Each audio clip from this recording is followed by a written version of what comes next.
A service of KIBMradio.com, the Internet's home for an all old-time radio.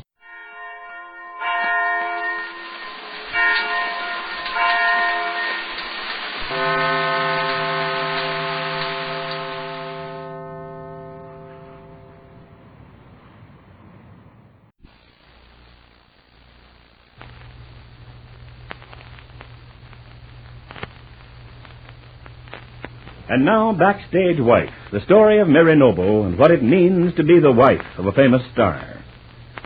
At the ghastly climax of a dreadful evening, Mary Noble came backstage at the Hamilton Theater just off Broadway sometime after the end of the play in which Larry is starring. Mary found the place empty. Empty except for a figure hanging limp and silent, high up in the wings. In her agonized realization, she screams for help. Larry!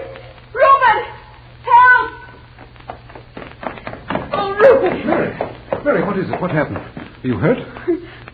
I can't help it. Oh, Reuben, it's too horrible. Oh, now, easy, darling, easy. You're all unstrung. There. Now, what is it that frightened you so? There. What? Up there. Look. Where? I don't see anything. Hanging there. No, up. Higher. I couldn't believe it. Oh, good. Oliver Wilson.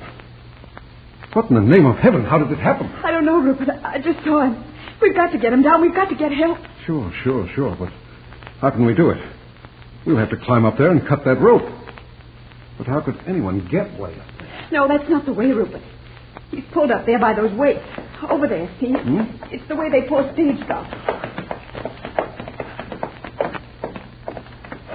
Now, well, how do you get a hold of these blasted things, Mary? There's a pulley over here somewhere. Yeah. I don't know too much about these things, Rupert, but there must be a rope.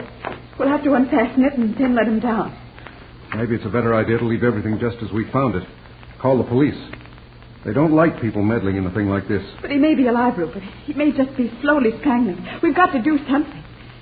Look, here's the rope fastened on this cleat. Well, now, here, Mary, let me do that.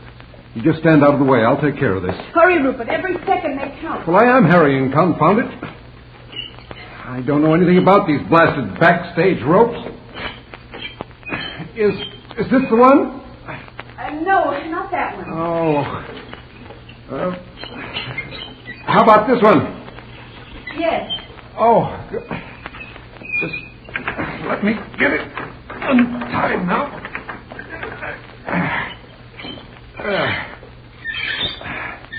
That's it, Rupert. He's coming down now. Just keep on letting the rope out. Well, I am. Just as fast as I can. Don't want to drop him on the floor.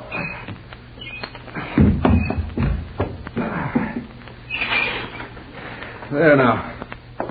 Let me see if all of it's still ringing. It was hardest to me. You'd better leave this to me, my love. This is no job for a woman. He's dead, Rupert. Oliver Wilson is dead. Yes. You couldn't very well expect anything else. Hanging up there for heaven knows how long. Oh, the poor man. Oh, Rupert, how terrible to think of him dead like this. He was so young with his whole life before him. Who could have done this horrible thing? Don't ask me. I don't suppose there's any chance that Oliver himself could have... No, of course not. Couldn't very well put a rope around his neck and pull himself up to the top of the stage. He was killed, Rupert. Someone did this because they wanted him to die. Yeah, there's no question about it, I'd say. But that's ghastly. It must be someone who was here with all of us just a few minutes ago. Probably. But how could anyone want to do such a thing? How could anyone want to kill Oliver Wilson? That's easy to answer, Mary. Practically everyone in your theater party tonight would qualify if you're thinking about a motive. Rupert, you don't mean that. Of course I mean it, Mary. Think it over. I won't believe that. He must have had some enemy who trailed him here to the theater and committed this dreadful crime. And whoever is responsible, one thing is sure. There's going to be the devil of a lot of trouble over this. Yes. Murder isn't something you can just hush up. Murder. What an evil word. And it's just what it is. It has to be murder. Somebody deliberately killed Oliver. Rupert, I can't bear to think about it, to see him lying there so still, so terribly still. No, Mary. It's too late now to worry about this fellow. If you ask me, he doesn't deserve anybody's sympathy. How can you say that, Rupert, when he's lying there dead? You haven't been through what I have with this young man. All these weeks. You haven't had him staying with you, an unwelcome guest, trying to break up your home. Rupert, surely that isn't reason enough to want to murder a man. Who said it was? Oh, now look here. Don't get it into your head that I did it. Oh, Rupert, of course not. You know I don't think that. Oh, very well, then. It's high time we rounded up the others. No reason why we should take on this whole mess single-handed. Larry! Howdy, Junior! Where the devil is everybody? Larry! Larry, where are you? Larry, what is it? What's the matter? Oh, Larry, where have you been? Why weren't you here? I called. It's all right, honey. Don't cry. Everything's all right now. Well, I'm glad you can be so casual, old man, with a corpse lying at your feet. What? What are you talking about? Just look. Larry, I found him. Isn't it horrible? The devil. Oliver Wilson. What happened? Somebody with a rough sense of fun put a rope around his neck and hoisted him way up there into the wings. You don't mean it. Somebody deliberately killed him? Well, look for yourself, Larry. Oliver Wilson is dead. We're positive of that. And there's a rope around his neck, as you can easily see. Who did it? How should I know who did it, Larry? When was he discovered? I saw him. I came back to get everybody so we could go home. And I saw him hanging there. How could it have happened? Where were you at the time, Rupert? I went down the street to find your wife, if you must know. She was terribly upset by all the things that have happened this evening, and I don't wonder. Since you apparently were concerned, I took it upon myself to find her. You take a lot on yourself, Barlow. Someday you may overstep yourself. Indeed. Coming from you, I'd say that comment was tinged with irony. Oh, please stop it, both of you. Can't you understand that this is serious? Don't you realize there's been a murder right here, backstage in this Broadway theater? I'm very well aware of it, Mary. But I'd rather not have Larry try to turn the spotlight on me. I had no reason to commit violence. Oh, of course you didn't. Larry didn't mean anything like that. And when it comes right down to it, Larry, just where were you when all this hanging was going on? You can't mix me up in this, Rupert Barlow. Don't be too sure. From what I know, you weren't overly friendly with Oliver Wilson, were you, Larry? You lost your head and started a fight with him. Don't forget to explain that to the police. How can you say such things at a time like this? Sorry, my dear, I lost my temper. You can't blame me for being slightly upset. Now, you wait here while I go call the police. They should be notified at once. Yes, you'd better call. And maybe you can find someone outside. There's usually a policeman on the block. Just leave everything to me. Larry, you might try rounding up the others if you know where to find them. Don't start shouting orders around here. Let's go on and call the police. They'll take charge. Larry, isn't it awful? How could anyone have done such a thing? Oh. Don't get too upset, honey. The fellow was no good. He's no great loss. But that's not true. He was young and full of hope. Terrible to have his life cut off in an instant. I tell you, he was no good, and I ought to know. What do you mean, Larry? Why are you so bitter about it? How can you look at him lying there and not be sorry? I don't want you to get all worked up over this. It's a rotten, bad mess, and I don't deny it. But we'll see it through. Oh, I wish I'd never brought any of those people here tonight. If only I hadn't given this theater party to see Claudia Vincent's opening night, none of this would have happened. Oh, there's no sense to that, Mary. It's happened, and nothing we can say or do will be of any help now. Oh, Larry, how could you sound so cold? So entirely unmoved by the death of that young man. I have no reason to regret his end. Neither does anyone else. Where were you, Larry? Why did you go away and leave me? I was so scared, so frightened. And I called out to you. I called and there was no answer. Just that hollow, lonesome sound of an empty stage. And then I looked up there. And I saw him hanging there. I'll never get the picture out of my mind, Larry. Never. Don't, Mary, don't. It won't help any. You'll need all your strength, all your courage to get through this night. The police will be here soon. You keep your nerve. I don't suppose any of us will get out of here before dawn. Mary Noble shudders as she leans close to her husband. But Larry Noble appears to have thoughts that he hasn't expressed. Worries he doesn't dare show. Be sure to be listening tomorrow to Backstage Wife, the story of Mary Noble and her husband Larry Noble, famous Broadway star. Luster Cream Shampoo for soft, glamorous, caressable hair, and Colgate Dental Cream to clean your breath while you clean your teeth and help stop tooth decay. Bring you Our Miss Brooks, starring Eve Arden.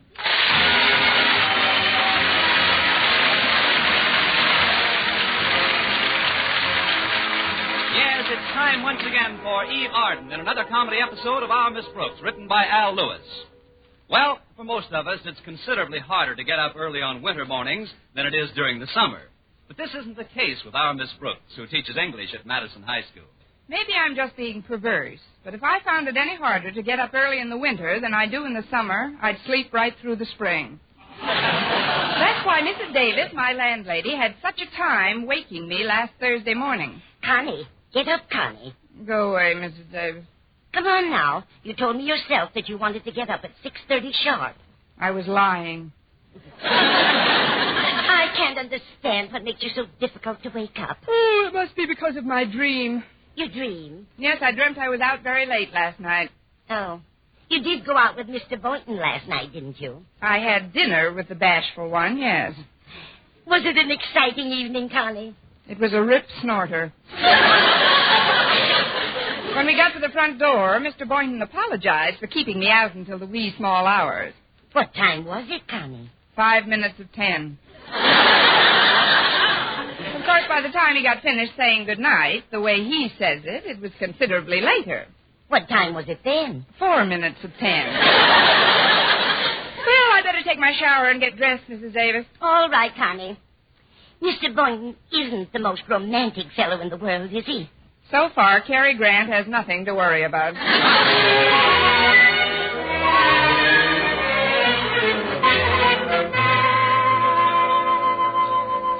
Well, this coffee was very good, Mrs. Davis. Oh, I'm glad you like it, Connie. Do you know what I put into the coffee grounds to get that flavor? Don't tell me. I want another cup first.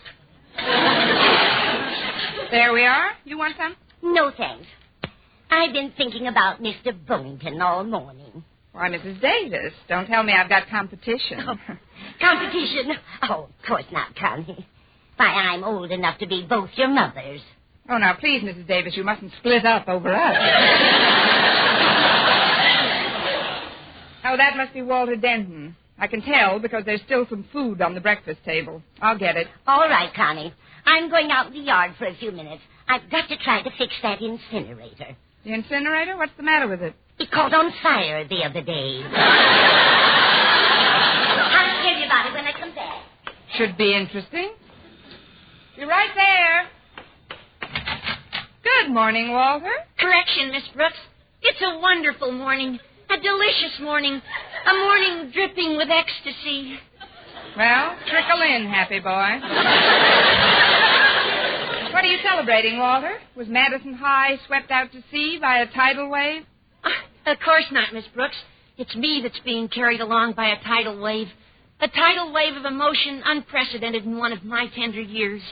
It's as if I'd discovered a hidden wellspring in the core of my being. You'll find a blotter in the hall closet.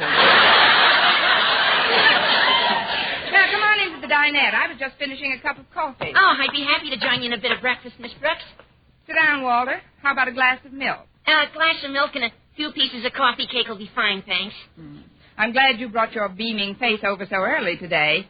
Maybe you can loan me a pint or two of ecstasy. What's it all about? Oh, it's Harriet, Miss Brooks.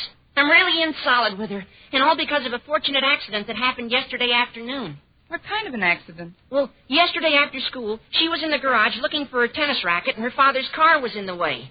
Now, you know how finicky old Marblehead is about the... Mr. Conklyn is about his car. I know he doesn't let anyone drive it. Drive it? He doesn't let anybody come within 6 feet of it if he can help it. He even parks it himself in parking lots. Why, I've heard him boast that since the day he bought it, his car has been untouched by human hands. How does he get it lubricated? And if you say by grease monkeys, I'll take away that cake. Oh, no, he does it himself, Miss Brooks. So you can imagine how nervous Harriet got when she tried to back it up a few feet in the garage, and the wheels were turned too sharply, and bang! She put a neat dent in the fender. That's when I got the inspiration that will forever endear me to Harriet Conklyn. What did you do, smuggle her out of the country? No, Miss Brooks. I decided to take the rap for what she'd done. Instead of obeying my normal, natural impulse to run like a crook, I decided to face Mr. Conklin and take the blame. But, Walter, Mr. Conklin isn't too fond of you as it is. I'll say he isn't. He can't stand the sight of me. But as I say, Miss Brooks, I was inspired. So I went around to the front of the house, I strode boldly up the porch steps, and faced Mr. Conklin's face to face. In the picture, let's face it. Sir, I said, you're not going to like this, but the fender of your car has just been dented, and it was I, Walter Denton, who did the denting.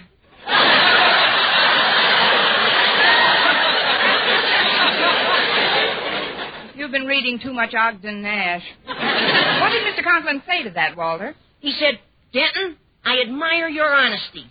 That's all he said? Not another word, not another syllable. He just extended his hand and shoved me down the steps. I knew there was some sort of punctuation. But as I landed in the yard below, I felt a warm glow spreading around my heart. I questioned the geographical accuracy of that remark. No, it's the truth, Miss Brooks. I saw a look in Harriet's eyes she helped me up that seemed to say, Walter Denton, I am forever your slave. And you know something, Miss Brooks? That system would work for you, too. But, Walter, I can't be your slave. The Board of Education has a priority. No, I'm talking about Mr. Boynton. Now, if you want to get in solid with him, all you've got to do is just what I did. What, let Mr. Conklin shove me down the steps? No, Miss Brooks. Take the rap for some jam that Mr. Boynton gets into. But Mr. Boynton doesn't get into any jams. How could I possibly take any raps for him? Maybe a jam could be arranged for Mr. Boynton. Mrs. Davis. I couldn't help but your conversation, Connie. You couldn't? No, I had my ear to the keyhole. Walter, I want you to know that I think you've got a wonderful idea there. Oh, thanks, Mrs. Davis. Now, it shouldn't be too tough to figure out a way to get Mr. Boynton into some kind of trouble at school. Then you could take the blame for him, and he'd be so grateful. He wouldn't know what to do for you first. But I bet you could tell him.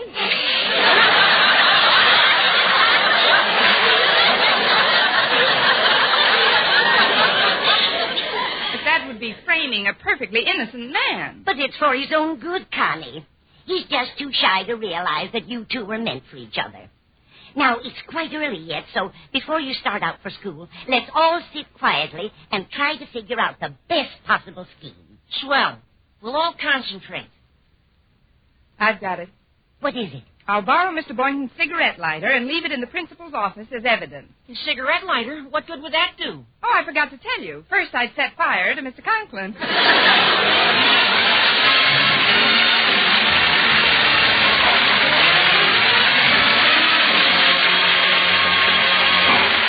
Our Miss Brooks, starring Eve Arden, will continue in just a moment, but first here is Vern Smith. Now, dental science reveals a startling discovery in the fight against tooth decay. Proof that always using Colgate dental cream right after eating helps stop tooth decay before it starts. Continuous research, hundreds of case histories, makes this the most important news in dental history. Eminent dental authorities supervise hundreds of college men and women for over a year. One group always brushed their teeth with Colgate right after eating. The other followed their usual dental care. And here are the amazing results. The group using Colgate dental cream as directed showed a startling reduction in average number of cavities, far less tooth decay. The other group developed new cavities at a much higher rate. No other dentifrice offers proof of these results. And Colgate contains all the necessary ingredients, including an exclusive patented ingredient for effective daily dental care. No risk of irritation to tissues and gums. And no change in flavor, foam, or cleansing action. As always, Colgate's cleans your breath while it cleans your teeth. The Colgate's now at your dealers is the same formula used in the tests. Always use Colgate Dental Cream right after eating to help prevent new cavities, help stop tooth decay before it starts.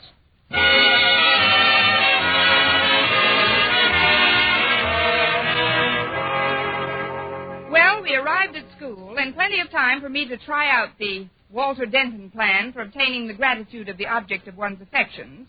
Or as Walter so romantically put it, get him in the jam, take the rat, and you got him in your pocket. Anyway,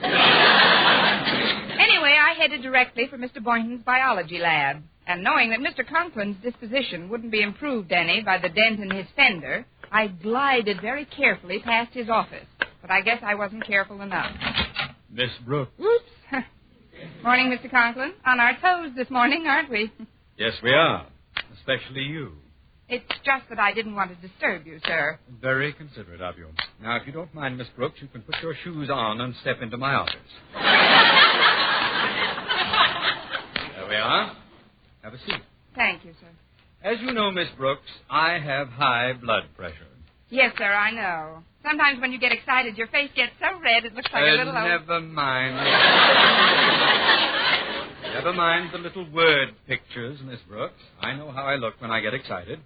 What I wanted to tell you is that I saw you stepping out of Walter Denton's car this morning. Oh? I see you stepping out of Denton's car almost every morning when you come to school, and it rather fascinates me. What does? Well, you see, sometimes I park my car right in front of school, sometimes a few yards to the right of it, and sometimes halfway down the block. But do you know something, Miss Brooks? No matter where I park it, Denton always manages to pull up alongside of it so that when you get out of his car, you have to slide your body the entire length of my car, making nick after nick in the paint job. I'm terribly sorry, Mr. Conklyn. I had no idea I was so abrasive. Well, it's not deliberate, I'm sure. But every third Sunday when I simonize my car, I find a little nick here, a little nick there, here a scratch, there a scrape. Everywhere a scratch scrape. I mean, I can understand your being annoyed, Mr. Conklyn, but... I'm glad.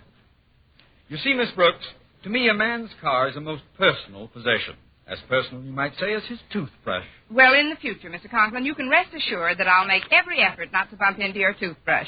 Car. Thanks, Miss Brooks. Oh, before you go, there's one more thing. Yes?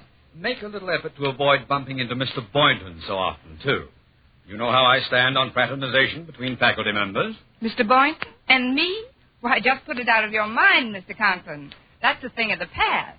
Oh, really? Of course. Why, if I were the only woman in the world and Mr. Boynton was the last man on earth... Yes, Miss Brooks? I'd like to leave a call for Tuesday.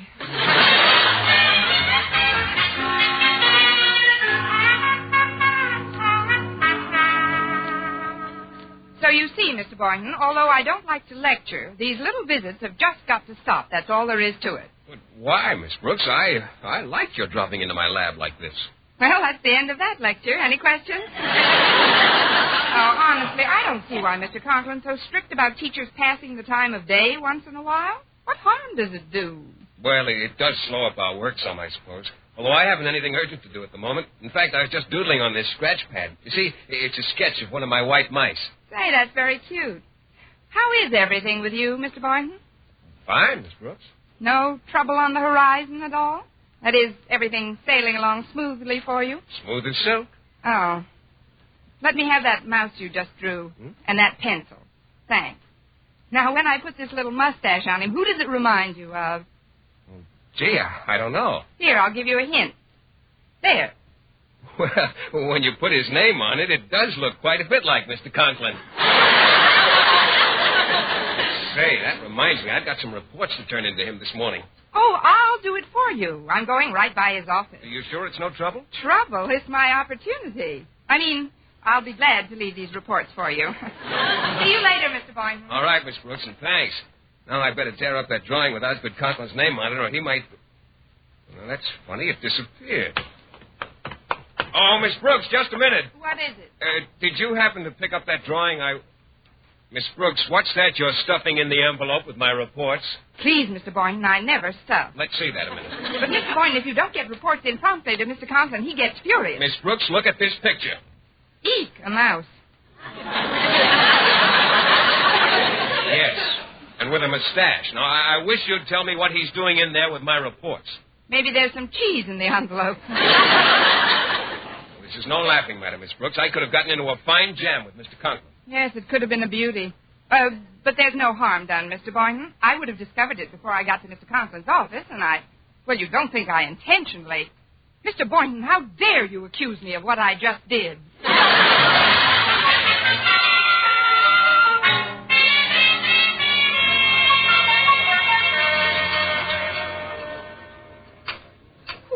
Sitting way over here, Miss Brooks. I just saw Mr. Boynton at the other end of the cafeteria. Well, if you must know, Harriet, I'm staying away from Mr. Boynton because of your father. Oh, Daddy won't be up to the cafeteria today. He's been terribly upset since I dented his fender yesterday. Walter Denton took the blame for it, though. He's just an angel, Miss Brooks. Yes, I heard he flew down the steps beautifully. But ever since it happened, Daddy's been on a rampage. He's positive he's got an ulcer. Really? Can he afford one? I'm sorry to hear it. Daddy called the cafeteria a little while ago and had them prepare a special lunch for him to eat in his office. Plain broth and a whole boiled chicken. Walter's bringing the tray over from the steam table now.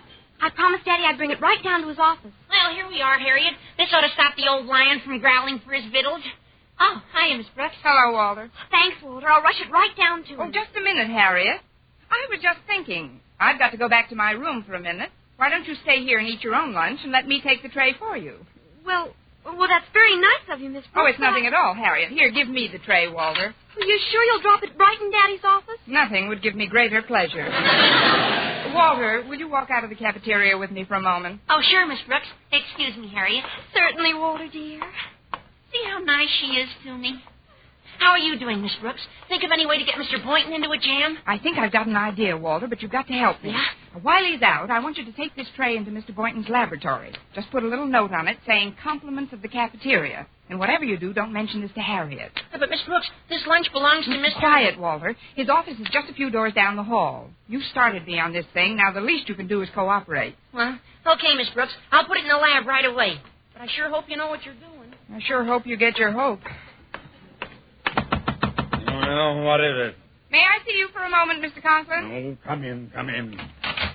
There's something I'd like to tell you, sir. Very well, but be brief. Oh, I will. I know this is your feeding time. Lunchtime.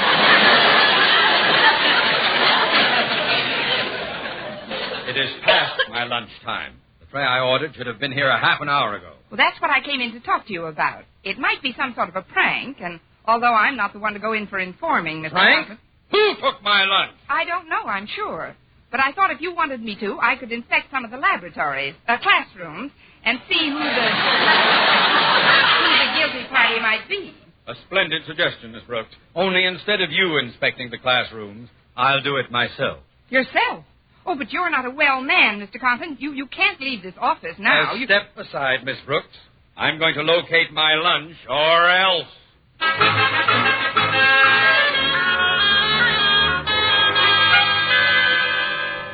I'm glad you got to class before any of the others, Walter. I'm in the spot. Yeah, but Miss Brooks... When I had you put that lunch tray in Mr. Boynton's lab, I wanted him to see it before I transferred it to my room and told Mr. Conklyn that somebody had played a prank on me. Yeah, I know, Miss Brooks, But Mr. Conklyn insisted on making the rounds himself, and now... Walter, isn't that the lunch tray on my desk? Yeah, that's what I've been trying to explain, Miss Brooks. Mr. Boynton already had lunch, so when he found it in the lab, he brought it down here to your room. He said he wanted to treat you. Oh, fine. Well, there's no time for any more schemes now. I'd better sneak his lunch into Mr. Conklyn's office while he's out looking. Oh, there's something else I've got to explain, Miss Brooks. Although Mr. Boynton had his lunch and I knew you'd had yours, I didn't have mine. So rather than take a chance of getting caught in the hall with it, I ate it. Let's see it. Oh, there's nothing left but a skeleton. I've got to get rid of this tray immediately. Quick, Walter, open the window. I'll take these dishes and lower them out. Just a moment, Miss Brooks. What's that you're holding in your hand? For all practical purposes, my death warrant. You see, Mr. Conklin? Silence! Put it down on your desk, please. Thank you. So you wanted to hunt through the classrooms yourself, eh? A very clever red herring, Miss Brooks, but it just didn't work. I'll deal with you later, of course. But for now, I'll just take my lunch. And... My lunch? What happened to it? This chicken is nothing but skin and bones. He's been working very hard lately. Please, Mr. Conklyn, I'll explain it all later. I'll think of something. Just go to your office and relax. Why, I'll bring you a tray that'll make you feel like $1 million. There's only one thing I want you to bring me on a tray, Miss Brooks, and that's your head.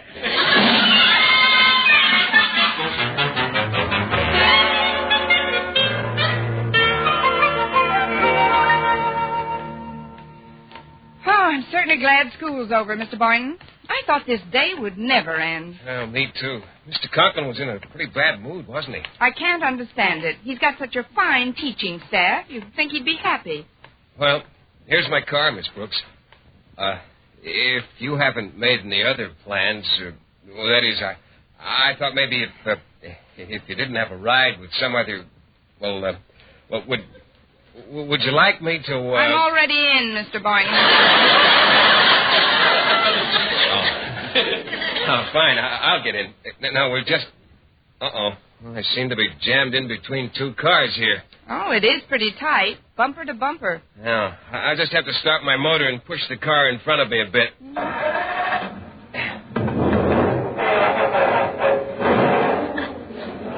Why do people persist in leaving their cars in gear? You've got enough room now, Mr. Boynton. You can stop pushing the car in front of you. I have stopped. That car's rolling by itself. Miss Brooks, what'll I do? Well, there's nothing you can do. Maybe it'll stop by itself.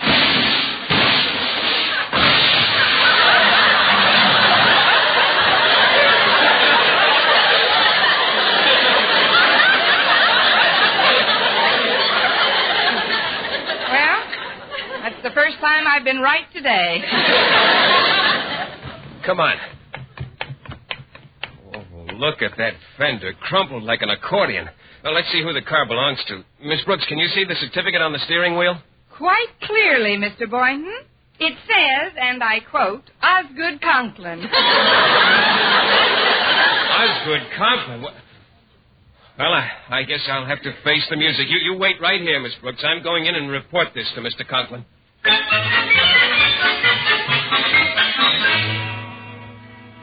Well, that's a fine insurance company you're with, Gibbons. I'm sorry, Mr. Conklyn, but our inspector looked at the fender this morning, and he says the dent can be hammered out for about $40. But I don't want it hammered out. I want a new fender. What am I paying insurance premiums for? Sorry, Mr. Conklyn, a new fender would cost over $150, and the dent you have doesn't justify it. Since your policy is a $50 deductible, you'll have to stand the expense yourself. Bye. But Mr. Gibbons... Bye-bye. Mr. Gibbons... Mr. Gibbons... He hung up on me.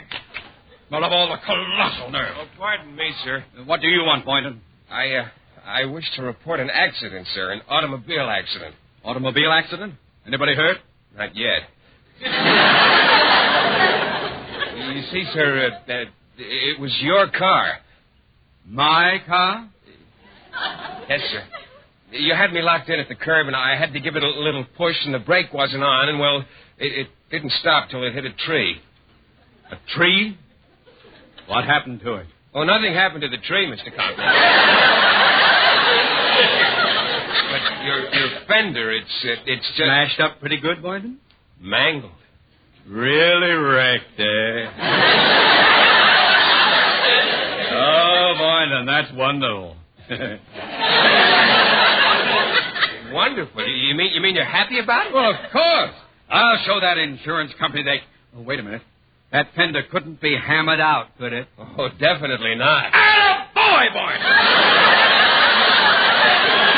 Oh, I won't forget this, my boy. You've done me a real turn. Don't you see? I had a little dent in the fender, but the insurance company wouldn't replace it. But now they'll have to. You hear me? They'll have to. Wait. Mr. Conklyn, you're barking at the wrong tree. I mean, I alone am responsible for what just happened to your car. You? But Mr. Boynton said... Never mind what Mr. Boynton said. Now, see here, Miss Brooks, there's no necessity for you to go... Ixnay, Mr. Boynton, I'll handle this. No, Mr. Conklyn, I know you're angry at me as it is, but I cannot let an innocent person try to shield me. You can go now, Mr. Boynton. Leave here a free man. But, Miss Brooks... You can thank me some other time. Tonight, say. But I don't understand. Why are you trying to take credit for this, Boynton? Credit? Credit? Look, Mr. Conklyn, I don't understand a lot of things that have happened here today, so if you'll excuse me, I'll take Miss Brooks' suggestion and then leave here a free man. But, Mr. Boynton, I don't... Now, what's the matter with him? What difference does it make who did what as long as I'm pleased? Miss Brooks, you have no idea what you've just done for me. You're so right. And you, Mr. Conklyn, have no idea what I have just done to me. But I told you I'm not angry. Why are you still up a tree? If an English teacher may correct a principal, Mr. Conklyn, it isn't a tree that I'm up. What I'm up, and without a paddle, is a creek.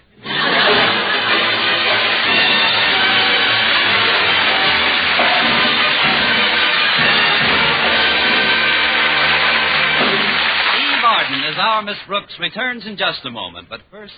Dream girl, beautiful luster cream girl. Tonight, yes, tonight, show him how much lovelier your hair can look after a Luster Cream shampoo. Luster Cream, world's finest shampoo. No other shampoo in the world gives Kay Daumit's magic blend of secret ingredients plus gentle lanolin. Not a soap, not a liquid. Luster Cream shampoo leaves hair 3 ways lovelier. Fragrantly clean, free of loose dandruff, glistening with sheen, soft, manageable. Even in hardest water, Luster Cream lathers instantly. No special rinse needed after a Luster Cream shampoo. So gentle, Luster Cream is wonderful even for children's hair. Tonight, yes, tonight, try Luster Cream shampoo. Dream girl, beautiful luster cream girl. You owe your crowning glory to a luster cream shampoo. And now, once again, here is our Miss Brooks. Well, I corralled Mr. Boynton before he got into his car again and explained that I thought he was in trouble and was merely coming to his rescue. Well, I'm afraid I don't approve of such heroics, Miss Brooks. You see, I've always liked to stand on my own 2 feet. It's a trait I inherited from my father. Really? Yes, Miss Brooks. I've gotten where I am today without the help of any woman. I'm rather proud of that, and so is my father. Mr. Boynton, could I have his address? His address? What for, Miss Brooks? I want to send your father a card on Mother's Day. Next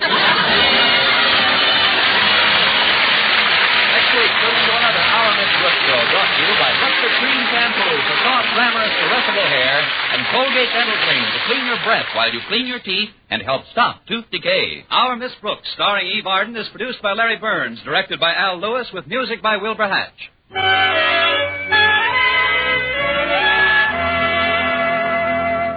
Doctors prove you, too, may have a lovelier complexion in 14 days. Yes, 36 leading skin specialists proved in tests on 1,285 different women that a new method of cleansing with Palmolive soap using nothing but Palmolive brought new complexion beauty to 2 women out of 3. Just wash your face 3 times daily with Palmolive soap.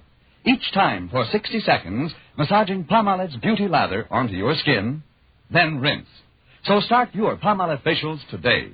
See what Palmolive soap can do for your complexion in just 14 days. The people in war-torn countries will be increasingly hungry, cold, and ill with the coming of winter. You can help them by sending care packages. Care packages include vital food, clothing, blankets. Care guarantees delivery. Just send $10 to Care, New York. For mystery liberally sprinkled with laughs, listen to Mr. and Mrs. North, Tuesday evening over most of these same stations. And be with us again next week at the same time for another comedy episode of Our Miss Brooks. Bob Lamont speaking. This is CBS, the Columbia Broadcasting System.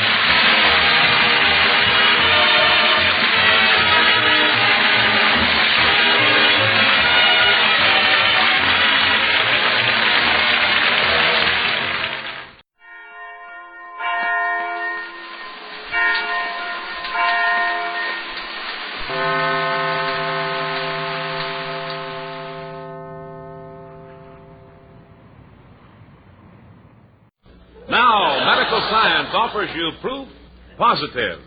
Yes, medical science offers you proof positive. No other leading cigarette is safer to smoke because no other gives you less nicotine, less throat-irritating tars than the new, smoother, better-tasting Raleigh.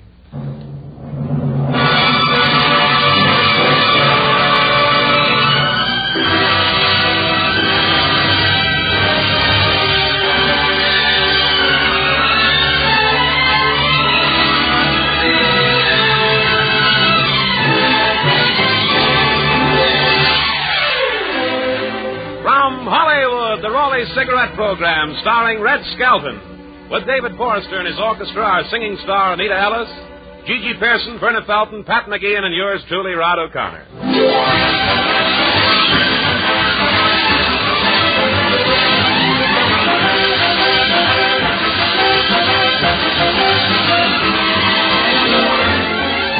It's a pleasure to bring you Metro-Goldwyn-Mayer's popular comedian and the star of the Raleigh Cigarette Program, Red Skelton.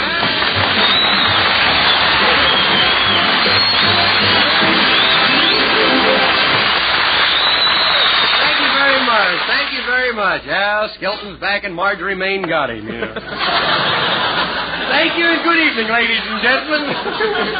How are things tonight with you, Rod? Oh, I'm really in the green tonight, Red. I went out to Santa Anita today. Ah, good old Santa Anita, the annex to the Bank of America.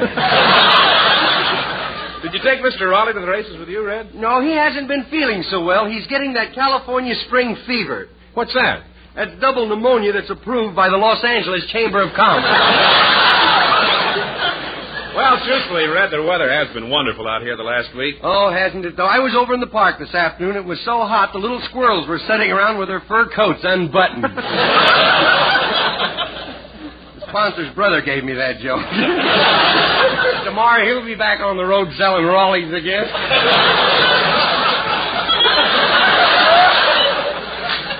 Well, say, speaking of Raleighs, did Mr. Raleigh go back to Kentucky? Well, not exactly. We went down to the airport, but they couldn't find seating space for him on a plane. What happened? Raleigh's back and Skelton got it.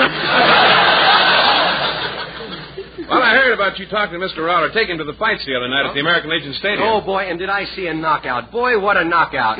Too bad her husband was with her. Mr. Raleigh really enjoyed the fights, and we had good seats. I was sitting between two fat ladies. Were they really fat? Fat? I felt like a Florida grapefruit between two California oranges. Hey, Anita, did you enjoy the fight? Oh, yes, Red, but what was that thing that fell out of the fighter's mouth when he got hit in the jaw? That was his mouthpiece. Gee, nowadays some lawyers will work any place to make $1. You're proud of that, aren't you? You're setting television back 10 years, right? Say, Anita, do you like prize fights? Yes, I thought the fights were exciting. You know, I used to be a fighter.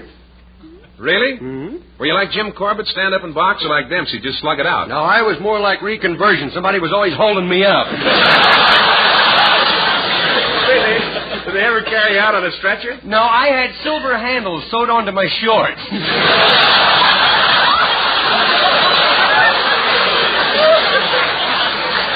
Say, did you know that I used to be a fighter? I used to be a fighter?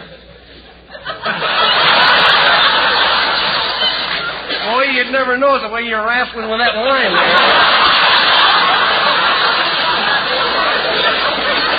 You were a fighter, David? What did they call you? Battleship Forrester. Battleship Forrester, huh? Yep, they gave me that name because I always had to be convoyed to a neutral corner. I think I'll loan you out to Jack Kirkwood.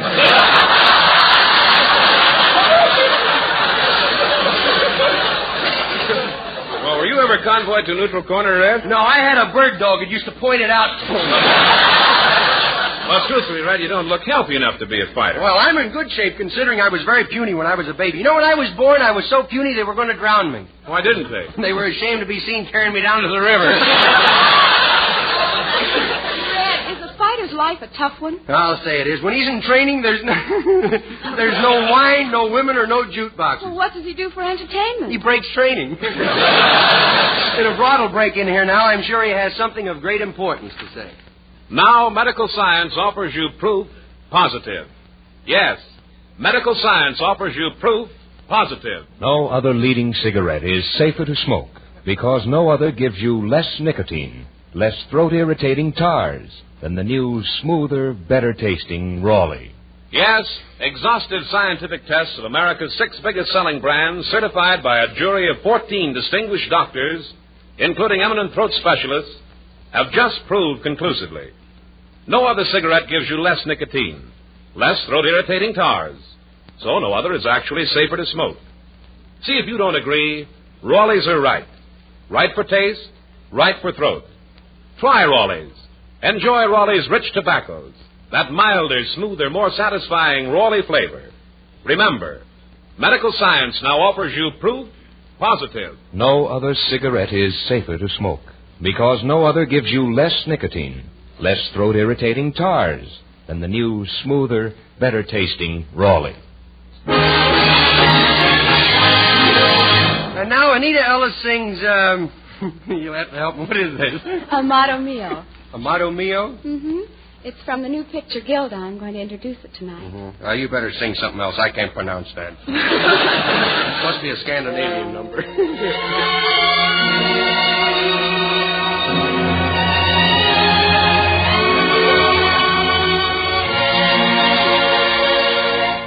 Amato mio, love me forever, and let forever begin tonight. When we're together, Amato mio, I'm in a dream world of sweet delight. Many times you've whispered, Amato mio. It was just a phrase that I'd heard in plays I was acting a part. But now when I whisper, Amato mio, can't you tell I care by the feeling there? For it comes from my heart tonight or never. My love, my darling, my arms must hold you and hold you tight. Amato mio, love me forever and let forever begin tonight.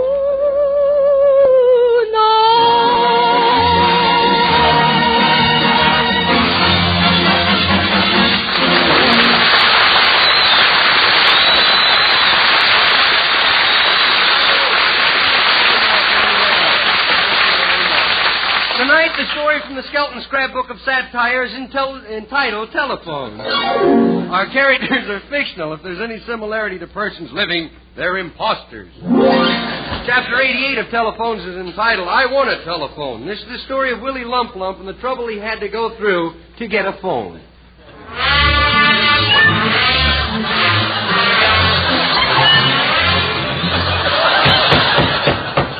Hey, where's the guy who gives out the telephone?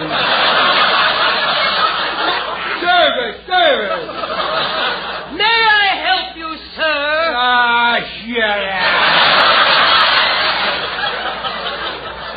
I want a telephone. Have you entered your application? Yeah, I entered my application real early. You'll find my name right after Alexander Graham Bell.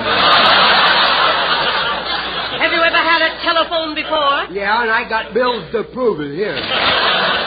If you want a telephone, you'll have to pay this old bill, and then I'll put your name on the waiting list. Well, I'm a veteran. Does that make any difference? Yes, if you're a veteran. Yeah. I can put your name on the preferred waiting list. Now you're talking. How many are ahead of me, huh? Well, let's see. There were 3 veterans' applications this morning. Only 3? Yes. That makes your number 89,643. Look, I want a phone while I'm still young enough to hear who's talking.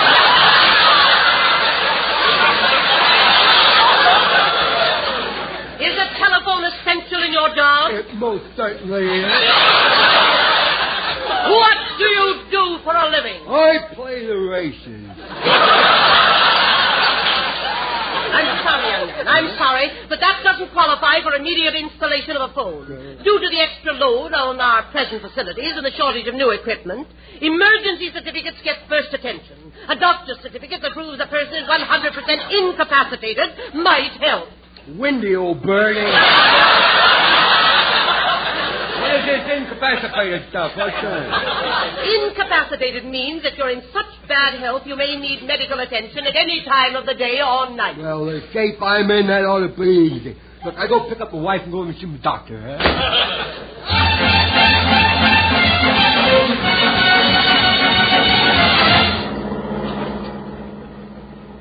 Hurry, Willie. Maybe we can get to the doctor's office before he closes for the day. Oh, look, Willie, there's a parking place. Yeah, there's a guy backing into it. I'm going to beat him to it. Willie, don't try it. We'll have a wreck. Oh, no, we won't. What's this, Willie?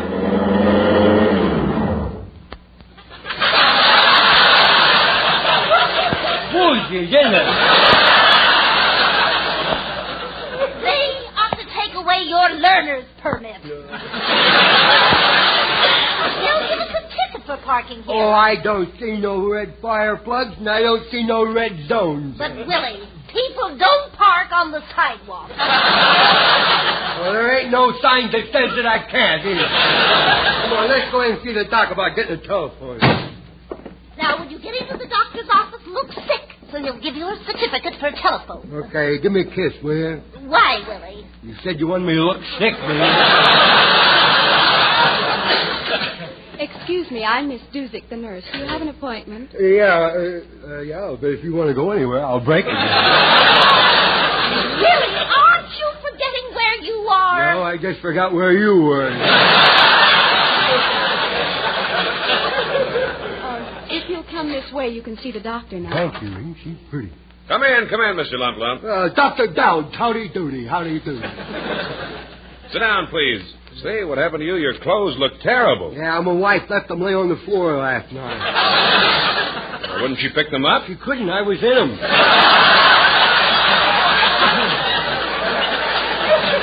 Now, Mr. Lump Lump, precisely what did you want to see me about? Well, I want to see about a certificate, a piece of paper for an emergency phone. I'm a sick man. I am. You're so sick. The life insurance salesman took back his calendar this morning.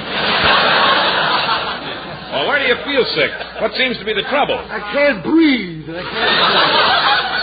you can't breathe, how do you stay alive? I just don't think about it.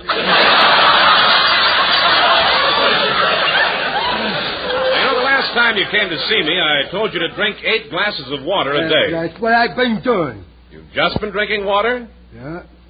Or might spike it with a little something to kill the taste. Oh, I'm sorry, Willie, but I can't give you a certificate for a phone. How can I carry on my business without a phone? You don't need one to carry on your business. Oh, yes, I do. Every week I got to call up the Social Security and see if my unemployment check is ready. Willie, why don't you go home and sleep it off? Because I ain't tired of it yet.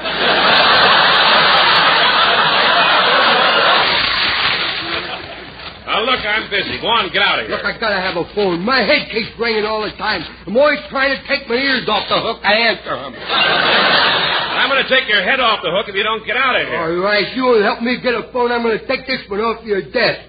Now, Willie, stop that.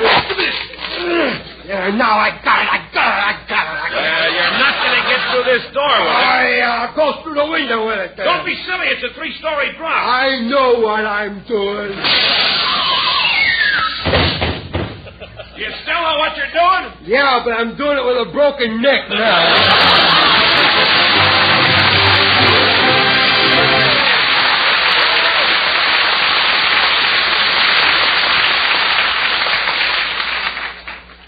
Remember, medical science offers you proof positive. Remember, medical science offers you proof positive. No other leading cigarette is safer to smoke because no other gives you less nicotine, less throat-irritating tars than the new, smoother, better-tasting Raleigh. Tyrone Power, star of 20th Century Fox's forthcoming The Razor's Edge, says, quote, I changed my mind about cigarettes after I saw the certified reports.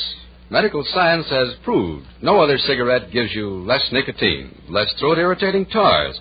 Thus, no other is safer to smoke. I'd rather have a Raleigh. Raleighs are right. You're right, Tyrone Power. Raleighs are right. So, friends, next time, try Raleighs. Enjoy Raleigh's rich tobaccos, that smoother, milder, more satisfying Raleigh flavor.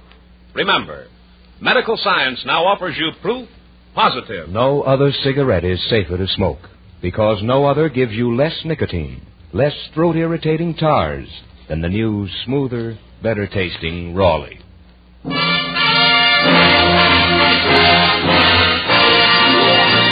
David Forrester and his orchestra now play The Man I Love by George Gershwin.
Chapter 89 of Telephones is entitled The New Telephone.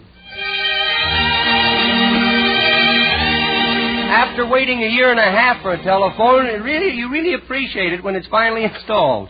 It makes you so happy that you forget all your troubles. Even Junior, the mean widow kid.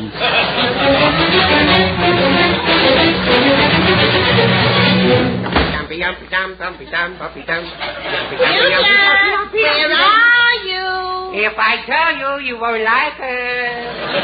Junior, if you don't tell me where you are, I'll come after you. Oh, no, you won't, kiddo. I'm up on top of the garage roof. Please come down off the roof. You might fall on the driveway and crack the cement. Yeah. Well, you sure does love me, don't you, huh? I have some candy for you. Oh, no, you ain't tricking me, kiddo. All right, you stay up there. The man's finally coming to install our new telephone, and I want you out of the way. No, I'll be right down, kiddo. I will slide down the roof into my sandbox. Junior, be careful. You might tear your trousers. What trousers? Here. the glass. And your good play suit, too. Yeah, okay, kiddo. Where's my candy? Where's my candy? Junior, I have here a hairbrush and a piece of candy. Which do you think you deserve? Well, there's no doubt about it, Grandma. I deserve the hairbrush. You ought to beat me with an inch of me, like climbing up there and taking chances like that. Spare no pain, boy. Just see, I know it will wear you out, but go ahead. I want you to just beat me up, beat me up. Beat me up. Well, now you know how I feel, so just give me the candy. That's enough. Now you get into that house. Okay. Hey, who did you say was coming? The man to install our telephone. Oh. And if you'll behave, I'll give you a cupcake. When? If you're good, you'll get it for dessert. The big one or the little one? That all depends on how good you are. Crumbs again. Boy, you sure is happy one today, Grandma. Oh, I'm so excited. Yeah? Getting a phone these days is just like a blessed event. Really? Hey, Grandma, was I a blessed event? No, you were a dirty trick.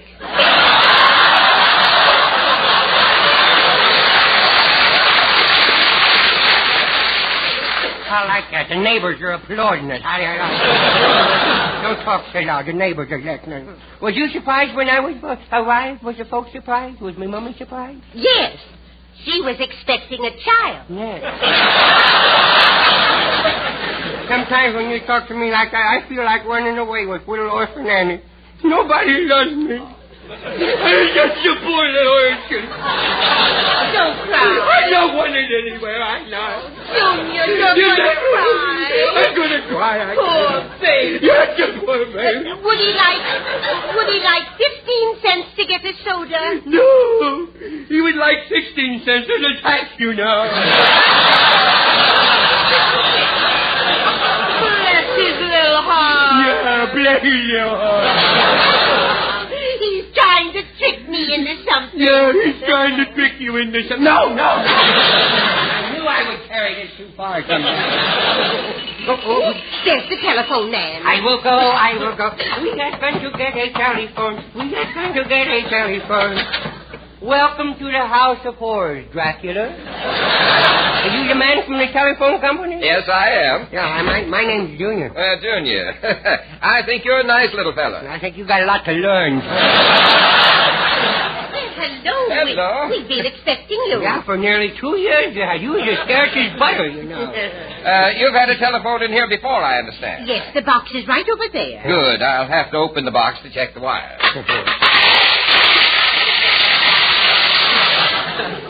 It's full of marbles. Somebody's been in this box. Yeah, there must be pack rats around here. Pack rats, them little rats with packs on their backs.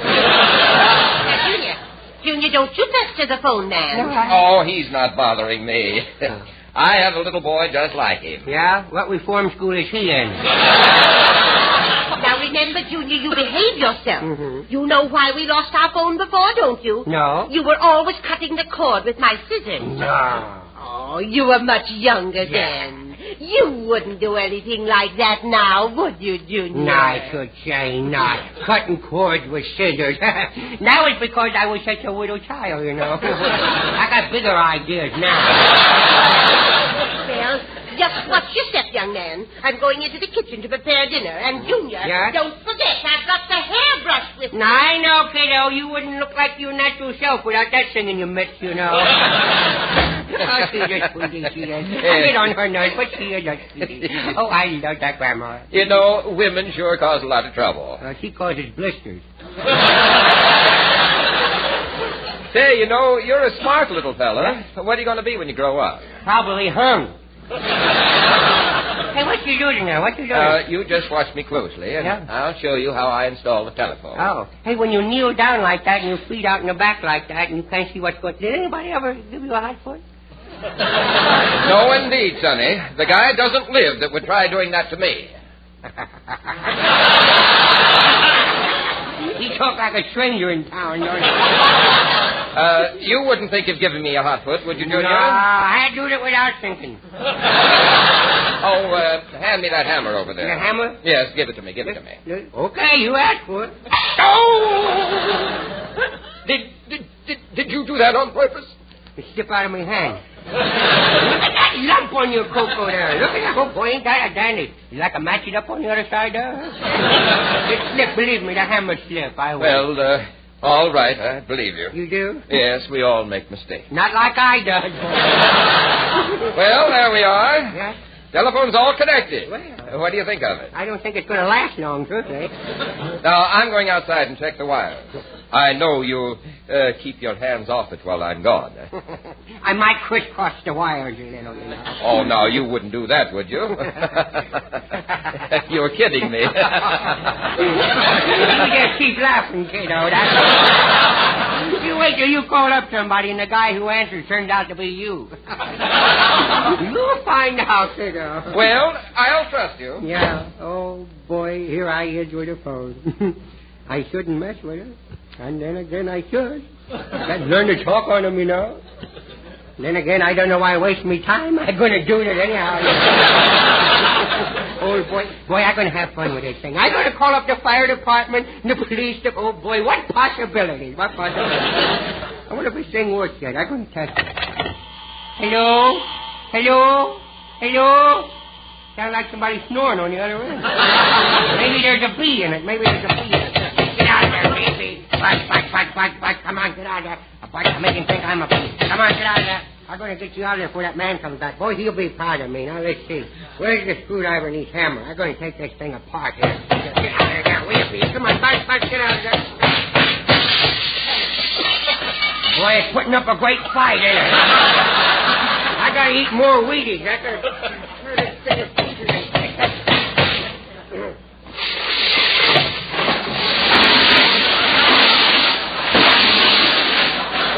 Hello? Well, the button stopped anyhow. Well, kid, everything's shipshape, as we say in the Navy. I think it's snafu, as we say in the Cub Scouts. What's going on in here? Good heavens, what's that mess on the floor? I'll give you 3 guesses. The telephone! Give that lady a box of Milky Way. Now you're going to No. Oh, you hit me. I'd love to spank him, too. Sorry, line is busy. Remember, we're all reminded of next Tuesday at the same time. Red Skelton, David Forster, and his orchestra, Nita Alice, Verna Felton, Gigi Pearson, and yours truly, Rod O'Connor. Till next Tuesday, then. This is Red Skelton saying goodbye now, and thanks for listening. Last week was Brotherhood Week. Why not make every week? Brown and Williamson invite you to other good listening throughout the week. Hear the Raleigh Room starring Hildegard tomorrow night, and People Are Funny with Art Linkletter Friday night. And return with Red Skelton next Tuesday. Red Skelton is heard in this program through the courtesy of Metro Golden Mare. Sir Walter Raleigh, that's the smoking tobacco superior on all counts. Blended from the finest, rich, ripe burley tobaccos. Sir Walter Raleigh. Mellowed with just a touch of rum to bring out a richer, fuller, more mellow flavor. Sir Walter Raleigh. Smokes all the way down to the bottom of the bowl. Never leaves a soggy heel in your pipe. Just a clean, dry ash. Yes, gentlemen, it all adds up to Sir Walter Raleigh. Next time, try Sir Walter Raleigh, the quality pipe tobacco of America. Red Skelton is brought to you by the Brown and Williamson Tobacco Company.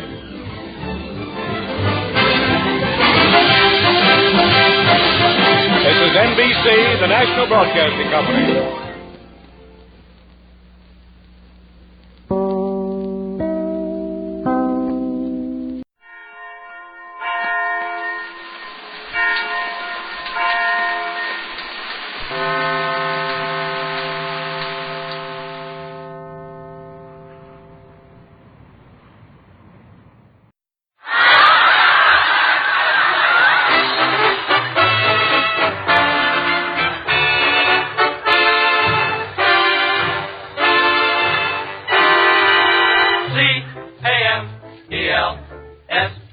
Folks, B for comedy, A for Abbott, M for Maxwell, E for Ennis, L for Lou Costello. Yes, they sell Camel, the cigarette of costlier, properly aged tobaccos that brings you the Camel Show, starring Bud Abbott and Lou Costello.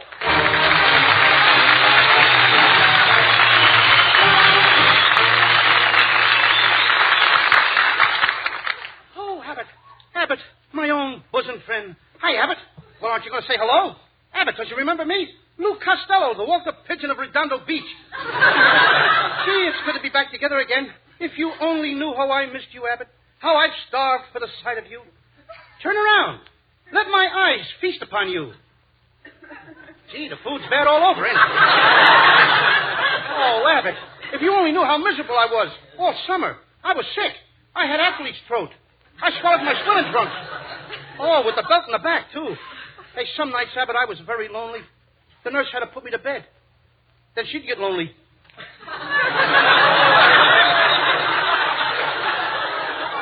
Abbott, I really did, though, from the bottom of my heart. All summer I missed you.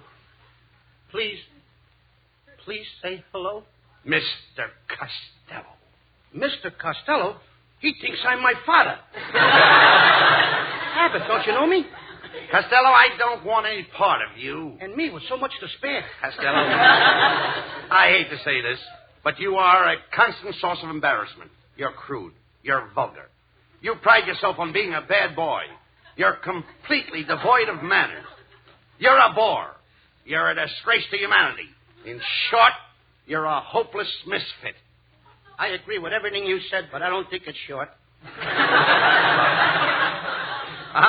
I'm not concerned with what you think. This is not a sudden decision. I spent my entire summer contemplating. You did? I spent mine in Pomona. I met a swell blonde. Forget the blonde. I'd rather forget Pomona. No, Costello, I'm through making apologies for you. Why, the way you behaved at Mrs. Thompson's dinner party. The idea of putting your elbows in the soup. Well, you told me to keep them off the table. And after dinner, that hide-and-seek game you played. For the past 4 months, I've been getting letters. Costello, where did you put Mrs. Thompson?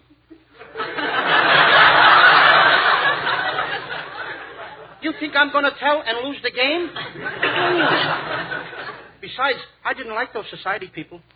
That scavenger hunt. They brought me back 4 times before I could prove I wasn't a Quonset hut.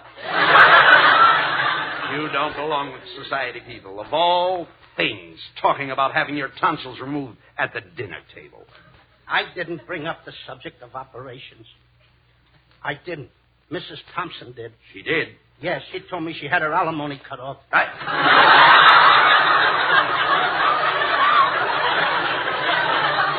Why, you nitwit. Alimony is money. That's the trouble with you, Costello. You're ignorant and uncouth. I'm what? You're uncouth. How do I get couth? You can't get couth. There's no such word. You mean I'm trying to be something that if there was such a thing, I couldn't be because there is no such thing as? Now you've got it. Now I got it. I don't even know what I'm talking about. Now, Costello, I'll show you what I mean. You're standing on the corner of Sunset and Vine. You're undressed. Undressed? Yes. You have no coat, no pants, no shirt. What happened? Did South America take it away?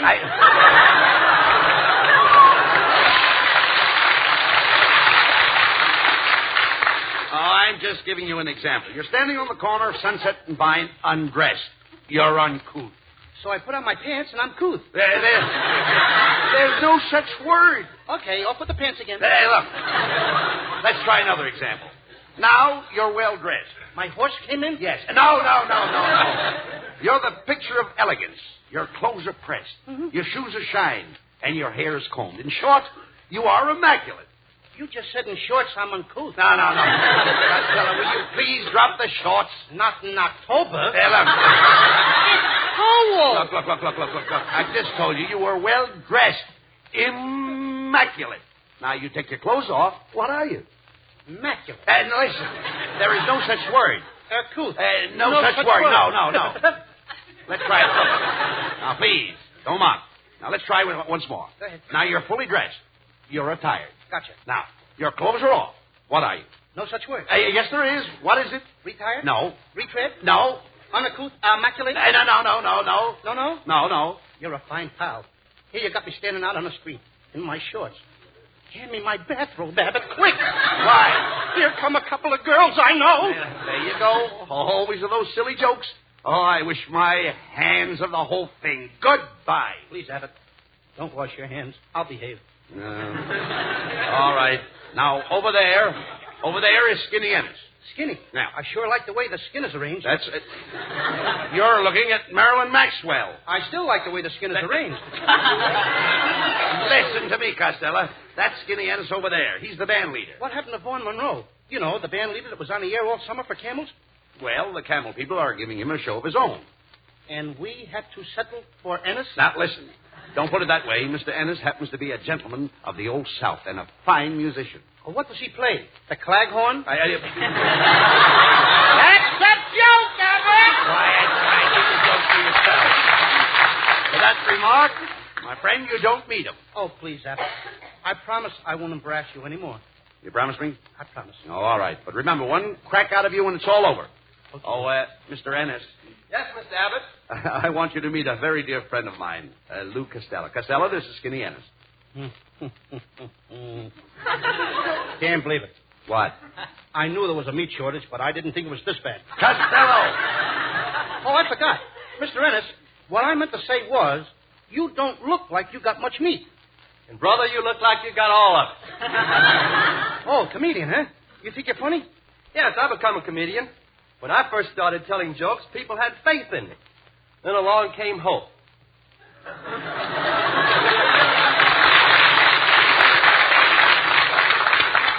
Well, you've had faith and hope. Take it easy, brother. Next year it might be charity. That does it. That's all.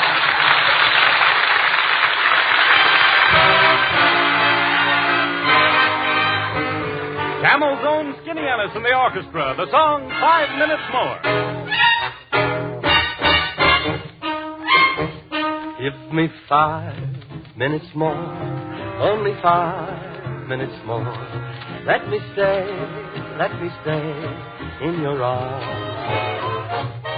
Here am I begging for only 5 minutes more, only 5 minutes more of your charm. All week long I dreamed about our Saturday days. Don't you know that Sunday morning you can sleep late? Give me 5 minutes more, only 5 minutes more. Let me stay in your arms.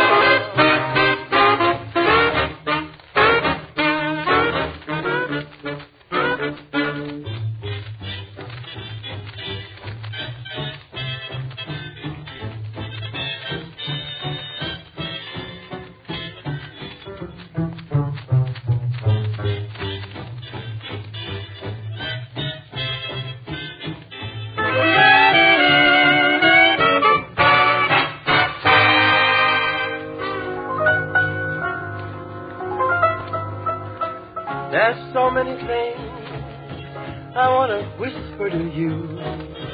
I could stay like this until the milkman's in view.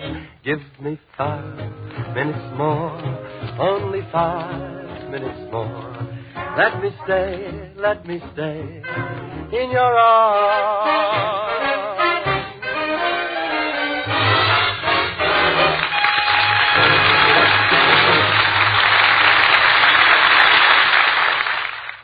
According to a recent nationwide survey, more doctors smoke Camels than any other cigarette. That was a survey conducted by 3 leading independent research organizations. Doctors in every state of the Union, from Maine to California, were included. Doctors in every branch of medicine were asked this question: what cigarette do you smoke, doctor? 113,597 doctors were reached. When the replies came in, the brand named most was Camel. Yes, rich, full-flavored, cool, mild Camels. Made of costlier tobaccos, blended with Camel's traditional know-how. Of course, doctors are no different from anyone else, in that they smoke for pleasure. For the same reason, more people smoke Camels today than ever before in the history of this famous cigarette. For your own smoking pleasure, make your next cigarette a Camel.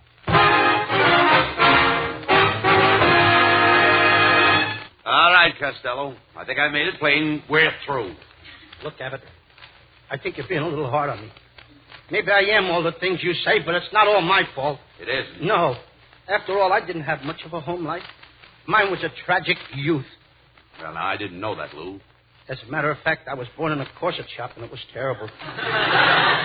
For 3 days, they didn't know whether I was going to be a boy or a girdle. Now, look, Costello, if you're going to kid about this...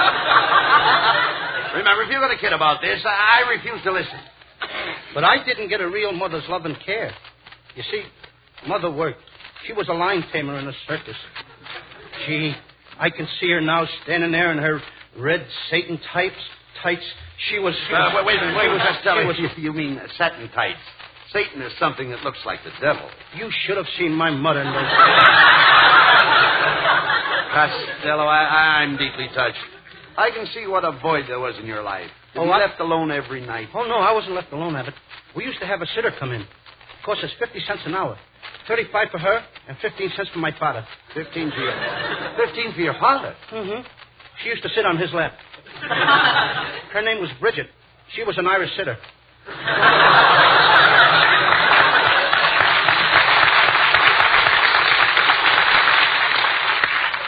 And there I was, a child, all alone, 14 years old and ready for school.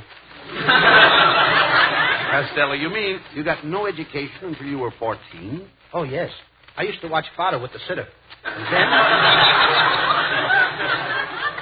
And then, as it must to all men, Mother lost her job. The circus closed. And for weeks we had nothing to eat but lines. Day after day, nothing but medium rare line burgers. And after dinner, we'd sit around the living room and growl at each other. Go ahead. Then, fortune of fortunes, Mother got another job. She became a racetrack tout. A tout? Isn't that a rather precarious way of earning a living? Oh, yes, but there was nothing I could do to help her. I was at that in-between age. Oh, I see. I was too heavy to be a jockey and too light to be a horse. Oh, what a childhood I had. Costello, I'm very sympathetic, but nevertheless, other men have overcome greater handicaps. Take one of our great presidents, Abraham Lincoln, for instance. A fine man, Abbott. Indeed he was, especially when you realize that the man who grew up to be president of these United States was born and raised in a crude log cabin without any of the modern convenience that we have today. Yeah. At times I'm amazed that the man could endure such hardships. But put yourself in his place, Costello. If you had a rustic log cabin with rain coming through the roof, without plumbing or light or heat, what would you do? I'd rent it for $500 a month.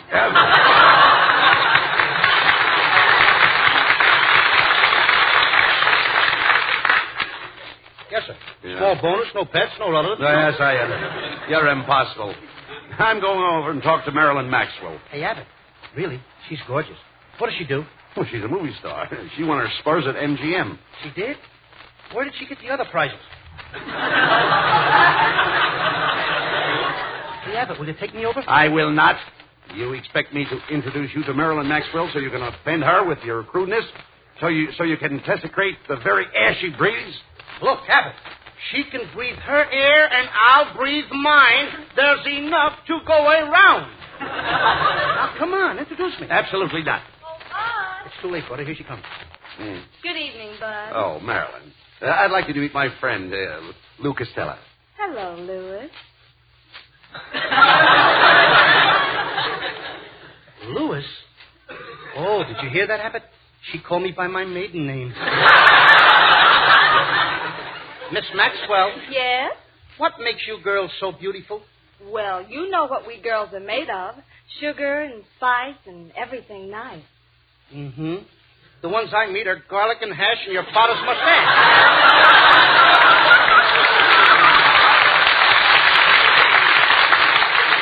Costello, behave yourself. I'm sorry. Miss Maxwell, will you sing a song for me? Anything you say, Louis. I want you to think of me as your friend. In fact, I want to be a big sister to you. Sing the song. We'll figure out the family relationship later. Come on, Costello.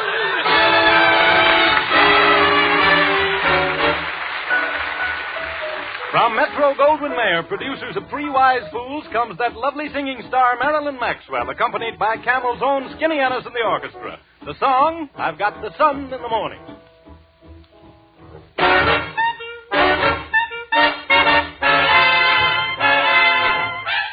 Got no diamond, got no pearl, still I think I'm a lucky girl. I got the sun in the morning and the moon at night. Got no mansion, got no yacht, still I'm happy with what I've got. I've got the sun in the morning and the moon at night. Sunshine gives me a lovely day, and moonlight gives me the Milky Way. Got no checkbook, got no bank, still I'd like to express my thanks. I've got the sun in the morning and the moon at night. Do-do-do-do-this. Sunshine gives me a lovely day.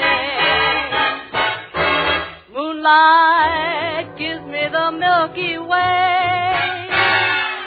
Got no checkbook, got no bank, still I'd like to express my thanks. I've got the sun in the morning and the moon at night. And with the sun in the morning and the moon in the evening, well, boys, I'm all right.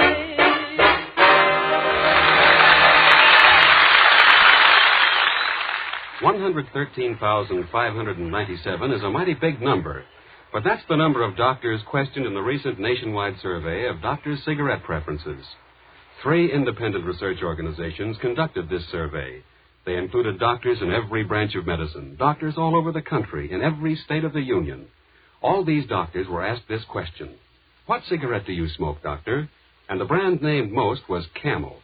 Yes, rich, full-flavored, cool, mild Camels. If you smoke Camels yourself, you'll understand this preference. If you're not a Camel smoker now, try Camels on your T-zone. That's T for taste and T for throat, the true proving ground for any cigarette. See if your taste doesn't appreciate the fine, full flavor of Camel's costlier tobaccos, and see if your throat doesn't welcome Camel's cool mildness. Then you'll understand why... According to a recent nationwide survey, more doctors smoke Camels than any other cigarette.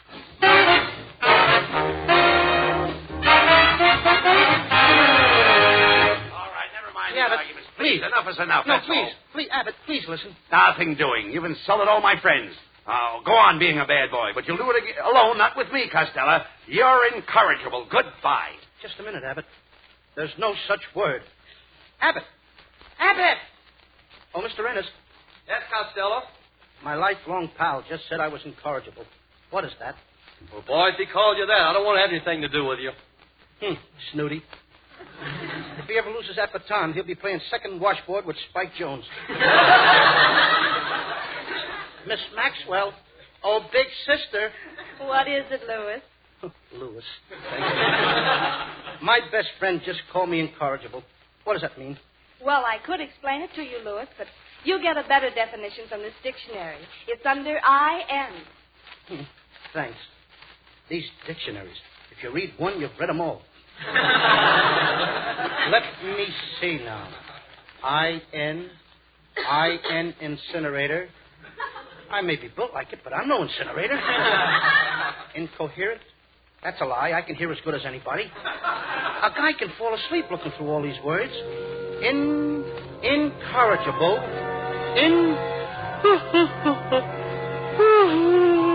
Incorrigible.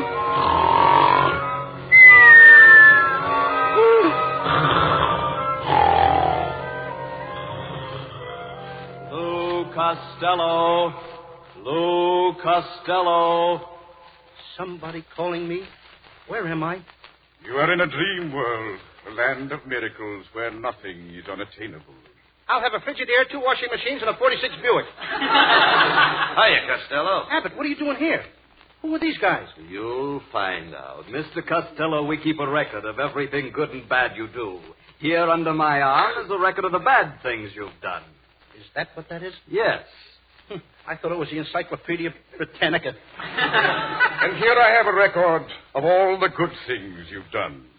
On the back of that postage stamp? Yes, and it's only half used. You're also a great problem to me, Mr. Costello. I am? Yes, I write down the bad things you do. I use those pens guaranteed never to wear out. I have to get a new one every week. Have you tried writing underwater? Yes, Costello, but I'm slowly getting the bends. Get a load of this, Abbott. This guy's got the bends, and he's trying to straighten me out. Costello, please. These gentlemen are not kidding. This is very serious. Gentlemen, I think you've got me all wrong. I'm not bad. Really, I'm not. You're not? Then why did you tie those cans to that dog's tail? Well, what could I do? He just got married.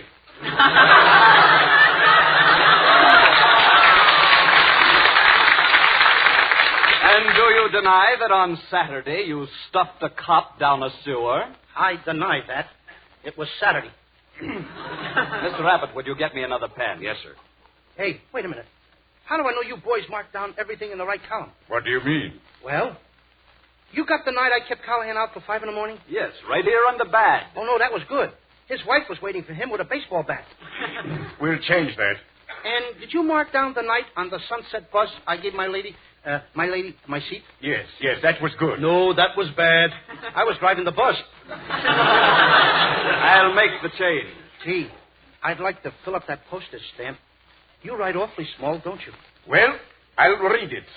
It says, good deeds was born, period. Go on. I have the next 24 years. Abbott, don't stand there like that. You gotta help me. Say something good about me. All right, gentlemen. I've known the defendant for years. He's really a good boy. He's done some wonderful things. I remember when there was a sick old man who needed taxi fare to the hospital. And what did this golden-hearted boy do? Why, he gave that poor old sick man $3. Abbott, I'll never forget you. Which he stole from his poor old grandmother. Anybody want to buy a nice, clean postage stamp? I don't think it's fair to make me testify for myself. Why don't you call in some character witnesses? People who don't know me. Anything you wish. Name your witnesses. Well, character witnesses. Let me see. Joe Clark? I told him to bet on the Dodgers. Susie McGurk? No, not after Tuesday night. No. Oh, I know. Skinny Ennis. He knows me. Calling Skinny Ennis. Calling Skinny Ennis. Here I am, gentlemen. Who sent for me? We did, Skinny. Mr. Ennis, we have called you as a character witness. What do you know about Mr. Costello? Well, Colonel Costello's an old friend of mine. I don't know what I can say except that he's a man among men. Thanks, Skinny. Just don't turn him loose among women. Another fountain pen coming up. Hey, Abbott, please don't let him do this to me. Won't you I please warned help you, me? Costello. You wouldn't listen to me. I told you to tell the truth or take the consequences. How do you like that? I'm in trouble and he's playing with Ralph Edwards. I know who'll be my character witness. Miss Marilyn Maxwell. I'll call her. Calling Miss Maxwell. Calling Miss Maxwell. Here I am. Look at that, boys. If you don't mark that down under good, you need glasses. Quiet, Costello. Miss Maxwell, we've called you as a character witness for Mr. Costello.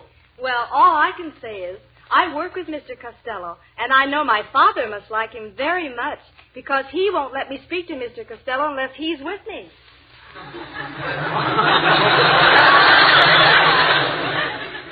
Miss Maxwell, what does your father do? Well, at present, he's unemployed. Starting tomorrow, you're helping him. Next contestant. Thank you, Miss Maxwell. You may return to the world of reality. You too, Mr. Ennis. Ennis caught the local. Well, fellas, I'm ready to go, too. Let her blow. Not yet, Mr. Costello. We feel you need guidance, so I'm going to follow you. Wherever you go, I will always be with you. Whenever you're tempted to do wrong or tell a lie, I shall always be there. How will I know? You will hear my call like this. How was that again? Remember, that means I will be with you day by day, week by week. Now, Costello, you may go.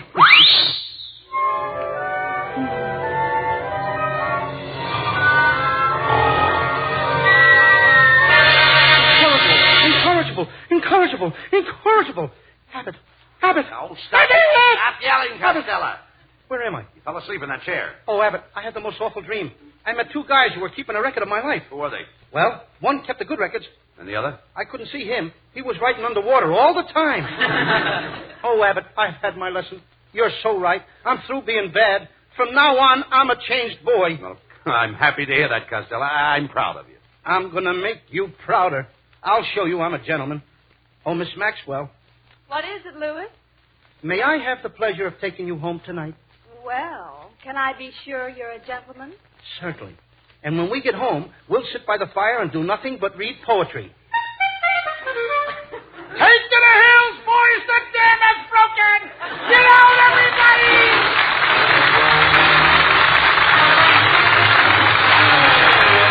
Abbott and Costello will be back for Camel cigarettes in just a moment. During the war, the makers of Camels offered a weekly salute to the men in the armed forces. Not just words and music, but also a definite actual gift the men valued and wanted. Cigarettes. Free Camels by the tens of millions. More than 150 million free Camels were sent to fighting men overseas. Now free Camels are sent to servicemen's hospitals instead. This week, the Camels go to Veterans Hospital, Fort Washington, Maryland, U.S. Army AAF Regional Hospital, Keesler Field, Biloxi, Mississippi, U.S. Naval Hospital, Great Lakes, Illinois, U.S. Marine Hospital, Fort Stanton, New Mexico, and Veterans Hospital, Excelsior Springs, Missouri.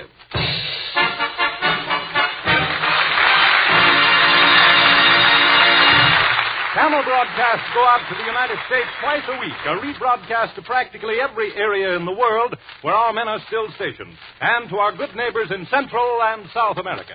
And now here are Bud Abbott and Lou Costello with a final word. Well, Costello, since you're going to change, I'm going to be your pal again. Gee, thanks, Abbott. What are you doing later? What I do after every show. I'm going to the Macombo and have some pheasant under glass. I'm going to the Brown Derby for some cream turkey.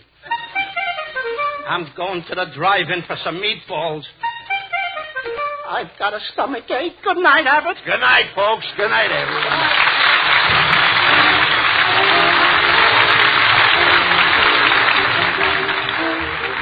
Be sure to tune in next week for another great Abbott and Costello show brought to you by Camel Cigarettes. And remember, try Camels in your T-zone. See if they don't suit your taste, your throat to a T.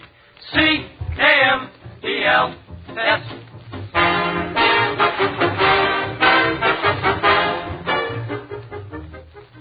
Every pipe smoker enjoys good, rich, full-flavored tobacco, but he likes his tobacco to burn cool and mild, too. That's probably why more pipes smoke Prince Albert than any other tobacco in the world. Prince Albert gives you rich, full, fine flavor because it's made of choice ripe tobacco, and it's mild and easy on your tongue because it's specially treated to make it so. Next time, ask for the National Joy Smoke, Prince Albert smoking tobacco. And for real listening joy, be sure to hear Prince Albert's Grand Ole Opry with its new singing star, Red Foley. Remember, Saturday night on NBC, Grand Ole Opry. Your local community chest gives aid to such good causes as Homes for the Aged, hospitals, the Salvation Army, Travelers Aid, visiting nurses, and many other friendly neighborly services. You can best help support these many services by giving generously to the community chest in your city. Everybody gives to the community chest, everybody benefits. This is Jim Doyle in Hollywood reminding you to listen again next This is NBC, the National Broadcasting Company. For Camel Cigarettes.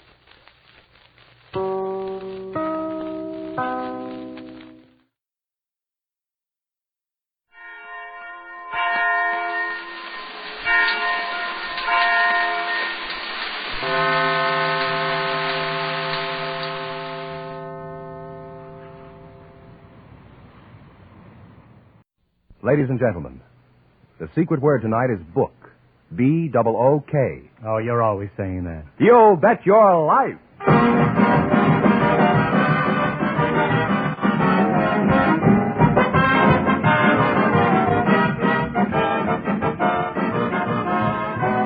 The DeSoto Plymouth Dealers of America present Groucho Marx in You Bet Your Life, the comedy quiz series produced and transcribed from Hollywood.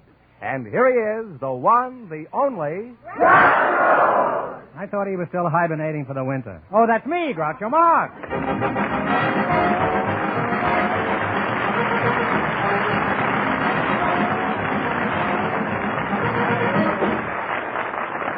Thank you. Well, here I am again with $1,500 for one of our couples. George Fenneman, who's first to try for it? We invited some nightclub hat check girls and some ballpark vendors to the program tonight. And just before we went on the air, our studio audience selected Miss Betty Schumann and Mr. Al Weissman. And here they are. Folks, meet Groucho Marx. Welcome, you beautiful people, for the DeSoto Plymouth dealer. I mean you, Betty. Yeah? And if you say the secret word, you'll split $100 between you. It's a common word, something you'll find around the house. Mr. Weissman. Oh, I've seen you at the ballpark. Eh? Thank you. What ballpark do you do your hawking? Gilmore, huh? Hollywood Ballpark. Hollywood, yeah. What kind of items do you sell to the ball fans? Peanuts, Cracker Jacks, soda, popcorn, cushions, programs, novelties. What kind of novelties? Flags, hats, baseballs. You mean if you get hot peanuts, that's a novelty? Huh? Tell me, Al, is there much difference between the taste of your cushions and your popcorn? All in the color. And Betty, Schumann? Schumann, huh? You're a mighty pretty girl, Betty, huh? Thank you. At what nightclub are you employed, Betty? At Ciro's. Pretty expensive joint, isn't it? Ciro's isn't a joint. I'm sorry. Well, it's a pretty expensive honky-tonk, isn't it? Ciro's isn't a honky-tonk either. Well, at least we agree it's expensive, don't we, Betty? Maybe for some people. That's true. Some people do find it expensive. Only the people who go there.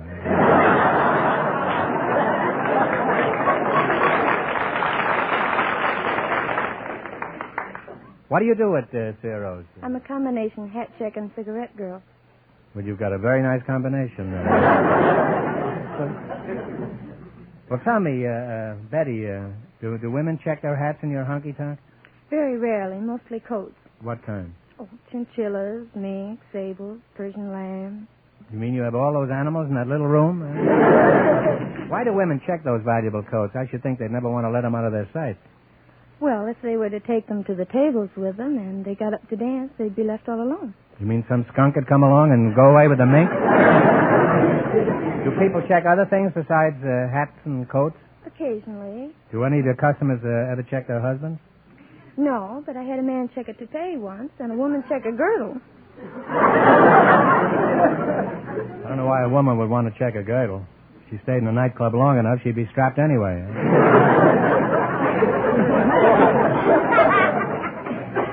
Why would a woman check a girdle in a nightclub, Betty? I don't know, sir. I didn't ask her. It wasn't any of my business. Well, I consider it mine. The next time a woman checks her girdle in your place, you tell her I want to know why.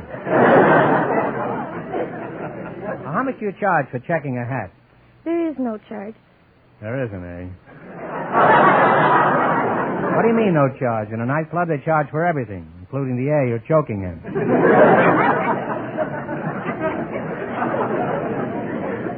No charge at all? There is no charge. You tip whatever you wish. I see. Whatever tip I want, eh? That's right. Suppose I left an asparagus tip.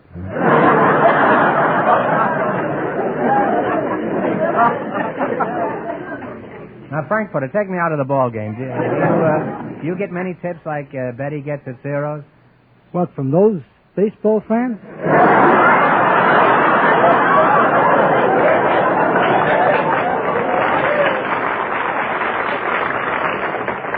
I have never heard venom expressed in such simple terms. I didn't realize you were so sensitive, Al. I thought perhaps occasionally you got a foul tip. I thought occasionally you got a foul tip, you know. Now, what kind of a costume do you wear, Betty? And make it brief. Well, it's strapless. It's very short, and we wear long opera hose. Well, that's brief enough, I guess. Doesn't an outfit like that make people stare? Well, yes. Mostly the women. You mean the men don't stare? Yes, but in a different way. Naturally. Well, a man wants to see what happens to his hat, that's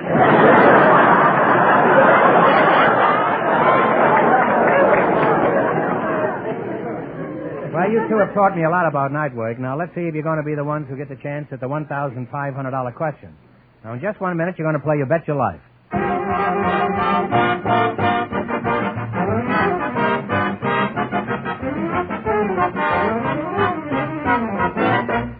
When you take your car for service to a DeSoto Plymouth dealer's, notice all the special tools and equipment in the shop. The equipment that helps the expert mechanics do better, faster work on your car. Find out also about the 2 great new cars he sells. There's a brilliant new DeSoto, truly a magnificent car, truly a new car, front to back. From its impressive full-width radiator grille to its smart-looking, newly designed rear end. You'll be amazed by all of its new features. You'll enjoy driving it, for DeSoto is the car that lets you drive without shifting. And remember, all dealers who sell DeSoto also sell Plymouth, the beautiful car that likes to be compared.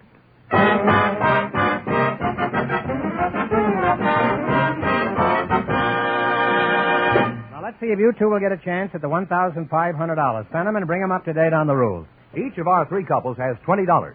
They bet as much of that 20 as they want on each of 4 questions. The couple that earns the most money gets a chance at the $1,500 DeSoto Plymouth question at the end of the show. Our other 2 couples are in a waiting room off stage, so they don't know what's happening out here. Here we go. Let's see how high I can build you $20. You selected drinking songs as your category. Is that right? That's right. Now, here's your first question. How much of the 20 are you going to try? 10. All right, $10. Here's a song everyone should know. Play, Jerry.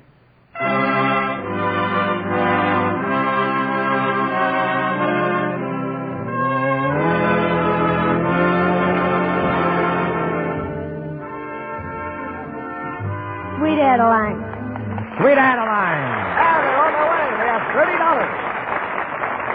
$30. Remember, you're going for $1,500 tonight. Now, how much of the 30 are you going to try? 20. $20. What is the name of this song?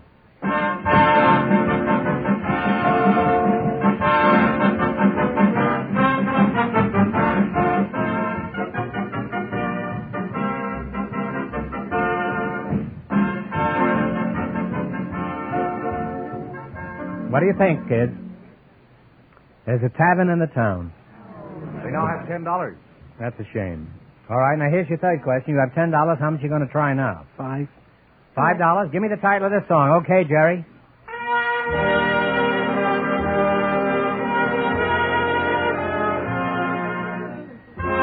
Whip and Poop. The Whip and Poop song. Oh, on the way again. Now it's $15. Here's your last chance to beat the other couples. How much of the 15 will you try? All of it. All of it. Shoot the works. Give me the title of this song.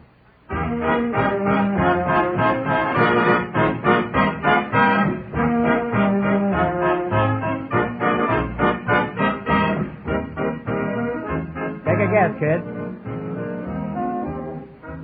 This little brown jug. I'm going to give you another chance to make some money. Get this one right, and you win $10. Now think hard. Who is buried in Grant's tomb? Grant. General Grant is right.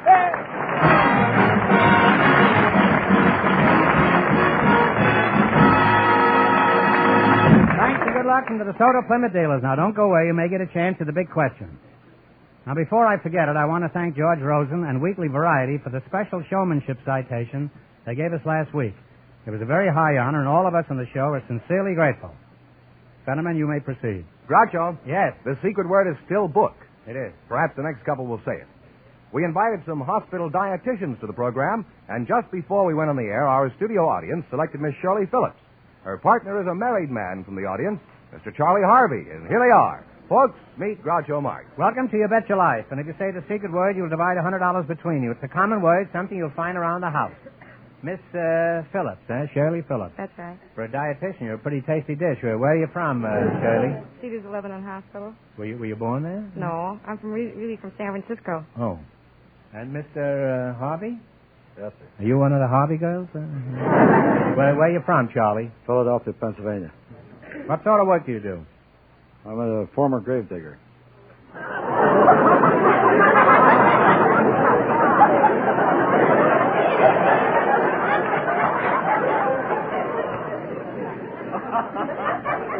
Well, why did you quit? Is everybody dead? Why did you quit, huh? I had a better chance for a job out here, so I came out here. What are you doing now, Charlie? I'm a warehouse man now, sir. What are your duties as a warehouse man? Well, I'm filling crates now. Shipping clerk. Same job, but you're indoors, that's all. You are married, Charlie? Yes, sir. How'd you meet your wife? Well, she was working in Kelly's Oyster House in Philadelphia. Reading tea leaves and palms. Reading tea leaves in an oyster house? Huh? Yes, sir. What happened? Well, she read my tea leaves in there one time and told me that I was going to marry a widow with 2 children. And a while back later, I came back over there and I says, well, I've looked all over town and I can't find a widow with 2 children. And she says, well, you've been looking at her every time you come into Kelly's Oyster House. She was a girl. Well, did you marry her just so you wouldn't make a liar out of her? Is that Why, you're not married, huh, Shirley? No, I'm not. Why aren't you married? I'm not ready to get married. How long would it take you, huh?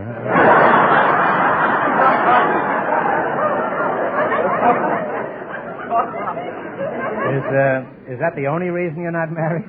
No. But it seems like every time I meet somebody, either they're not interested in me or I'm not interested in them. Well, don't be discouraged. Someday you'll meet a man and neither one of you will be interested.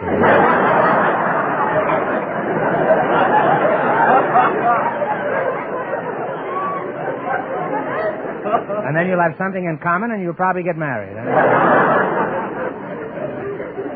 Just, what do you do on your job, Miss Phillips?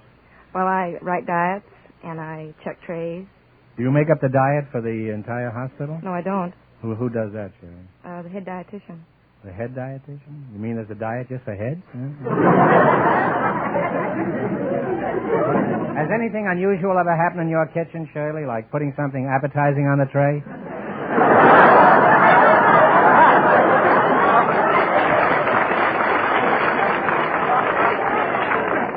Apparently, there are a lot of ex-patients here tonight.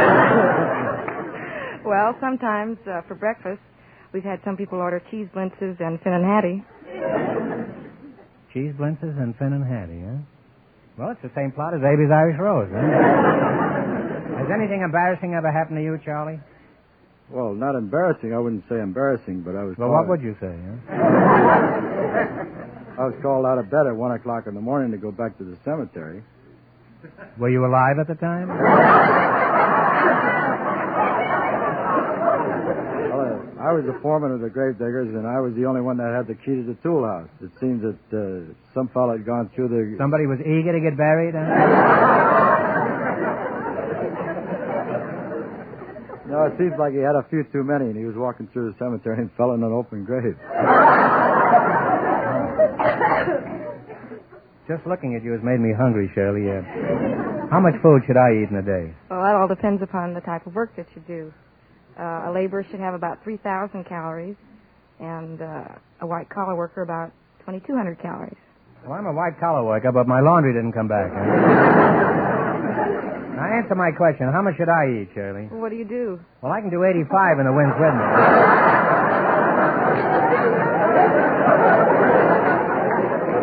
I not only can do 85, I am 85. Now, answer my question, Shirley. How much should I eat? Well, looks like you sit down most of the time, so... I'd say about 1,500 calories. That's about one meal a day, isn't it? Is there any food that's on most diets? Oh, I'd say meat or milk. In most cases, you'd say milk is good for the figure? Yes. Have you ever looked at a cow?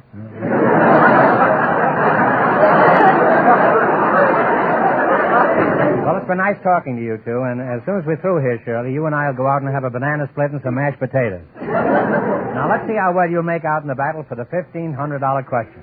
You're going to play You Bet Your Life. Run your $20 into more than the other couples, and you get a chance at the big question. I can't tell you how much our first couple won, but Fenneman's off stage to remind our listeners. The nightclub girl and the ballpark vendor lost all their money, so these people have a clear field. Here we go. Let's see how high I can build you $20.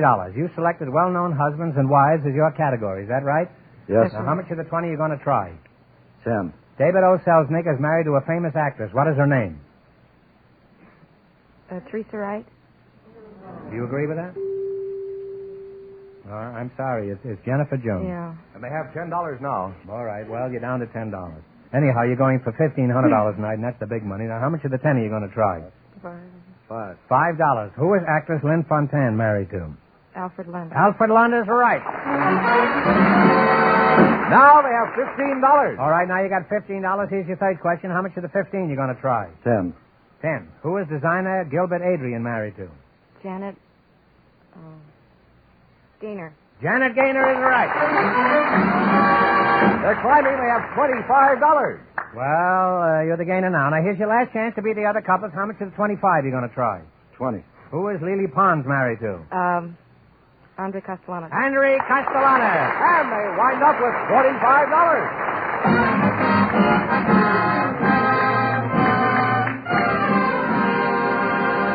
Thanks and good luck from the DeSoto Plymouth dealers. Now, we'll soon know who gets the chance at the $1,500 question. Folks, I don't have to tell you that summer is almost here. No, Fenneman, but you will anyway. And summer means that the best days to drive your car are right on top of it. I wish you'd drive more carefully. I will, Groucho, and more enjoyably, too. Because now's the time when I and thousands like me... I won't comment on that horrible thought. Now's the time when we smart car owners get set for those fine summer weekends and for vacations by visiting our DeSoto Plymouth dealer. Fenneman, that's your idea of a vacation? Your family visiting a DeSoto Plymouth dealer? Well, the time your car spends at a DeSoto Plymouth dealer's, folks, will make every mile you drive this summer more enjoyable. That's true. More economical. Yes, it is. Safer. Yeah, and safer. For expert service and checkup at a fair price. See your DeSoto Plymouth dealer tomorrow. All right, Fenneman, who's leading in the race for the $1,500 question? Well, the dietitian and the married man are ahead with $45. And the secret word is still book. We invited some sets of identical twins to the program tonight, and just before we went on the air, our studio audience selected Janny and Joey Pope. Folks, meet Groucho Marx. Welcome, kiddies, for the DeSoto Plymouth dealers. And if you say the secret word, you'll divide $100 between you. It's a common word, something you'll find around the house. Identical twins, eh? I'm glad somebody told me. Otherwise, I might have accused one of you of being up here twice just to confuse me. Which one are you? I'm Janny. You're Janny, yeah? Yes. How do you do? And which one are you? I'm Joey. You're Joey. Uh-huh. You're Joey Haha? That's an Indian name, huh? Is your name Janny Haha? I've heard of Minnie Haha, but... You two certainly look alike, and I think you should know each other. Janie, shake hands with Joey, huh? Now, don't anybody move. Stay right where you are. Now, let's see. Janie, how old are you? I'm 20 years old. Joey, you are Joey, huh? Yes. Since you're identical twins, you're exactly the same age? Yes, I'm 22.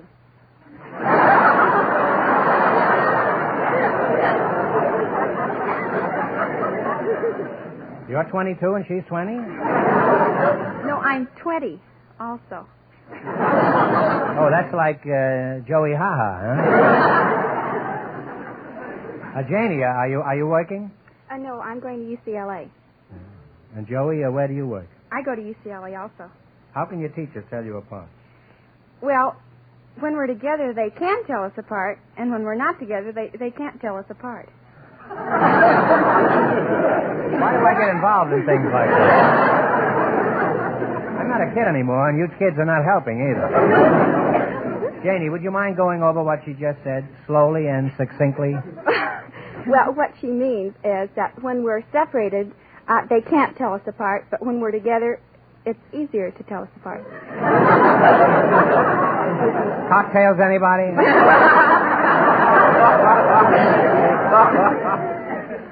Joey, does everybody have the same trouble I have? I'm Janny, that's Joey. Oh, this is... Answer my question. Does everybody have my trouble? Well, yes, I guess. What's your trouble?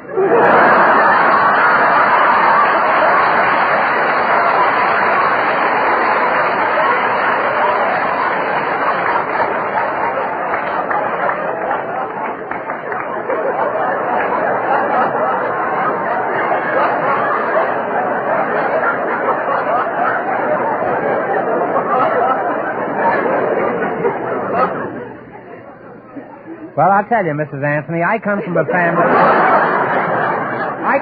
family of 5 boys. I was standing here 5 minutes ago minding my own business when suddenly I went off my rocker. Now, Janie, do you have any boyfriends? That's you, Janie, over there. Yes, I have How do one. your boyfriends tell you apart? Well, they have a lot of trouble telling us apart, but on the other hand, we have trouble telling them apart because they're also identical twins. We all get mixed up. Have you ever played any tricks on your boyfriends?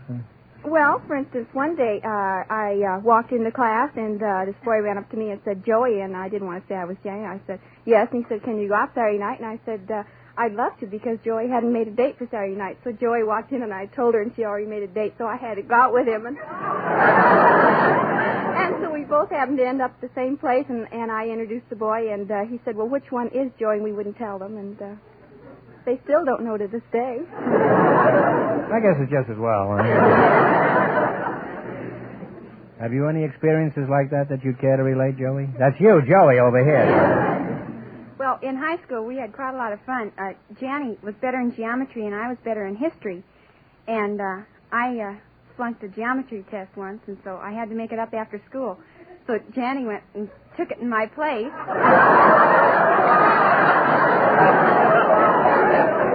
She knew all the answers, and so she brought the blue book up to the teacher.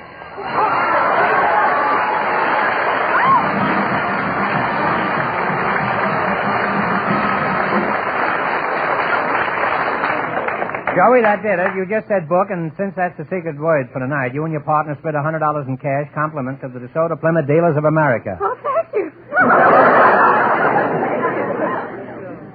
Now, where were we when you dented my checkbook? Well, I brought the blue book up to the teacher, and as I was handing it to her, we both wear different rings, and I forgot to change my ring, and that's the only way the teacher could tell us apart, and she knew I had a pearl ring, and this girl that brought it up had a ruby ring, so she caught us in the act, but she was very nice about it. Just kicked you out of school, Well, Joey, you two not only look exactly alike, but you even dress exactly alike. Do you always dress the same? Oh, yes. What about boyfriends? Do you like the same boyfriends? Oh, no. We've been very lucky about it. Yeah. Your taste is quite... very different. much the same, twins. But the twins are alike, so it doesn't make any difference who goes with who. You don't care which one you get, huh? No. I guess when you've seen one twin, you've seen them all. Well, it's certainly been nice looking at you girls. Now we're going to see if two heads are better than one. You're going to play You Bet Your Life. You beat the other couples, and you'll get a chance at the $1,500 DeSoto Plymouth question. I can't tell you how much the other two couples won, but Fenneman's going to remind our listeners. The dietitian and the husband are ahead with $45. Here we go. Let's see how high I can build you $20. You selected animals and birds of fact and fiction as your category. Is that right? Yes. All right. Now you have $20. How much are you going to try? $10, Harpo. $10. Harpo, right?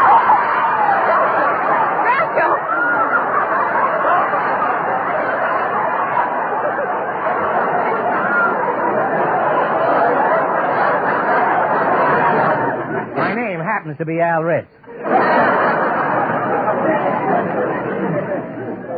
All right, Janie, that's you over here. No, I'm Joey. Oh, no, not from now on, you're Janie, and you're one of the Dolly sisters. You're going to try $10, and what animal do you associate with Mrs. O'Leary? Cow. A cow is right.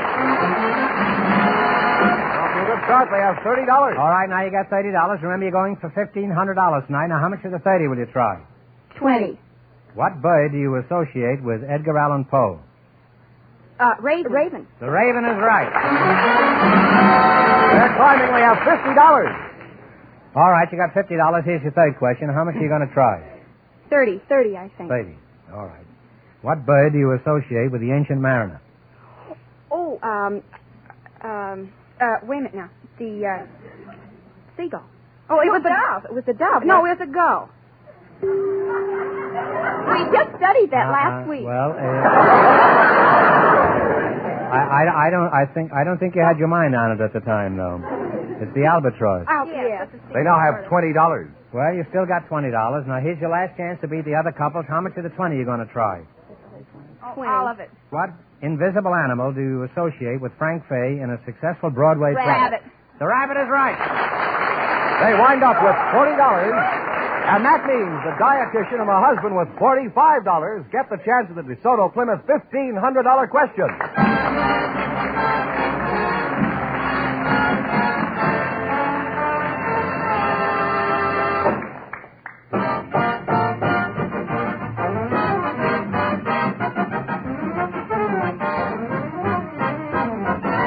When your car needs attention, it's important to get the very best service you can get.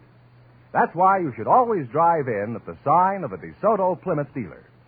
For there's where you get a top service job every time. Expert factory-trained mechanics, working with factory-approved tools and equipment, do better work on your car, and they do it faster. That means money in your pocket. Add to this the DeSoto Plymouth dealer's constant desire to treat you fairly and squarely, and you have all the reasons why it will pay you next time your car needs attention to take it to a DeSoto Plymouth dealer.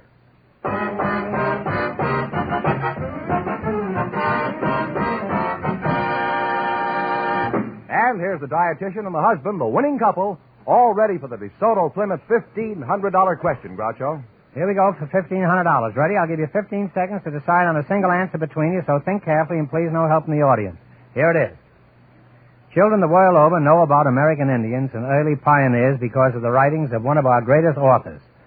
He wrote The Deerslayer and The Last of the Mohicans, among others. Who was this man?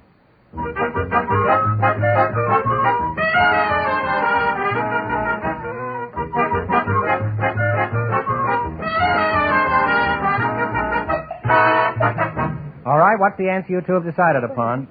I think it's James Oliver Kirkwood. No, you had the first name right, but I'm sorry, Charlie. It's James Fenimore Cooper, so that means the big question next week will be worth $2,000. Well, you lost the big money, but you won $45 in the quiz. Congratulations, and thanks to both of you.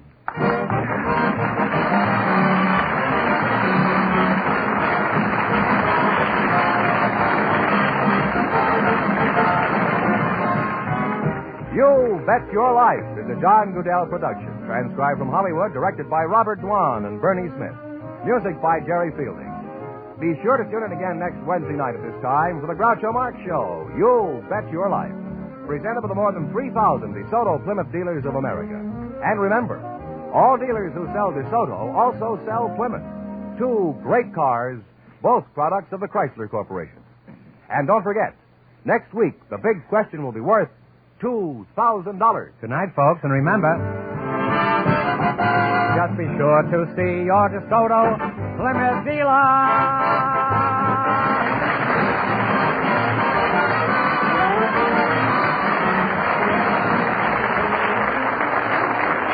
Folks, here's a tip from the National Safety Council. When driving, look ahead of the vehicle ahead to give yourself more stopping distance. This is George Fenneman, signing off for the more than 3,000 DeSoto Plymouth dealers from coast to coast.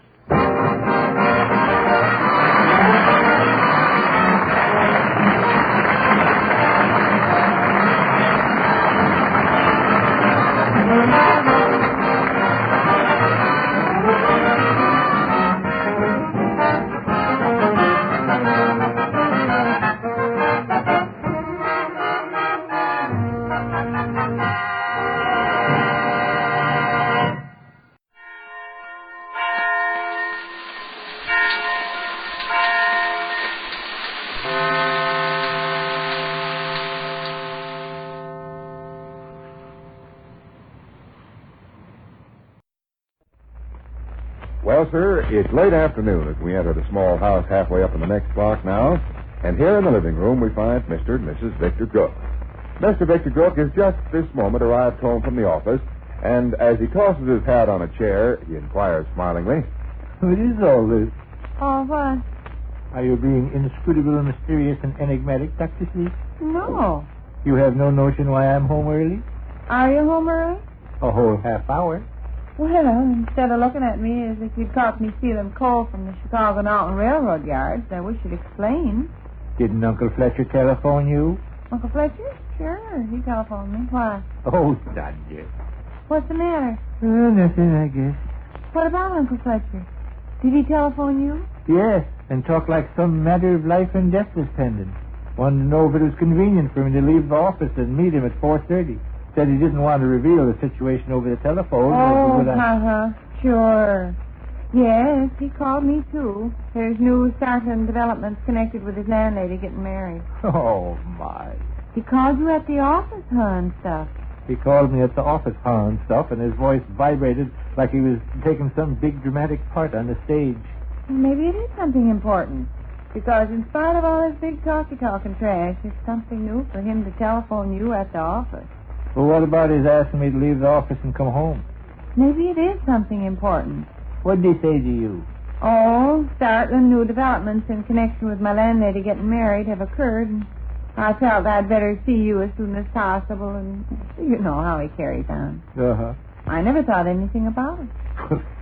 What in thunder could have occurred in connection with his landlady getting married that would in any way concern me? Oh, yes, I don't know.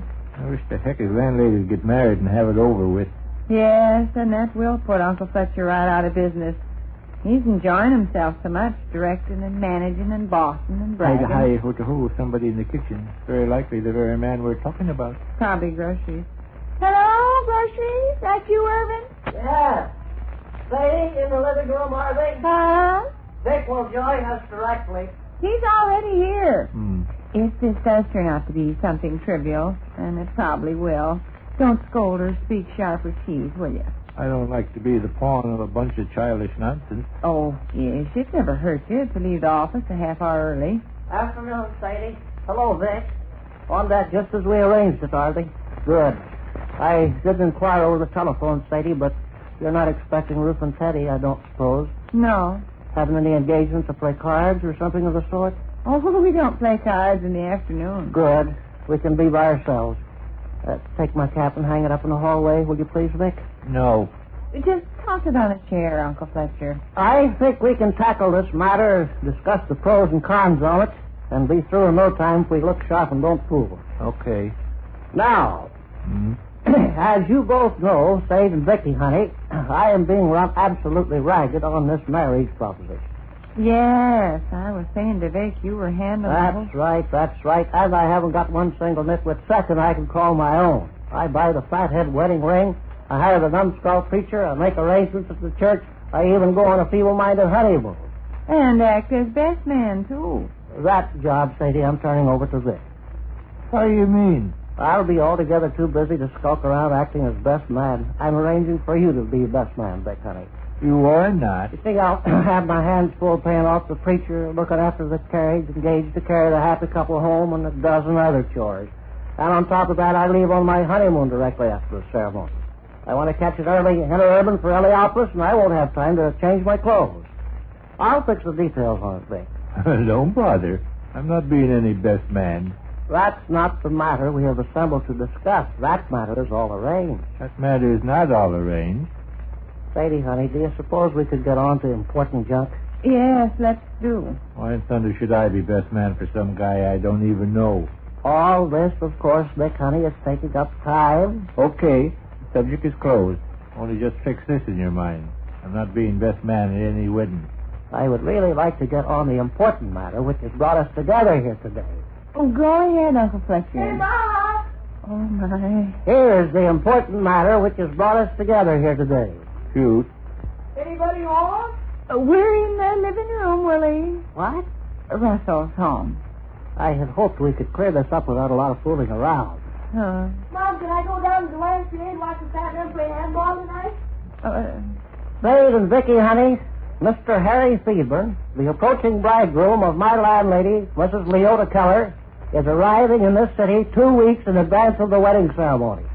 Oh? Mom?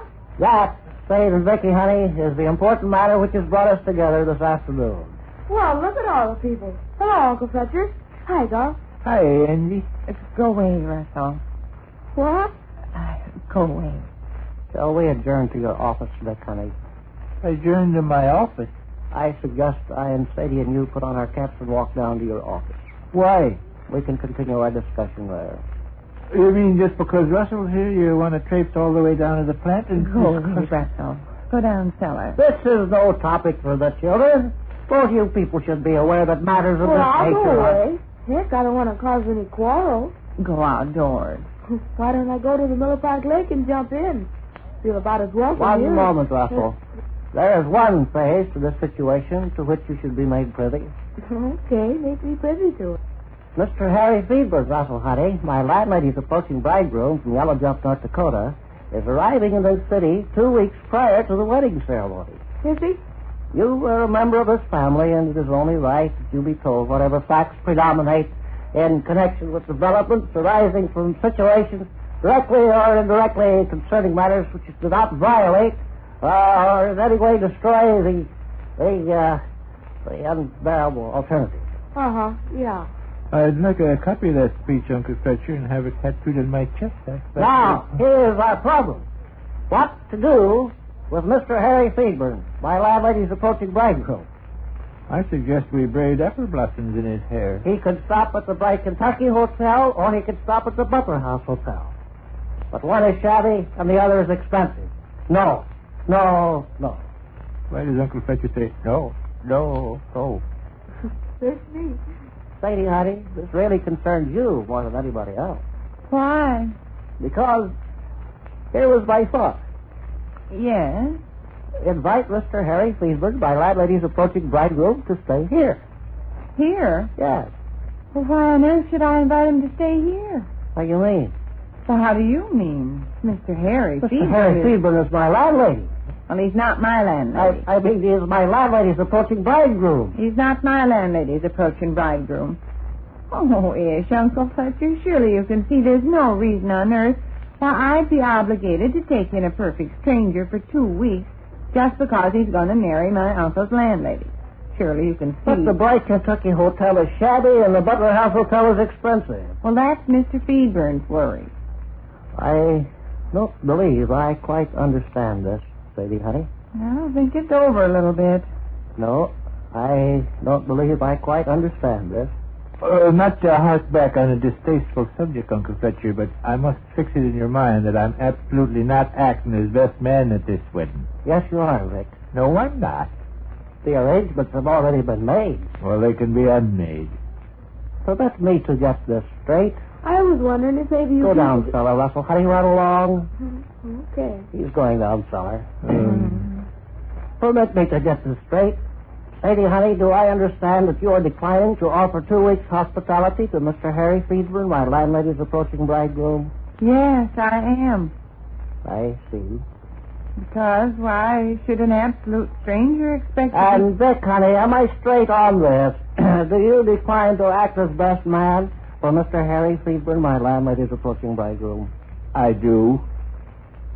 Then I guess there's no more to be said. Mm-hmm. I believe this is my cap here on the chair. Yes. It has been nice talking to you people. Mm-hmm. Vic, honey, it was most obliging of you to leave the office and meet me here to discuss these matters. Not at all. I hope to see you both again in the very near future. And now, with your kind permission, I will take my departure. Bye.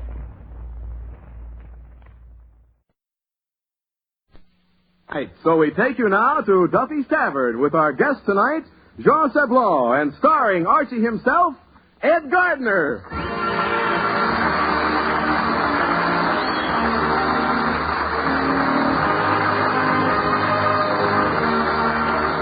Duffy's Tavern is brought to you by Ipana Toothpaste and Trouchet, the beforehand lotion. Ipana for the smile of beauty, Trouchet for softer, lovelier hands. Ipana, Trouchet. So for the smile of beauty, use Ipana twice a day. And to keep your hands looking lovely, just be sure that you use Trouchet.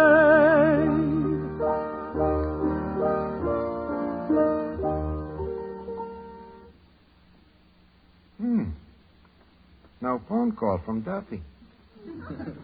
That's funny. What time is it, Eddie? 3 weeks before Christmas. Oh, that dirty Duffy. Yeah, that's why he ain't called. You know, you got a present from him last year, didn't you? Yeah. A gift certificate to Joe's push cart. Well, now, have you selected your present for Mr. Duffy yet? Well, to tell you the truth, Eddie, I've been giving it a lot of thought. What are you giving him? Nothing. After all, it's the thought that counts. Well, Mr. Archie, about your present to me, Yeah. don't give it a thought. What you gonna buy your girlfriend, Peaches Latour? Peaches Latour? Oh, the striptease. I gave her the air, Eddie. When? When them new styles came in, she started wearing her dresses longer. How much longer? About 30 seconds.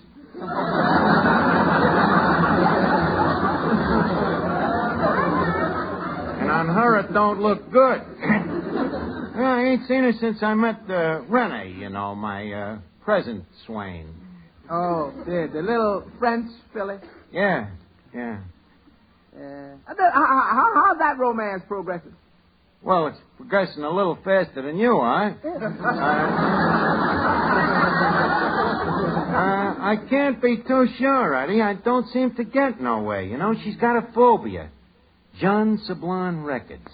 Every time I go to hold her hand, she reaches for the phonograph. And I have to listen to that crummy French singing. Mums le cordon rouge. Yeah. Oh, I'm telling you, it's murder. John Sablon? Yeah, French guy. Sort of a Bobby Breen with a beret. Now, one of them intimate singers. He intimates a lot of things in French that he could never get away with in English. This Rennie falls for him. Yeah, well, how'd she happen to meet him? She didn't, Eddie. That's the drought of it. She's just in love with his records. Every time I see her, I have to listen to them Sablon records until the wax is coming out of my ears. Oh, well, why don't you try scratching up the record? I did. It only made him sound better. Day and night, she's listening to the guy. You know that little Dick the dog that they got on phonographs? Uh-huh. On her machine, it's turned into a French poodle. I'm telling you, it's weird. Hello, boys. Oh, hello, Miss Duffy. Look, you're a woman. Let me put it this way. Could you fall in love with just a voice? Your voice? Yeah. No. Yeah. I lost him.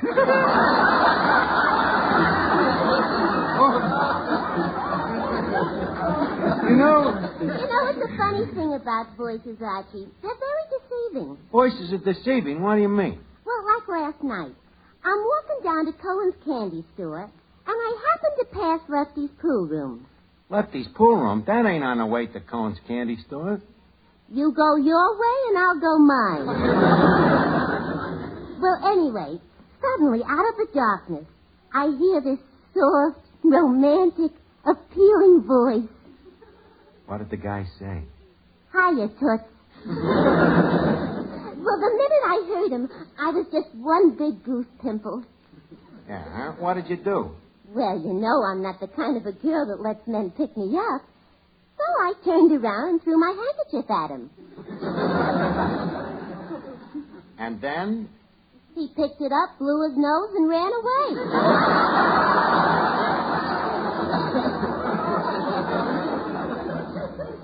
I guess I showed him. So, like I say, voices are very deceiving. That's what I've been telling Rennie. Imagine a dame falling in love with a guy just because she heard his voice on phonograph records. Whose records? John Sablon. The dame is silly. Ridiculous. Of course. Because I'm in love with him. Too, Miss Duffy? I could wear out my needles just listening to him. Have you ever heard him sing Manzel? 300 times. Me too. I've heard it so many times I could sing it backwards. Now, don't exaggerate. Who's exaggerating? Mamselle Cafe, small Oh, no, Miss Duffy. Use dames is nuts. Look, did you ever get a good look at some of them crooners? Take that Sinatra, you know. You put an olive on one end of him, and you think he's an hors d'oeuvre. And that Sloppy Crosby, and that Jolson, that old man down on his last knee. And this Sublime is probably even worse. If Rennie ever got a gander at... Hey, wait a minute. That's the cure. Give me that phone. Hello? Hotel Pierre? Look, honey, I would like to be connected with Jean Sablin's room. You're speaking from there.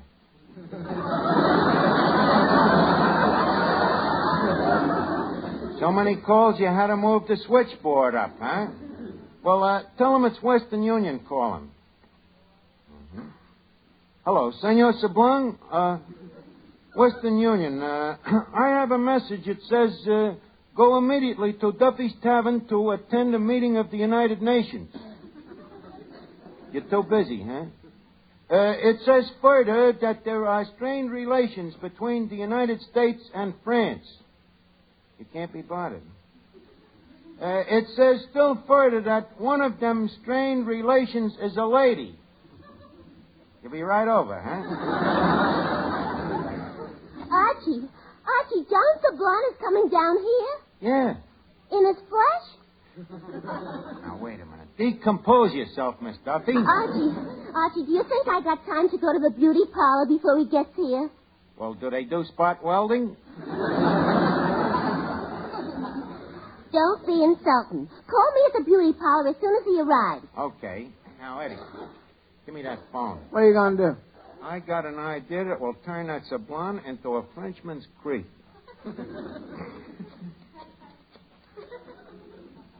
Hello, Rennie. This is Dreamboat. Look, honey, how...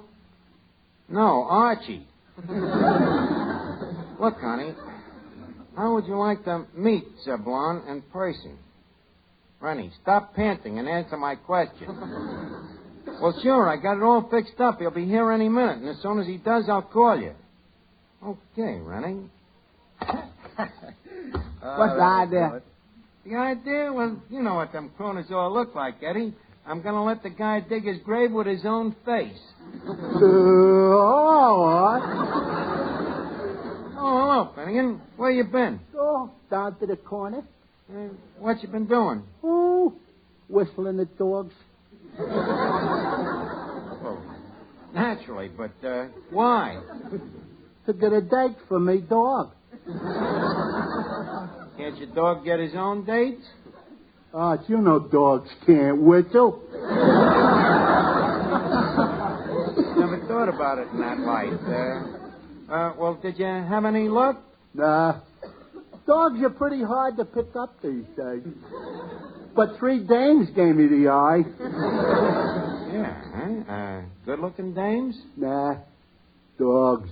Well, what are you doing hanging around street corners? I thought you was going to do your Christmas shopping today. I did, Art.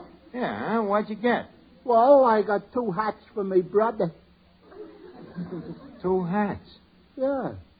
That's my brother Oswald. Oh.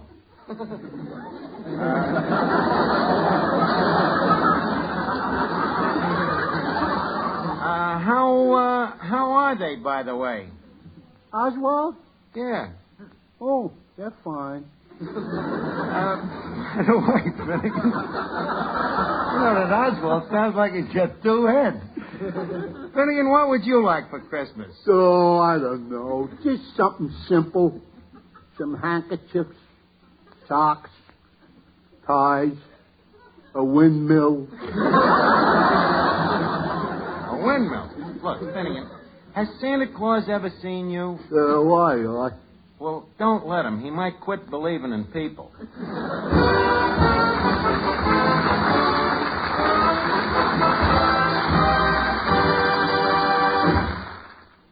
You know, you hear about many different toothpastes these days, but of all these, only one toothpaste is recommended by more dentists than any other. It's Ipana toothpaste. Ipana is recommended by dentists 2-to-1 over any other toothpaste. Not only that, Ipana is used by more dentists for their own personal use than any other toothpaste or powder, according to a recent nationwide survey. Now, there must be a reason for this overwhelming preference by dentists for Ipana toothpaste. Try Ipana yourself. See how it can help your own teeth to a brightness, your smile to a loveliness you never thought possible. For Ipana not only cleans your teeth, but when followed by gentle gum massage, promotes the health of your gums. And firm, healthy gums are most important to the brightness of your teeth. So do as so many dentists recommend. Use Ipana toothpaste for your smile of beauty.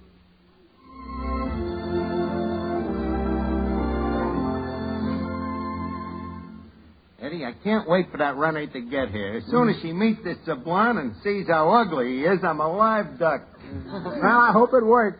It better. If it don't, I'm dead. Good evening. I ain't the only one. Just a second. Who are you? I'm Jean Sablon. Who are you? You're late, Mr. Archie. You mean to tell me that you're Jean Sablon? You're even better looking than Hildegard. How come you ain't fat or skinny or something? And where's your toupee and your buck teeth? Sorry, I haven't got any. Oh, huh? And you got the nerve to call yourself a crooner? Frankly, I'm a little disappointed in you. You might at least have been hideous. This kind of cocks me idea into a hat.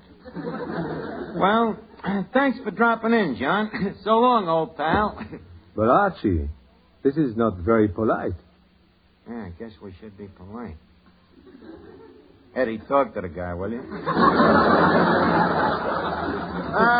Tell me, Mr. Sablon, what do you think of the tavern? The tavern? Well, I think it is... how is the word? You know, my English is so... Lousy? That's the word. I guess this is what the French call their garlic wit. Sneaks up on you. Hey, Art. Who's the handsome guy? Stop rubbing it in, will you? This is Monsieur Sablon of Paris. Oh, I am Monsieur Finnegan of Third Avenue. And this is what is known as going from the sublime to the ridiculous.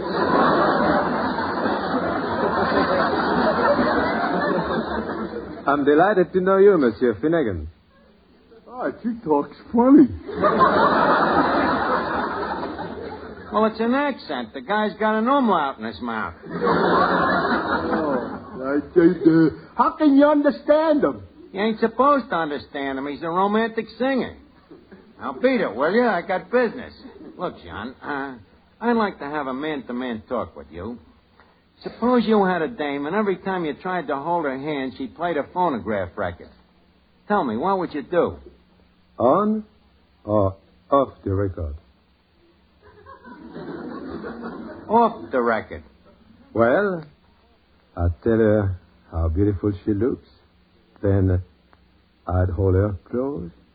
Then I whisper sweet nothings to her. Look, I can get the same results with a fast beer.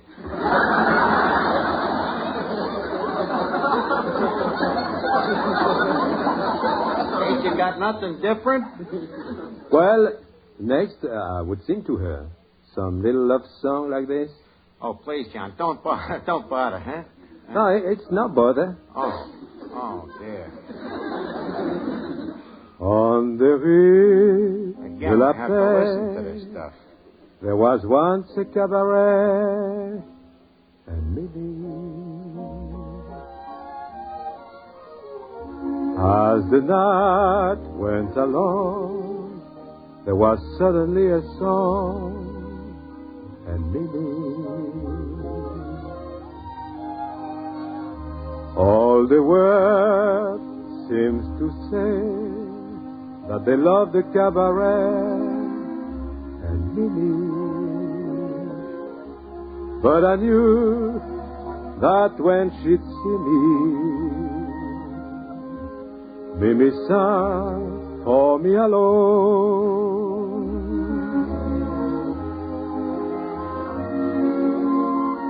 Only for me and no other, her lips were singing such a sweet refrain. Though now she sings to another, in my heart the song will remain.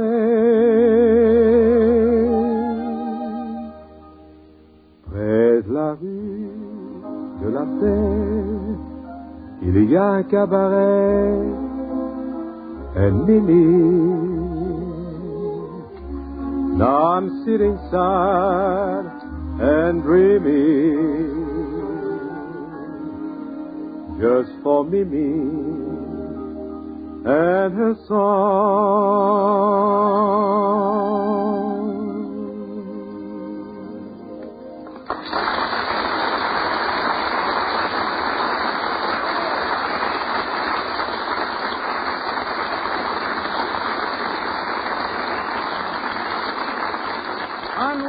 Ennui. Look, Jean, this dame I was talking to you about. Dame? This croquette. Oh, what about her? Well, you know how silly some dames are. This one is nuts about you. If I get her on the phone, would you please insult her and discourage her? Well, why not? Okay, it's a deal. Hello, Renee. John Sablon is here, and he'd like to talk to you. Okay, John, here. Hello. Insult her. Certainly. Hello. Honey? Listen. What's the idea of double-crossing my friend Archie? What? Archie? She's French. Yeah. Oh, and what a beautiful voice. Well, she's a beautiful dame. Beautiful, hein? Yeah. Hello, René. Qu'est-ce que je veux dire? Attaboy.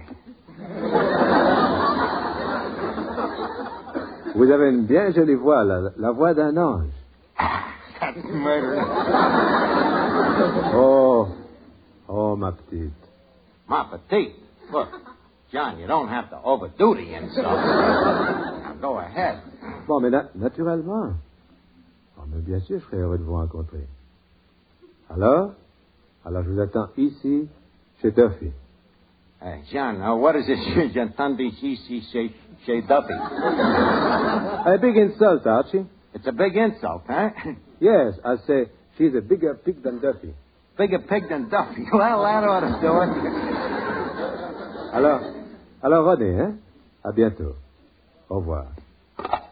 Well, Archie, we're all picked up. Good.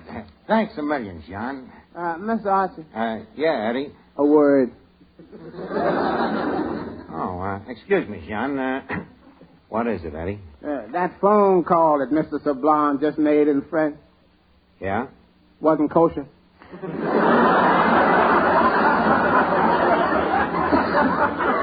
What do you mean wasn't kosher? He called her a ma petite, didn't he? Yeah, but look here in this French dictionary. Ma petite, a term of endearment. A term of endearment? That lend-lease Lanny Ross. Eddie, quick.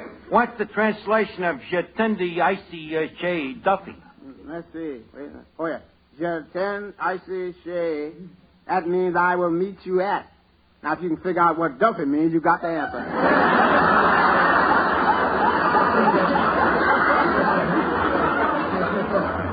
Dirty double-crosser. That son-of-box Charles Boyer. Sablon, come here. Look, you low French heel. What's the idea of undergrounding me? Well, sorry, I don't understand. What's the idea of making passes at my dame? I'm French. That's a flimsy excuse. Who do you think you're dealing with? Who? I'll tell you who you're dealing with. Drop dead. That's who you're dealing with. Archie, you cannot talk like that to a Frenchman. I demand satisfaction. Okay, I'll give you satisfaction. Do you choose pistol or sword? I choose... What's this guy talking about? Pistols, a sword. You don't mean you want a duel? Yes, it's the only way I can avenge my honor. Yeah. But you know, dueling is illegal. It's barbaric. Furthermore, a guy could be killed that way. Archie, you promised to give me satisfaction. Well, I'm satisfied right now. Look, can't we just forget the whole thing, ma petite? Archie, you are a coward. A coward? At the moment, yes. But just give me a couple of minutes to figure my way out of this, and we'll see how much of a coward I am.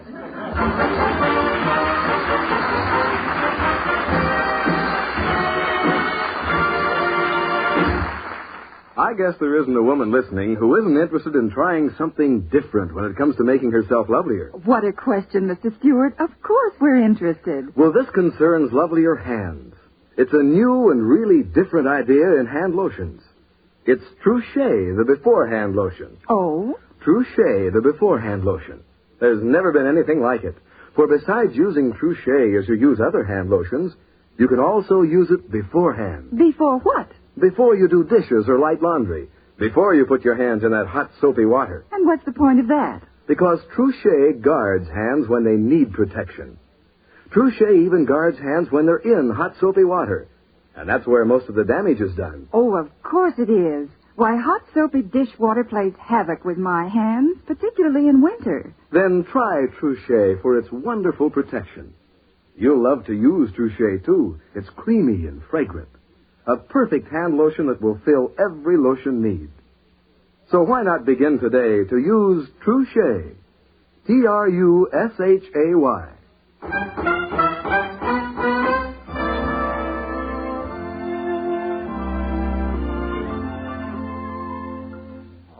Terrible. A duel yet. Eddie, I'm too young to die. Is that all that's bothering you? Well, what really burns me up, though, is that just last week I paid a doctor $10 for a complete physical checkup. Eddie, how are we going to get out of this? We? Eddie, please, stop talking French at a time like this. Got enough trouble. Well, Archie, I'm ready.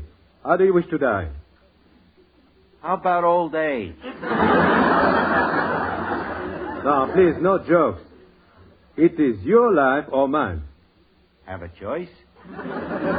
Okay, I'll take yours. After all, it's only a girl. Which do you prefer, pistols or sword? Which do you prefer? I will use a sword. Okay, I'll use a pistol.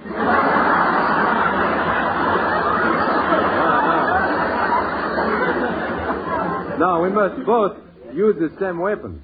Oh, we do, huh? Well, how good are you with a pistol? Well, you mean the British Webley automatic or the Smith & Wesson 45 caliber and the 38 frame? How are you with a sword? Well, do you mean épées, rapiers, folds, or sabers? Eddie, what am I going to do with this guy? Try spelling bee.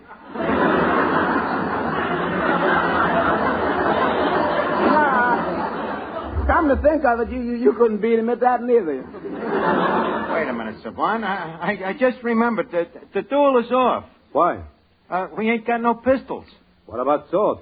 We ain't got them neither. Arch, what about them two swords hanging on the wall in the back room? And again. The back room? I'll get them. Oh, this is terrible. Wait a minute. Eddie. Hey, I got an idea. We're fighting this duel over a beautiful dame, ain't we? Yeah. Would a Frenchman fight over an ugly dame? No. Give me that phone. Hello? Beauty parlor?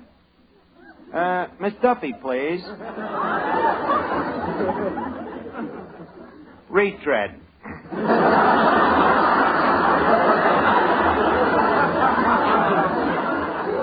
Hello? Hello, Miss Duffy? You gotta get over here right away. Yeah, he's here. Okay. Well, here are the swords. Yeah, the swords. Which one do you want? I'll take both of them. Look, Sublime, I was just thinking, we can't fight this duel. Why not? Well, to fight a duel, you're supposed to have a second, ain't you? Yes. Well, I ain't got one. Don't worry, Arch. I'll be your second. Oh, that vinegar. So, let's get started. 1, 2, 3. On guard. On guard. On guard. On guard. On guard. On guard. On guard. On guard. All right, quit stalling, will you? Well, I guess this is it. On guard. We fight for the honor of this Ronnie.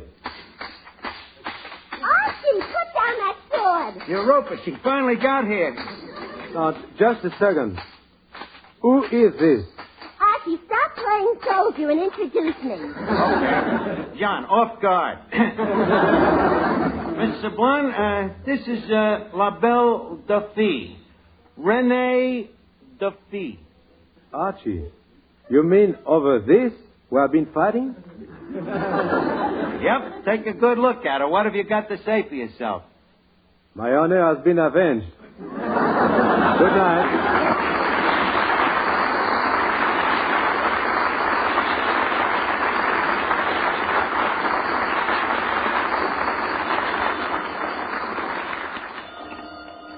Hello? Oh, hello, Ronnie. No, he just left. Huh? Well, he's handsome and attractive and charming and everything, but confidentially, I think the guy is a bit of a coward.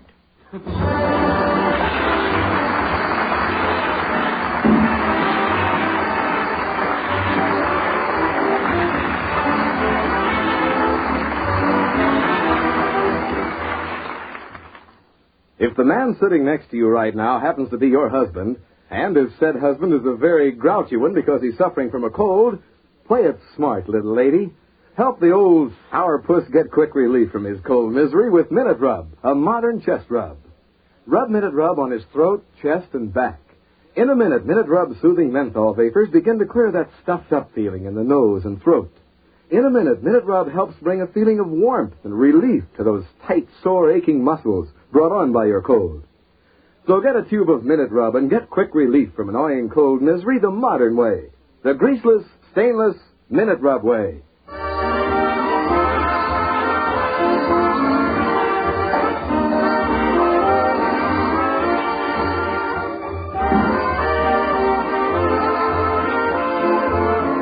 It's time now to leave Duffy's Tavern for this evening, but let's meet here again at the same time next Wednesday, when our guest will be Miss Esther Williams. Until next Wednesday, then, this is Jay Stewart reminding you that for the smile of beauty, remember Ipana toothpaste. And for softer, lovelier hands, remember Trouche, the beforehand lotion. Each Wednesday, Bristol Myers bring you Duffy's Tavern and Mr. District Attorney, which follows immediately over most of these stations.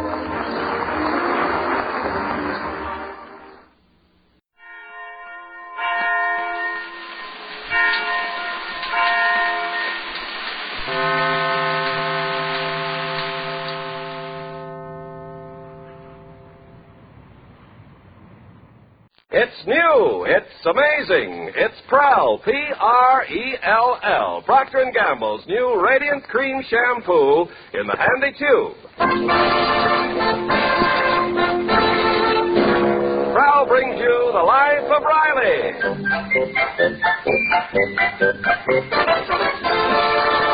Prell, the shampoo that removes unsightly dandruff in as little as 3 minutes and leaves hair radiantly clean, radiantly lovely, presents The Life of Riley with William Bendix as Riley.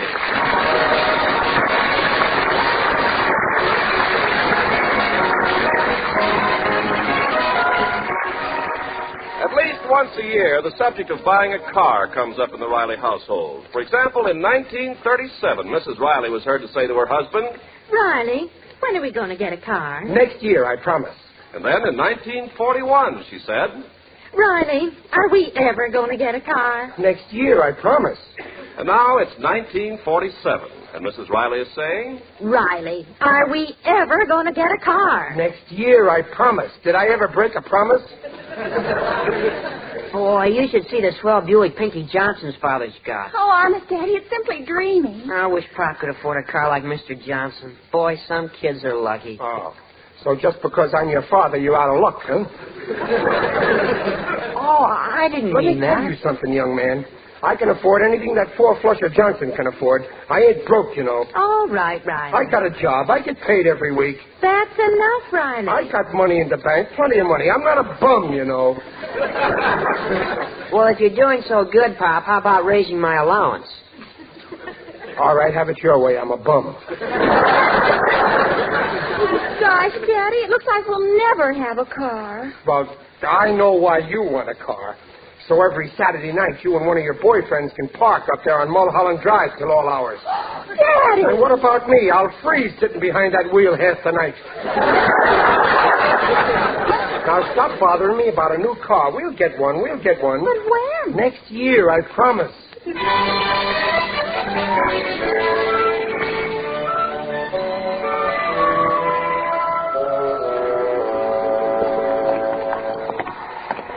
You want to go bowling after supper, Gillis? Nothing doing.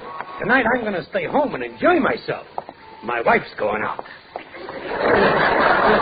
Well, what's the matter? Has Honeybee been picking at you again? Always nagging on me for dough. Yatta-ta, yatta-ta, yatta-ta. Believe me, I'm glad I ain't rich or I'd have to give it to her. That's a good point, Gillis. And my kids always hounding me for things. If I was only a bachelor, would I laugh in their face? Yeah, like they say, Gillis, raising a family is no job for a married man. Now, when we were juveniles... Hey, look at that store window.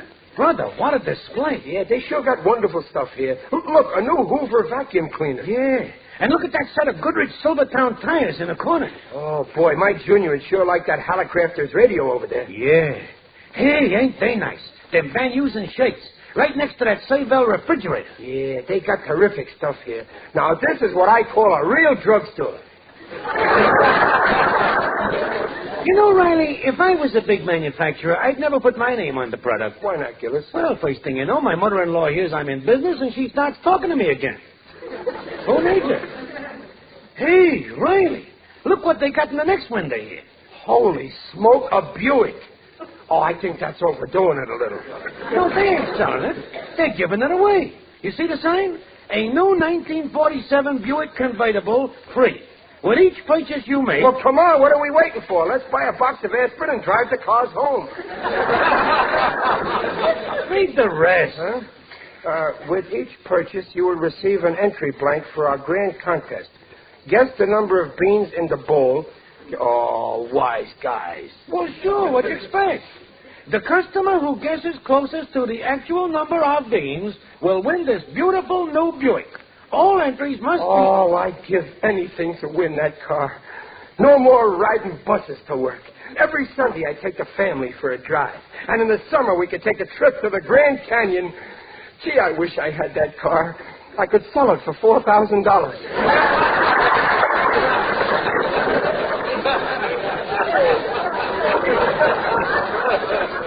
Stop dreaming. Boy, if I won this car, I can just see Peg in the kids' faces when I put... Gillis, I'm entering that contest. You're crazy. What chance you got guessing the correct number? I won't guess. I'll get the exact numbers. All I got to do is get a bowl that same size, fill it up with beans, and then count them. It's a cinch. You know what? How do you know every night they don't put in more beans or take some out? You know, that's the difference between you and me, Gillis. You don't trust nobody. You're a septic. But me, I'm antiseptic. Gillis, you really think they'd fool me? Positive. Of course, if you had a spy in the store to keep an eye on the bowl so they couldn't pull nothing. Yeah, if I had somebody who I could... Oh, I got a great idea. I'm a cinch to win now. What a brainwave. What, Riley? What? All I got to do is... Oh, no, this is one time I'm keeping my big mouth shut.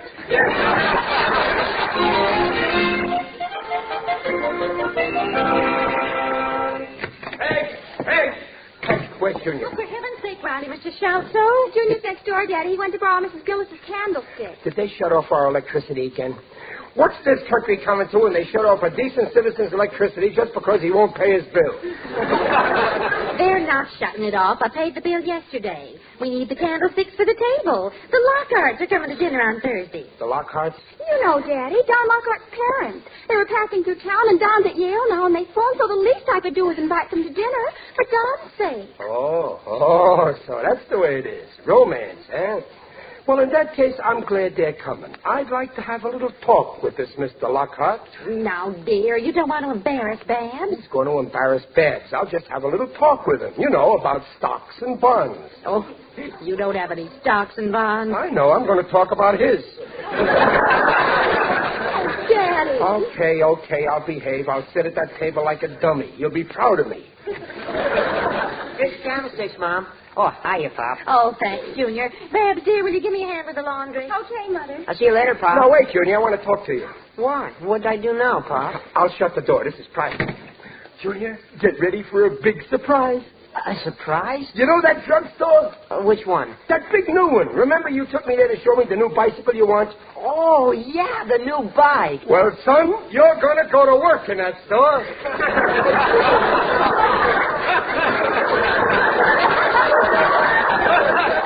Surprise? Work? Yeah, you love it. But I don't want to work in a drugstore. Okay, son. But don't you need some Christmas money? Well, yes, I do.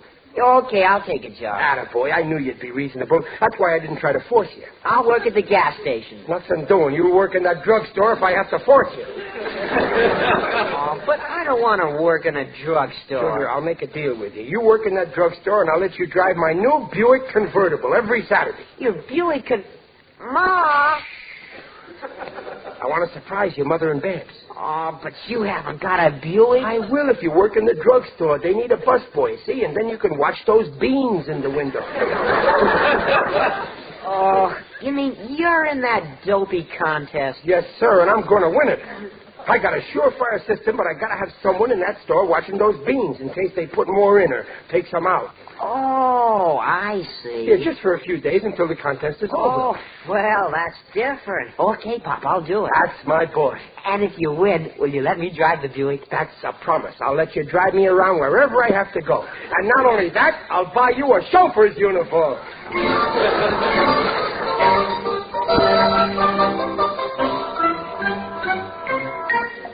10, 11, 12, 13, 14, 15. But, Pop, I still don't get it. 16, 17, 18, 19, 20. Now, look, Junior, I bought this bowl, see? The same size as the one in the drugstore. And I filled it up full with the same kind of beans.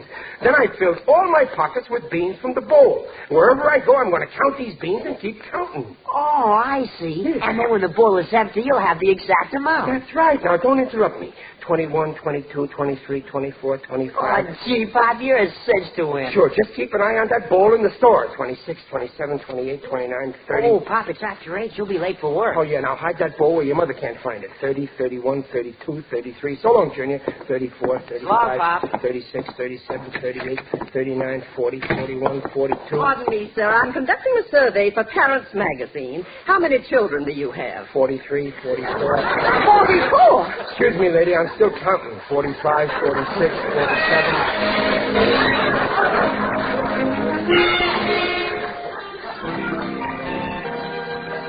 20,995. 20,996.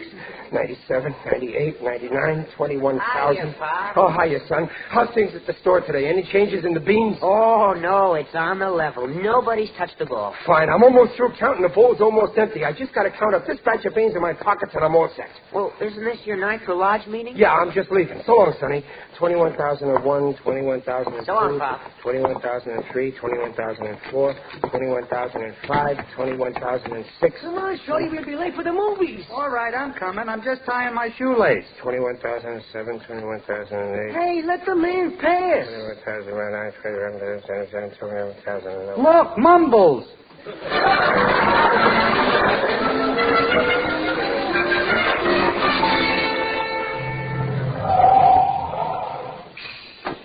Step lively, please. Watch the door. 22,548. Boy, a fair in the box, please.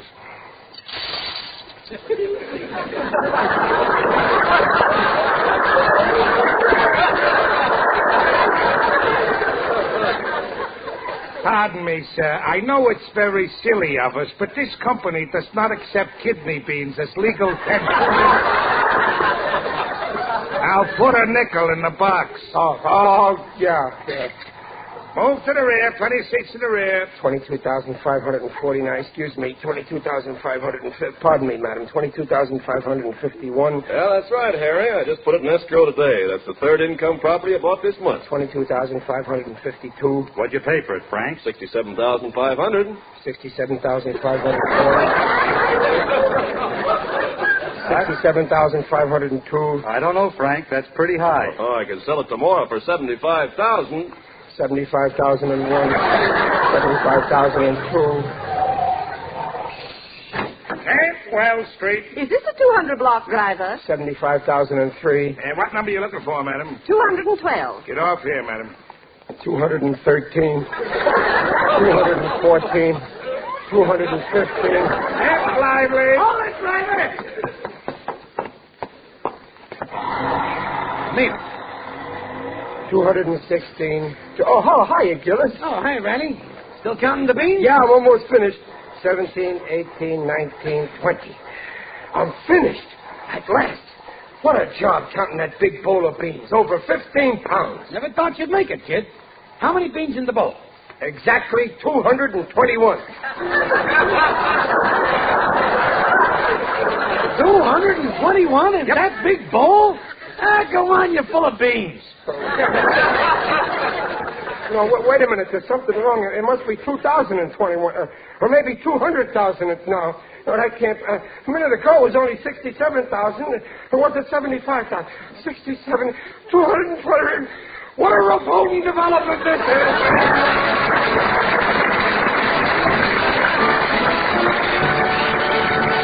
We'll hear the second act, The Life of Riley, in a moment. Say, Ken, thousands prefer new Prel, Procter & Gamble's Radiant Cream Shampoo in the handy tube. Of course, Prell's winning friends for two reasons. First, there's glamour in a tube of Prel, because Prel leaves hair more radiant than any soap or soap shampoo. And Prel can't leave a soap film to dull the natural highlights of your hair. Prel washed hair is radiantly soft, radiantly smooth. Second, Prell removes embarrassing dandruff in as little as 3 minutes. Examinations by a group of doctors proved it. And that handy Prel tube's winning friends, too. No messy jars, no slippery bottles. So for hair radiantly clean, free of unsightly dandruff, get the shampoo to sing about. P-R-E-L-L Prel Shampoo leaves hair radiant, clearing bright. Not a bit of dandruff is in sight. Comes in a tube, handy too. P-R-E-L-L Prel Shampoo. By Prell.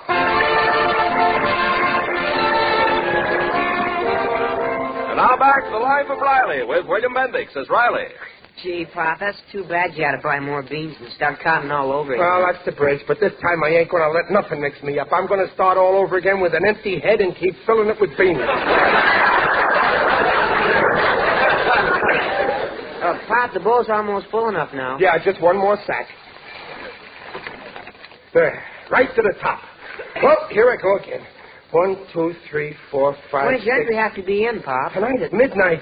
But the Lockharts are coming to dinner tonight. I know, I ain't got much time, so don't interrupt me. Where was I? 6. 7, 8, 9, 10, 11, 12, 13, I'll get it. 14, Hello. 15, 16, 17. Why, he's busy. Can I take the message? 19, 20. Oh, that's terrible. Yeah, I'll tell him. Hey, Pop, your lodge is on fire. What? Oh, I got to get down there. Here, hide the bowl of beans. Remember where I stopped, 22. Yeah, okay. And tell your mother I may be late for dinner. But the Lockharts. I can't help that. Which would you rather have in our garage, a long new Buick or them short, fat Lockharts?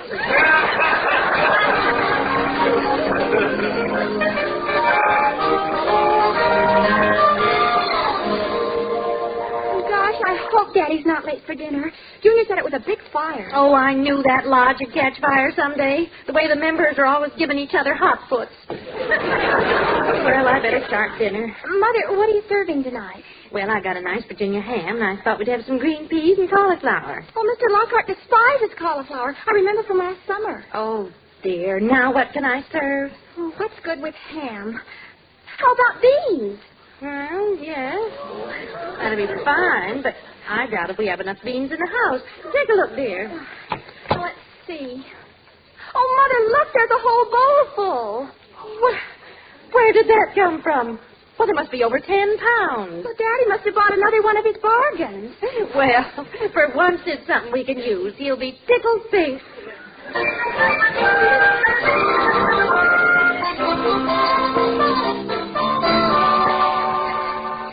Oh, here, Babsy. Put the beans on the table. All right, Mother. Hey, are they here yet? Oh, Riley, why are you so late? Of course they're here. We're at the meat course already. Well, I couldn't help but peg the fire. And look at your clothes. Well, I'll go and change. There's no time. Now, come on in the dining room. All right. Well, folks, he's here at last. Dear, you know the Lockhart. How do you do, Mr. Riley? Likewise, folks. I'm sorry I'm late, but we just now put the fire out. Was it a bad fire, Mr. Riley? Oh, you should have seen them flames. Murder. Daddy, what happened to your clothes? Well, you don't expect a guy to look neat after he's been in and out of a burning building half a dozen times. But luckily, I was able to save 4.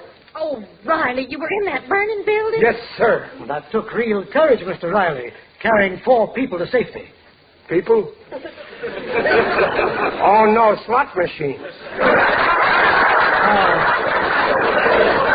Riley, you better eat your dinner, dear. Yeah, pass the rolls, please. I'll have some more of those baked beans, if I may. They're delicious. We almost didn't have them. I was going to make cauliflower, but Babs told me you don't like it. And then, luckily, I found this bowl of beans my husband That's the kind of husband I am. Always bring home something for the table. If it ain't a bowl of beans, it's coke.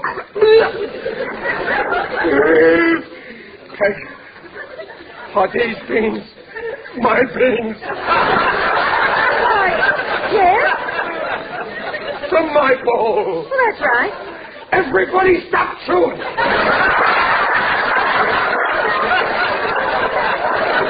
Nobody swallow. 1, 2, 3, 4, 5, 6, 7. Rodney, what are you doing with Mr. Lockhart's plate? Something wrong with the beans? I'm afraid I'm chewing some. Open your mouth. 8, 9, 10, 11, 12. No, that's a gold tooth. 12. Oh, dear, I hope there's nothing wrong with them. I just swallowed some. What? Now I'll have to have you x-rayed. Riley, have you gone crazy? What's wrong? What's wrong? I'll tell you what's wrong. They just swallowed my Buick.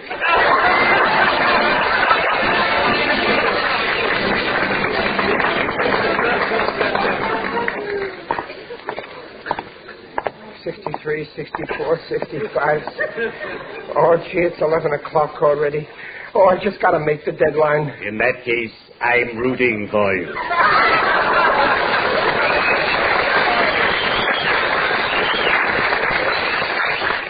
Who's that? It is I, Digby Odell, the friendly undertaker.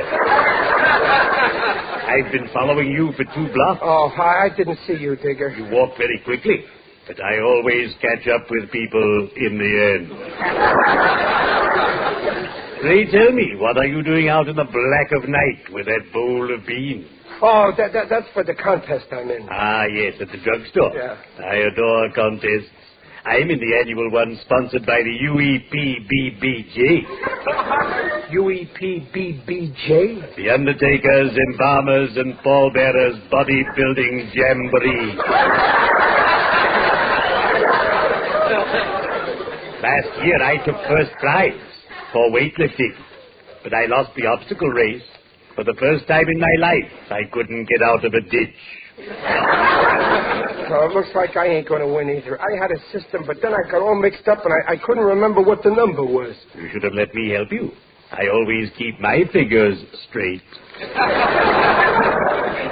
Then I started to count all over again, and my wife used up some beans, and I was all over town trying to get more beans, and now it's so late. Why not just take a guess? I'll give you a number, 73541. Why? Is that your lucky number? Yes, it's the license on my business vehicle. Use that number and you're bound to cash in.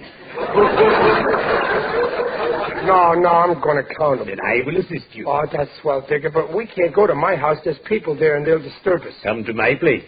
There are people there, too, but they won't disturb us. Hurry up. We'd better be shoveling off.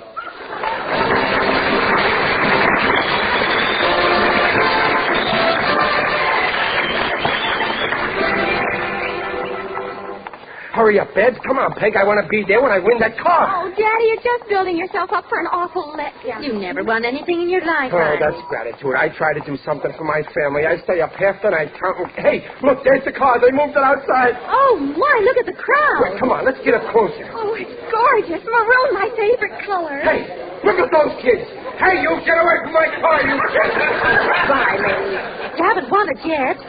Attention, folks. Attention. Oh, that's Mr. Roberts, the store manager. The judges have just checked the entries, and we're now ready to announce the winner. The exact number of beans in the bowl was 24,720. And the winner, the contestant who came closest to that amount with a guess of 24,512, was Jester A. Riley. Oh, we've won! We've won! I can't believe it. Is Mr. Riley present?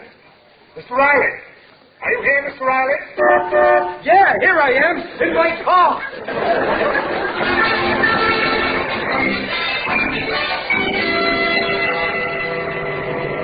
Boy, listen to that motor. How's it riding it back, Peg? Oh, wonderful. Oh, Daddy, it's just super. That looks well, eh, Mr. Riley? Oh, terrific, Mr. Roberts. I never drove a car like this.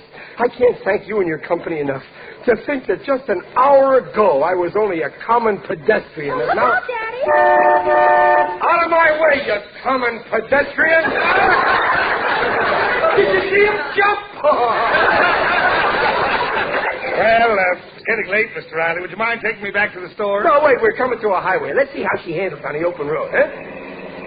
Oh, boy, this is living, Dumpling. Wonderful, dear. Too bad Junior isn't here. You know my boy, Mr. Roberts. No, I don't believe I've had the pleasure. Oh, you must know him. He works in your store. Your son is an employee in my store? Yeah. Mr. Riley, would you mind pulling over to the curb? Sure thing.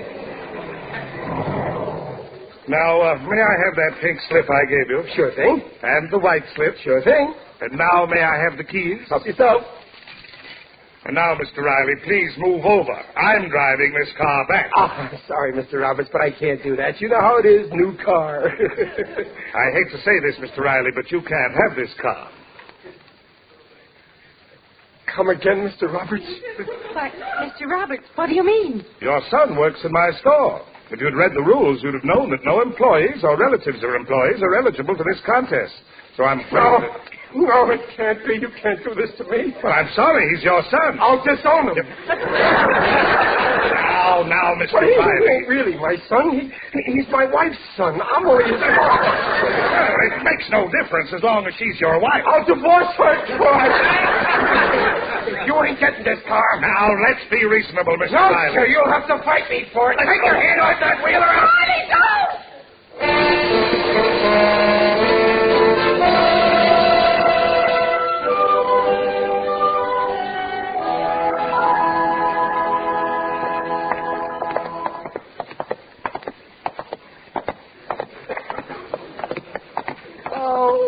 Oh, my feet. Oh, how much farther to the bus stop? We'll come to one in a couple of miles. Oh, these high heels are killing me. Well, thank your father. It's bad enough we didn't win the car. He had to go and punch Mr. Roberts in the nose. Well, I'm sorry, Peg. I didn't mean... Well, gee, what are you blaming me for? Junior's your son, too, you know. Gee, I do my best. Oh, I'm sorry, dear. Of course, it's not your fault. Now, let's forget all about it. Yeah. Hey, listen. Hey, would you give business? You'd think one of these cars would have the decency to give us a lift. Those car owners, they're a mean bunch.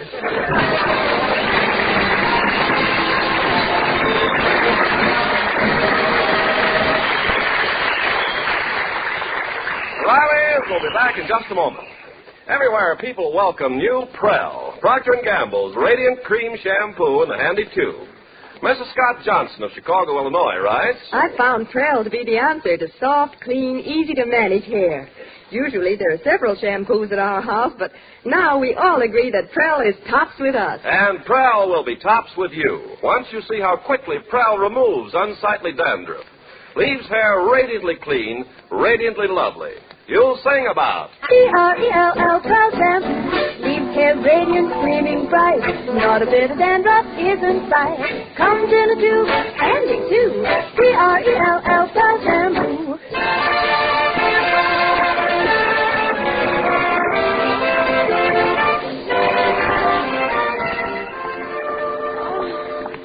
We must have walked 10 miles. Oh, my poor dogs. If you ever enter another contest, Hey, listen. Why, Arnie. Oh, it looks like... Going my way. Hello, Digger. Oh, Mr. Odell, I'm so glad it's you. Can you give us a lift? It'll be a pleasure. Oh, thanks, Digger. Go on, get in, Babs. Get in, Peg. Oh, dear, it's kind of crowded in here. I'm afraid there isn't room for you, Riley. Oh, Digger, you've got to make room. I can't walk. I'm dead. In that case, hop in the back. It's a losing fight.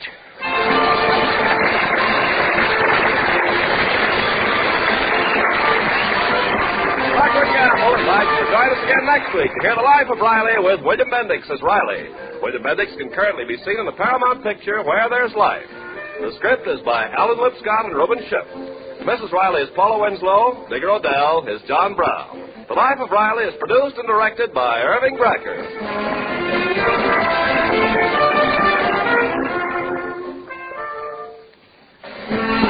Oh, she was a prima donna, with always a man in tow. She walked all the finery on her, with wonderful ivory snow. Ah, wonderful ivory snow, a regular beauty bath for blouses, lingerie, and sheer nylons.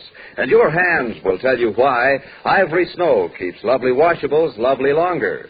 Prove it. This week, wash dishes with ivory snow. When you see how it pampers your hands, you'll know it's extra kind to fine fabrics. Their kind to fine fabrics. There's no other soap like it. Ivory Snow is the only soap, both ivory mild and in granulated form. Make suds instantly in lukewarm, even in cool water. Your hands will tell you why. Ivory Snow is so kind to your hands, you just know it's kind to sheer nylons and lovely lingerie and blouses. Oh, wonderful ivory snow. S-N-O-W.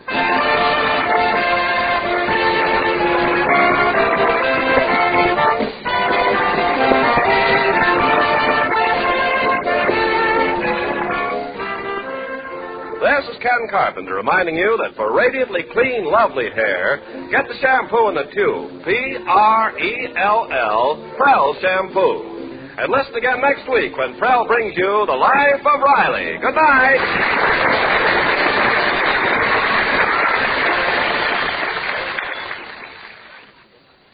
This is NBC, the national broadcasting company.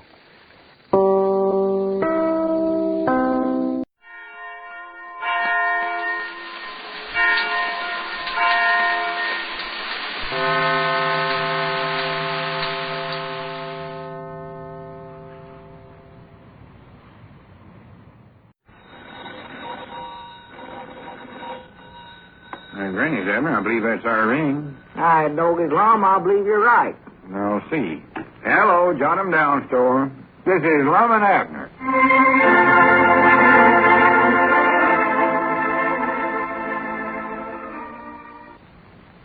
And now, let's see what's going on down in Pine Ridge. Well, Lum and Abner felt a little foolish after they doused a package of Diogenes Smith's pamphlets in water because they thought it contained a time bomb, and then discovered that they had just heard an alarm clock ticking. Lum was afraid to tell Diogenes what they had done, so he delivered the wet pamphlets to the man waiting for them at the county seat. As we look in on the little community today, we find Lum, who has appointed himself air raid warden for Pine Ridge, in the Jot 'em Down store. Abner is just entering. Listen. Well, morning, Abner. Wonderful world. Yeah, wonderful world, Lum. I'm sorry I was late getting down this morning, but for the land's sakes, what you got on, a band uniform? Oh, of course not, Abner. This is the official air raid warden's uniform. Huh? How's it look in it? Well, all right, I reckon, Lum. except I'm feared it's a little big for you. Couldn't you get one where you didn't have to turn up the cuffs on the sleeves that way? Yeah, I don't like that so good myself, but the feller said I'd more likely grow into it. What feller? Oh, the feller that gives out the air raid warden's uniform. Oh, feller from the Giverman, huh? Well, not exactly. Say, when Mousey comes in, tell him I want to see him right away. I got to sign him up for an official airplane watcher. Yeah, I'll tell him. Well, what feller was it if he weren't from the Giverman? Abner, don't ask so many questions. That curiosity of yours is going to get you in trouble one of these days. Well, I just want to know where you got the uniforms all. It's official. That's all you need to know. Where I got it is a military secret, I think. Oh, wait a minute. What does that say there on your cap? P.O. Don't read that, Abner. That needs fixing. P-O-R-T. Porter. Hey, Doggers, you going to be a railroad porter, too? Of course not. Well, it says on your cap there, P-O-R-T. I know how to spell porter, but I told you that needs fixing. Oh. You got to change that to air raid warden. I had to get this uniform because it was the only one they had at the at the... Second-hand store? Doggers, did you just buy that thing yourself? No, I never bought it. I rented it. Rented it? But I figured an air raid warden ought to have some kind of a uniform. And it'll look official as soon as I study up some kind of a badge to wear with it. Yeah, well, where'd you rent it, Lum? I'd love to rent me a uniform, too. Well, you can't rent one. You ain't no air raid warden. Oh. Besides, the store's cleaning at the county seat. I picked this up when I went in there to deliver that last package of pamphlets for Diogenes. Oh, I see. And I hope I don't have to deliver no more pamphlets there right away, neither. Hope you don't. That feller at the depot that was waiting for the pamphlets was awful mad when he seen the package was all wet. Well, did you tell him we throwed it in a bucket of water because we thought there was a bomb in it or something? Of course I never told him. Didn't want him to think I was that ignorant. Well, what'd you tell him? Well, I tried to study up some kind of an excuse. First, I was going to tell him that I got caught in the rain. Caught in the rain? Then I seen there wasn't no clouds in the sky, so I knowed he'd never believe that. No. You could have told him he was drowned. No. I thought of that, too, but Kenny saw me walking around the depot there. He never would have believed that, neither. Oh, no, of course not. So I told him a bridge had been washed out. I had to ford the river on foot. What river? He asked me that same question. I just said the river. Oh. But that weren't the worst part about it. Then he started asking how come the package got wet while I was fording the river and all my clothes were still dry. Yeah? How'd you explain that? Well, I just told him I'd taken my clothes off and left them on the bank while I carried the package across the river. Doggy, that was quick thinking, Lum. Well, then he wanted to know how I got my clothes if I left them on the other side of the river. Uh-oh, that's right, ain't it? Then he got me so mixed up, I don't know what all I did tell him. Well, I just hope he don't report back to Diogenes and tell him all you said. Oh, well, I ain't worried about that. He's too far away from here to do any reporting. Yeah. But don't you never tell Diogenes nothing about us throwing them pamphlets in a bucket of water. Oh, I wouldn't tell him that. Oh, he found that out, I would be done for sure enough. Lose my circulating manager job. Neither one of us would have a chance to win that $10,000 prize for honesty and stuff. Yeah, well, don't worry. Wait a minute, there comes Mousey. Oh, well, good. Let me get set down at the table in the library here. That's my air raid warden's office now. Yeah, well, what are you going to do with Mousey, Lum? Oh, I got some blanks to be filled out before he can get to be a watcher. Tell him the warden wants to see him. Yeah, I'll tell him. How do I look sitting here with my cap on and all, Abner? Well, never mind asking me. There he comes. Wonderful world, Abner. Yeah, wonderful world, Mousey. Come on in. The warden wants to see you over there. Yeah, come over here, Mr. Gray, and sit down in front of my desk. Well, I can't sit down now, Lum. I have to put up the grocery orders. Well, this is more important, Mousey. Come over here and sit down. Yes, sir.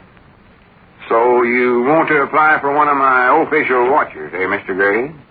Well, do I? I hadn't heard anything about it, Lum. Well, you do, I'll tell you that. Yes, sir. But before I can find you one of them, we'll have to fill out this here blank first. Now, let's see here. What's your name? Well, you know that, Lum. It's Mousey Gray. I know, but I can't write Mousey down. You must have some other name besides that. Well, my real name is Lou Ellen Snavely Gray. What's that again? Lou Ellen Snavely Gray. Yeah, I'll put that down. Yes, sir. L-O-O-R-L-U-L-E-W. Sir. I guess I'll just make it Mousey. Yeah, I like that better. Let's see, residence. Yeah, you got one of them. Yes, sir. Yes. Place of business. Well, that's here at the store. Occupation, grocer delivery boy. Yes, sir. Born at... Where was you born at? I was born at home, Lum. Home. And, when was that? Do you recollect? Well, I believe it was on Monday. All right. Monday. Now then, race. I don't know what that's doing. And I reckon that means, did you ever win any races of any kind? What do you want to know that for, Lum? I don't know. More than likely that's to see if a feller is feeling in good health. Might have to do a lot of running on this job. How about it, Mousey? You recollect any of the races you run in? Well, me and Homer Kilgore ran in the three-legged man's race at an Elks picnic once, but we only got fifth, Lum. It was all my fault, too. Is that on the 4th of July? Yes, sir, I believe it might have been. I'll put that down anyway. Fifth in three-legged race. I'm still awful mad about losing the race. I wanted to win for Homer's sake because, well, Homer was just like a mother to me. Yeah. Well, now, what's next?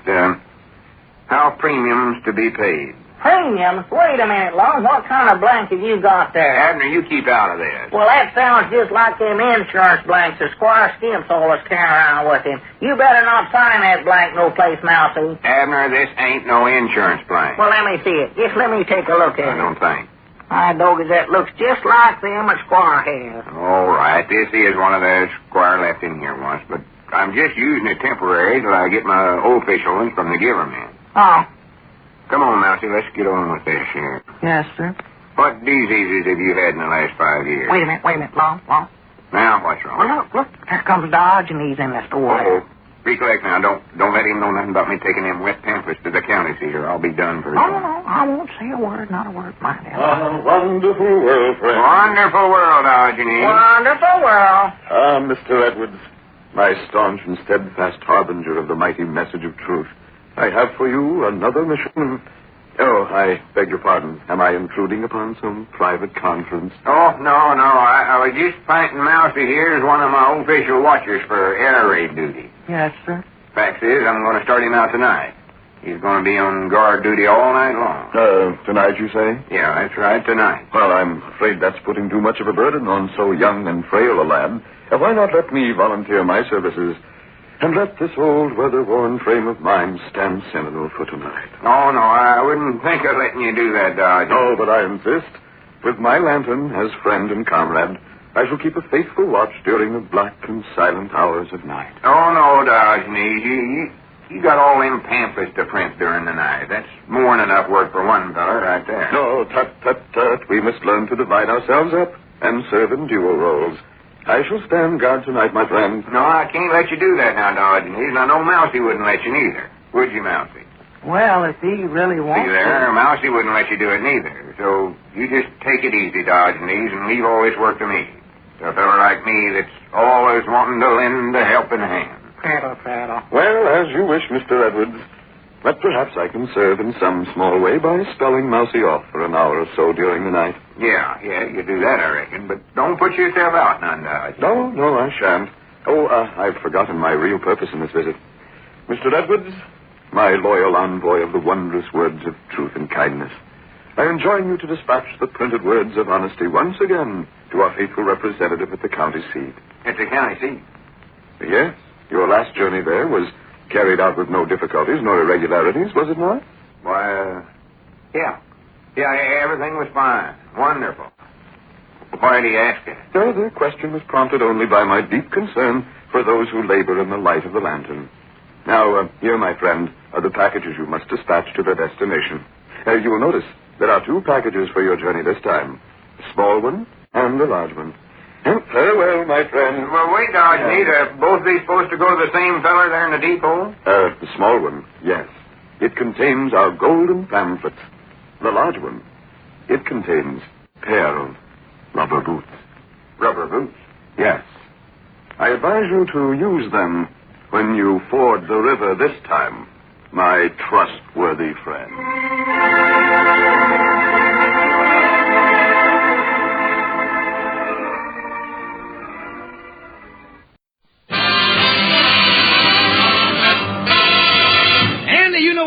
music say? Yes, sir, Amos. That music say good health to all from Rexall.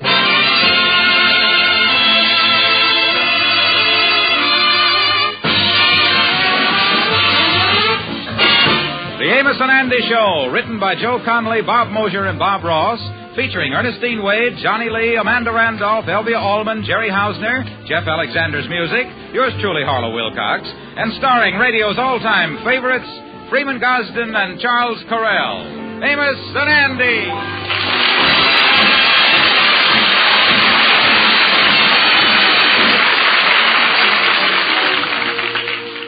How do you do, ladies and gentlemen? My name is Freeman Gosden. You know, hardly a day passes that my partner, Charles Correll, and I don't hear from some Rexall druggist. And most of the time, they'll let us tell us how happy they are when one of you listeners drop into their drugstores to get acquainted just because we've asked you to do it. And if it makes the Rexall druggists happy, you can imagine how it makes us feel. We are honestly very grateful, ladies and gentlemen, and we hope you'll keep up the good work. You'll find your Rexall family druggist a wonderful man to trade with, and Rexall drug products as fine as money can buy.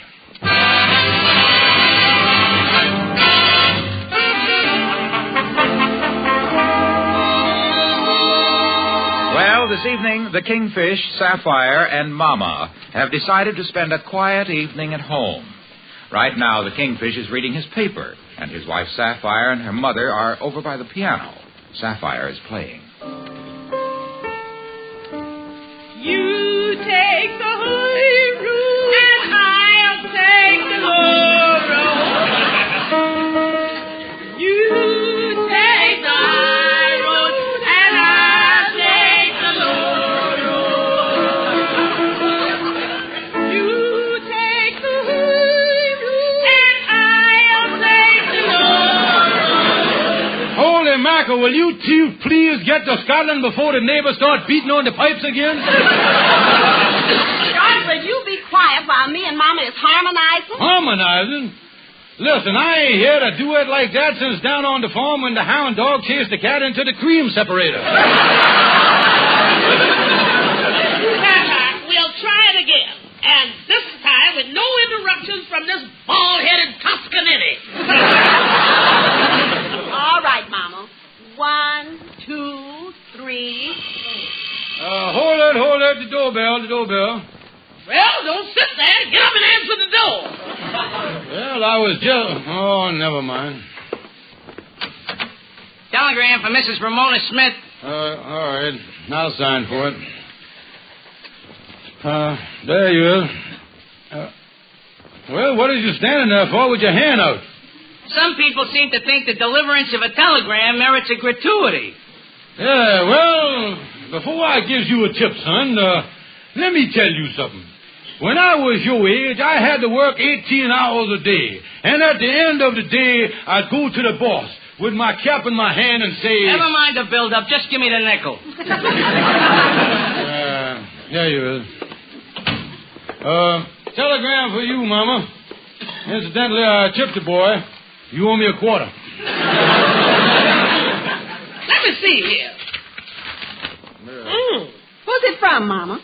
Why, it's from your sister Hortense in Chicago. Oh, yeah, old horse-face Hortense.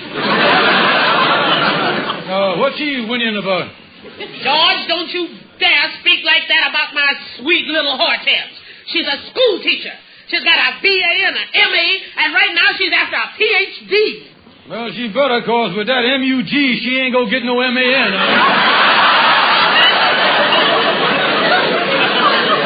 George, that's enough of that.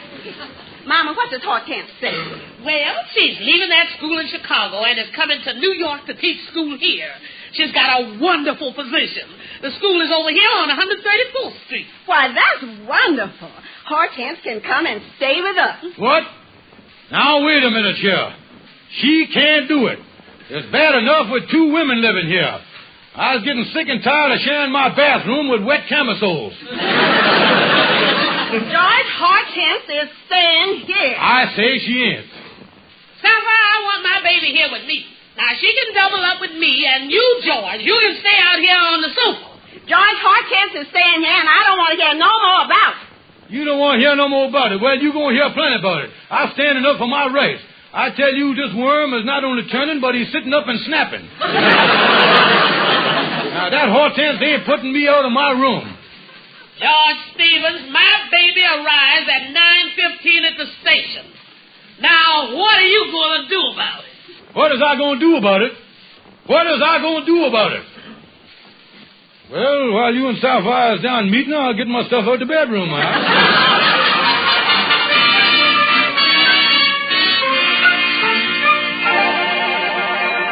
Now, listen, Calhoun, you got to help me. Now, I'm going to tell you this thing over once more. You see, it was bad enough with Sapphire and her mama, but this Hortense I've been talking to you about is driving me crazy. I got to get rid of her.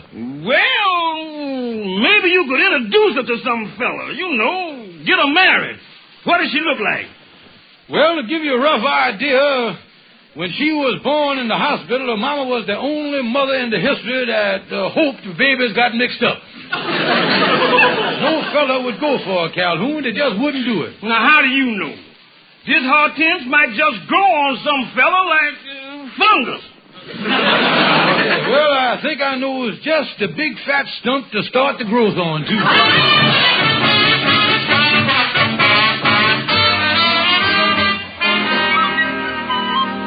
Oh, come on in, Brother Ender. You say you want to see me about something, Kingfish? Oh, yeah, sit down, son. You know I've kept this on the QT, but my sister-in-law, Hortense, got in town last week, and...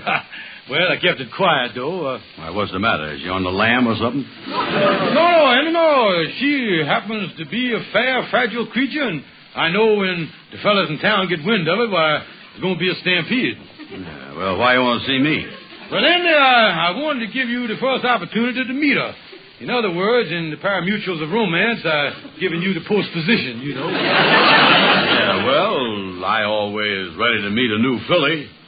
What kind of looking gal is she, Kingfish? Oh, beautiful gal, Andy. I got a picture right here. Yeah, let me see the thing. Well, now, just a minute now. Wait a minute. Now, don't grab the thing. Before I show you Hortense's picture, I want to explain to you about beauty. Mm-hmm. You see, there's the kind of beauty that we appreciate today, and then there's the kind of beauty that was appreciated by the ancient Greeks and the Romans, like the Mona Lisa and the Venus of Mildew and all them people. Well, never mind all that stuff. Let me see the picture. Yeah, well, now, Andy, this is real classic beauty, and when I tell you, when you look at this picture, you're going to think of Cleopatra floating down the Nile on a barge. Now, here's the picture. Yeah. Well, so much for the barge. Now let me see the picture of Cleopatra. Don't be silly, Andy. That ain't no rudder there. That's Hortense there, see? He just happened to have an overlapping jaw, that's all. And this is what the Greeks and the Romans went for. Oh, yeah, Andy, yeah, look at the lines of that face. It's the real Roman profile. Tis, huh? Oh, certainly. Julius Caesar had a wart on his nose just like that, yeah. Kingfish, I know you tell me the truth here, but I don't know about this Hortense. I think I'll leave her to the Greeks and the Romans. Well, now, wait a minute, Andy, wait a minute. Now, you just got to get used to this type of beauty, you see. Yeah, that's right. Maybe you're right.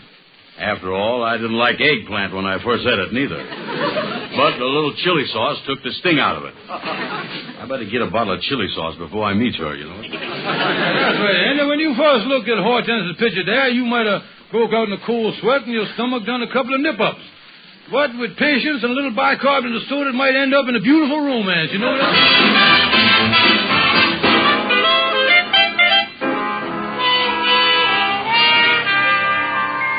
That's right, Sapphire wants to introduce your sister Hortense to Andrew H. Brown. What? Introduce him to my sister Hortense? Why, my sister Hortense happens to be a school teacher. She's cultured and refined. She wouldn't look at a man like Andrew H. Brown. I'm going in and put the tea on, George. Yeah, that's right. She is a school teacher. She's been teaching kids in the 4th grade. I really got my work cut out for me. I got to bring Andy up to the intelligence level that she's been accustomed to. You know?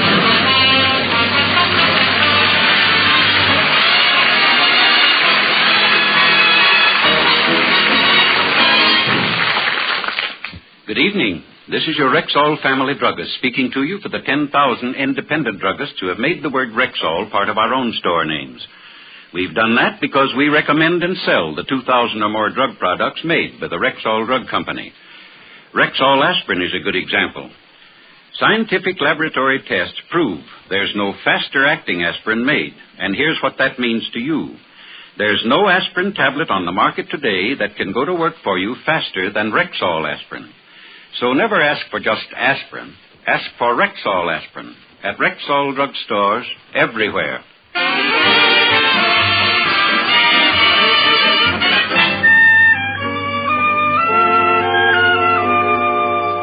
Well, I done sent for Andy to come over here to the lodge hall.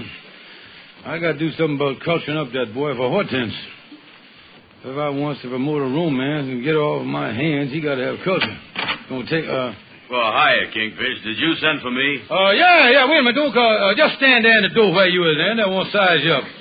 I want to see how much culture you got. Mm-hmm. You know, Andy, seeing you standing there with your elbow out of your coat and the hole in your derby and the slits in your shoes there, I realize that you got more ventilation than you got class. Hey,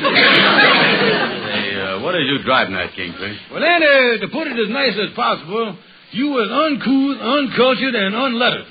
And before I introduce you to Hortense, we has got to un you. Well, what do you got to do that for now? Well, now listen, Andy. Hortense is a different type of gal. Yeah, I know. You explained to me about the Greeks and the Romans. No, Andy. She's a school teacher. You gotta appeal to her from the cultural point of view. That's what you got to do. Oh, I guess we're in trouble then, huh? Now look, Andy. We gonna camouflage you here. Yeah, we are gonna make her think that you has got a brain. Yeah, that's the thing to do. But how are we gonna do it? Well, now, I got some poetry books here, Andy, and I want you to mesmerize some of the stuff in them then. And then at the impertinent moments in the conversation, I want you to throw in little bits of wisdom, little bon mots and all that stuff, you know. And here's the poetry book here, Andy. Let's start out with this. Yeah, let me see here. Yeah, read that. The Legend of Hiawatha by Henry Wadsworth Longfellow. Took 3 fellows to write it, huh? Well, it's a long poem, Andy. Read the first cadenza there. Yeah, let's see here. By the shores of Itchigumi. That's Gitchigumi. Oh, yeah. By the shores of Gitchigumi, by the shining big sea waters, stood the wigwam of Nokomis, daughter of the moon, Nokomis. Beautiful hunk of stuff, ain't it, boy? Yeah. You know, you wouldn't have thunk them Indians could have writ sweet and tender stuff like this and then gone out and give General Custer that crew haircut, would you? Now, listen, Andy, I want you to sit here and sop up some of this stuff so that you can make a big imprint on Hortense. Well, the only thing is, Kingfish, I never did understand this poetry stuff. Well, Andy, that is the way it is with culture. As soon as you understand something, you know right then and there it ain't culture. Now, that's what it is.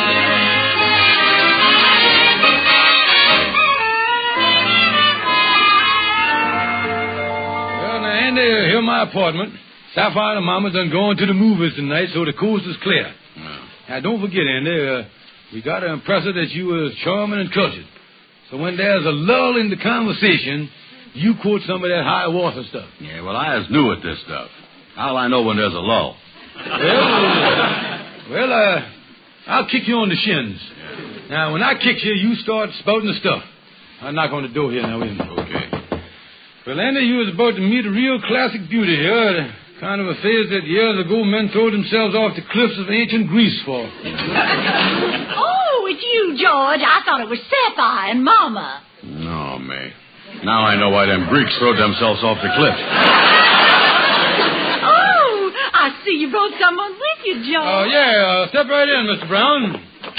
Hortense, may I present you up with the extremely charming and extremely cultured Mr. Andrew H. Brown? How do you do? Why, Mr. Brown, you look like you just came from the barber's. I don't know when. I just don't know when I met a person who looks so neat and clean-shaven. Likewise.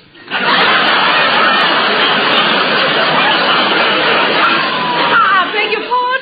Hortense, the reason I brought Mr. Brown up here tonight is because the boy is interested in the finer things in life, and I think that you and him has got a lot in common. Oh, how nice. Yeah, now let's all sit down here and discuss the cultural aspects of life.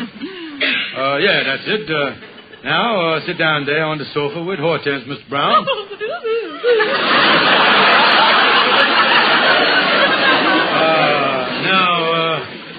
Like I say, there's nothing like a nice cultural discussion. Yeah. Yes. Uh-huh. Yeah. Yes. Uh-huh.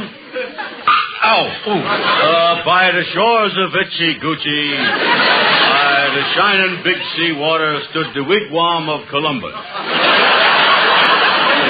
Look at that, Hortense. Cozy just popped out the boy. He couldn't hold it back. He put it Oh, how exciting. Hiawatha, it's my favorite poem. Oh, I just love poetry, and I just love to hear a man quote it. Yeah. Yes. Yeah. Yes.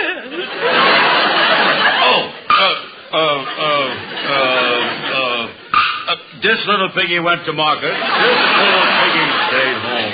This little piggy had roast beef, and this little piggy had none. Oh, Mr. Brown, you're so delightfully refreshing. Oh, I just love a man with a sense of humor. Oh, yeah. Sometimes I even turns out to be cleverer than I think I am. Well, I got a little business to attend to, so I'll leave you two here to wallow in the culture. Oh, it was so nice of you to bring Mr. Brown up, George. Oh, yeah, and incidentally, Mr. Brown, you can wallow till 11:15 and stop out of Mama's attending double feature. Well, we is alone, Mr. Brown. Yeah. I'm so glad I met you, Mr. Brown. There's so many cultural things to see here in New York. Museums, concerts. Maybe we could see them together. Yeah. Mr. Brown, Andy, why don't you sit closer? Give me time, honey. This being a Roman is all new to me.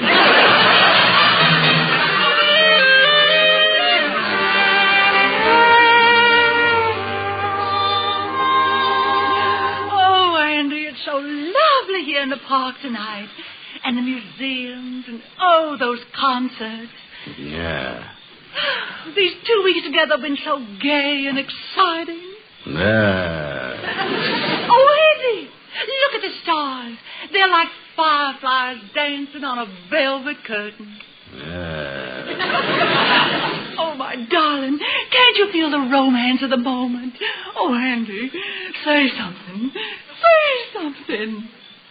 By the shores of Itchy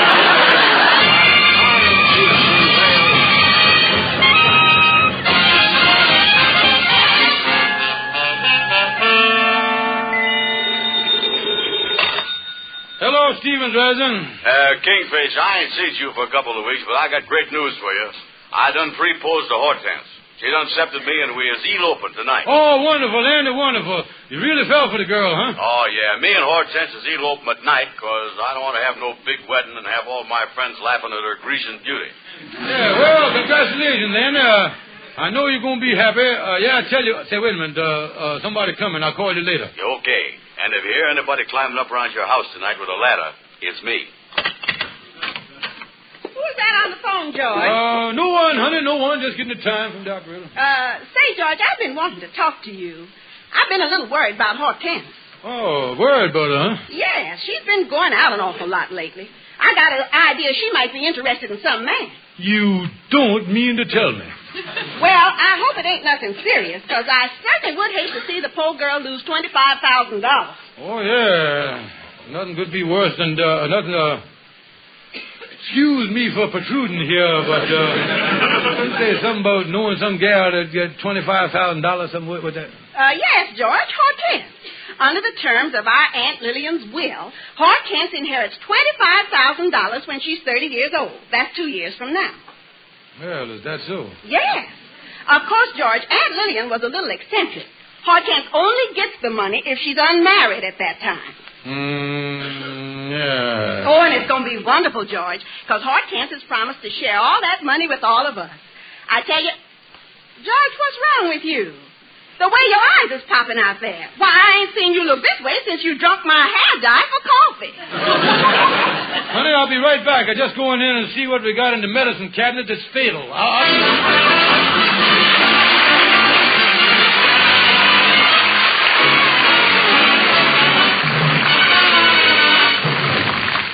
Now, here is your Rexall family druggist.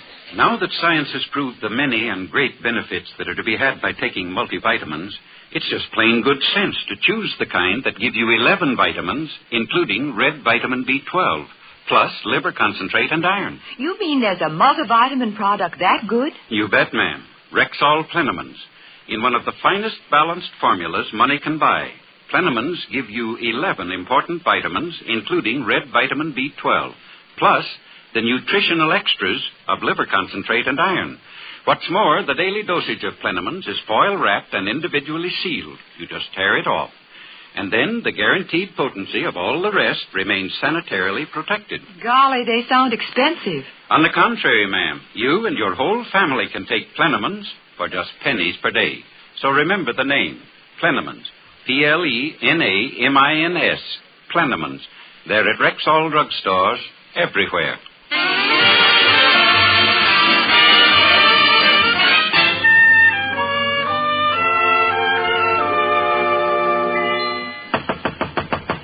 Come in, it's open. Andy, I gotta see you, boy. I gotta talk to you. Yeah, well, I'll be with you in a minute, Kingfish. I'm packing up my trousseau. Oh, boy, there's going to be a great elopement. Amos is going to help me, too. I'm climbing up to Hortense's window with a ladder and everything. Well, now, look, man, a while ago on the telephone, you told me that you had really fallen for Hortense. You was kidding, though, wasn't you? Ha, ha, ha. Ha, ha, ha. No, I wasn't. Now, wait a minute, Andy. What could you see in a goat like Hortense? Wait a minute, Kingfish. I'll thank you to watch your language.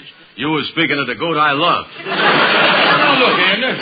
Listen, Kingfish, I ain't got time to talk to you now. I got to pick up my suit at the cleaners. I'll see you after the honeymoon. Oh, me. Holy mackerel, I got to go over and see Calhoun. Why, oh, why did I ever promote this romance? If I ever see Henry Wadsworth Longfellow, I'm going to punch the whole three of them in the nose.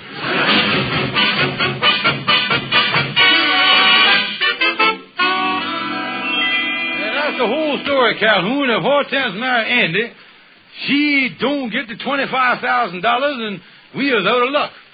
Well, as the Australian said when the boomerang hit him in the back of the neck, things is taking a nasty turn. Well, now listen, Calhoun, what can I do? She and Andy are eloping tonight. Andy is climbing up to her room with a ladder and everything. What can I do? What can I do? Well, the thing to do is tell Hortense that the plans has been changed. Listen. Tell her that Andy gonna meet her at the railroad station, and then when he don't show up, she'll think that he done jilted her, and she ain't never gonna want to see him again. Yeah, that'll fix Hortense, but how's that gonna discourage Andy? At 9 o'clock tonight, he'll be climbing up to her window on the ladder. Yeah, you know, trying to discourage Andy when he's in love is like trying to take a piece of liver away from a bulldog. Listen, Kingfish. The thing for you to do when Andy climb up that ladder tonight to Hortense's room, you be waiting on the inside of the room with the lights out. Yeah, I'll be waiting inside Hortense's room. Yeah, and then when Andy comes climbing up the ladder, the thing for you to do is to...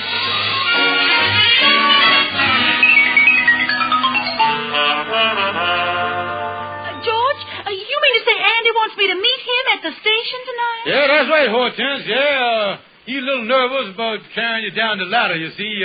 He's been having a little trouble with his back, and, well, he don't want to start off the honeymoon with a secretariat jack out of old joint.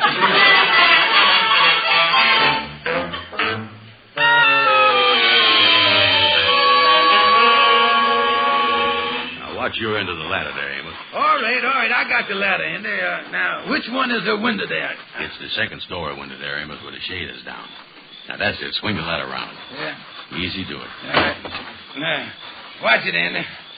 Oh, me. Why do I get in these things? Yeah, there we is, Amos. Now, you hold the bottom here. I'll go up the ladder. All right, careful there. Now, watch it, Andy. Boy, this is a steep ladder. High up here, too. Well, here I is.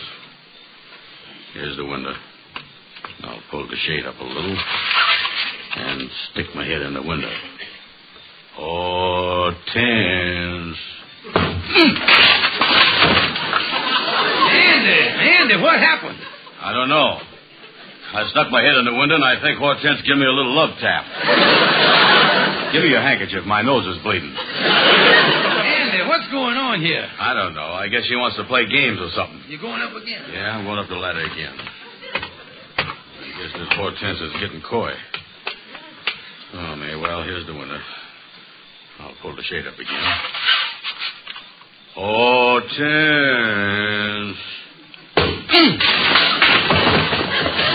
Back again, Andy? Yeah. Help me up, Amos. She done love tapped me in the eye, and it's closed. Look at that. Andy, something is going on here. You better get out of here before you hurt yourself. Stand aside, Amos. Maybe she's mad at me because I ain't being romantic enough. Maybe I ought to serenade her here from the ground. Be my love, Barbara. Amos, she throwed water on me. Help me up again, Amos. She done throw that bucket at me, too. Andy, this is ridiculous. You better call this nonsense off. Yeah, maybe you're right, Amos. Let's go. You know something? I got a sneaking suspicion her love has done cooled off. Oh, come on, Andy. Yeah, and it's just as well. She wasn't as dainty a creature as I thought she was. When she done love tapped me through the window, I noticed her arm had hair on it up to the elbow.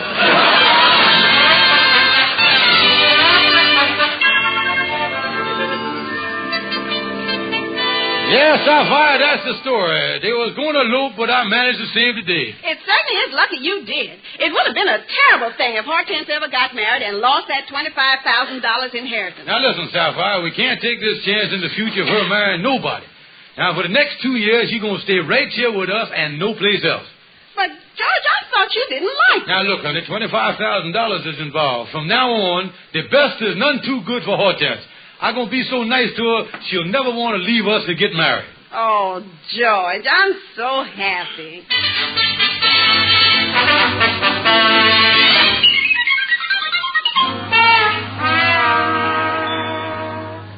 Well, Hortense, George certainly has been wonderful to you, hasn't he? Well, he certainly has changed, Mama. He doesn't mind sleeping on the sofa or anything.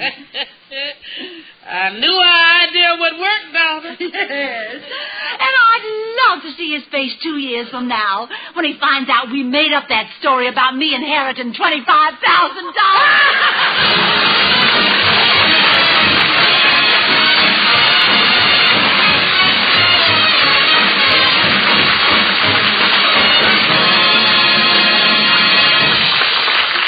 Friends, winter colds often have a pesky running mate, a dry, hacking, painful cough. When that happens to you, try Rexall Cherasote. You see, Cherasote goes after coughs 2 ways. First, it quickly soothes the raw and irritated membranes of your throat and bronchial tubes. Second, it helps to loosen your cough. See your doctor about a cough that hangs on. In the meantime, keep Cherasote in the family medicine chest. Every Rexall family druggist has it. And don't forget, ladies and gentlemen, to visit your Rexall family drugstore. Good night. See you next Sunday. Men, if shaving's your worst daily chore, this tip from Wilcox don't ignore. Stag Brushless Shave Cream starts your day the faster, cooler, no-scrape way. Stag needs no rub-in, smooths right on, wilts those whiskers while you yawn. Stays moist longer, costs no more, and sold at every Rexall store. Stag Brushless Shave Cream. Amos and Andy are brought to you by your family Rexall druggist. This is the CBS Radio Network.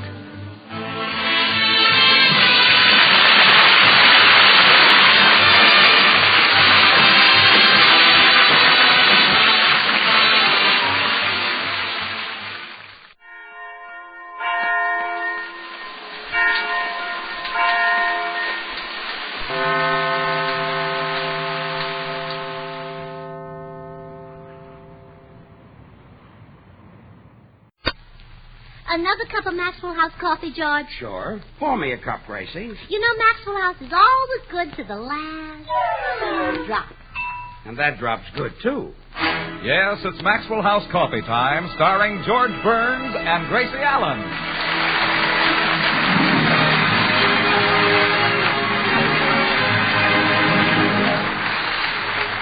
With yours truly, Toby Reed, Gail Gordon, Elliot Lewis, Hans Conried, Meredith Wilson and the Maxwell House Orchestra, and Bill Goodwin. For America's Thursday night comedy enjoyment, it's George and Gracie. And for America's everyday coffee-drinking enjoyment, it's Maxwell House. Always good to the last drop.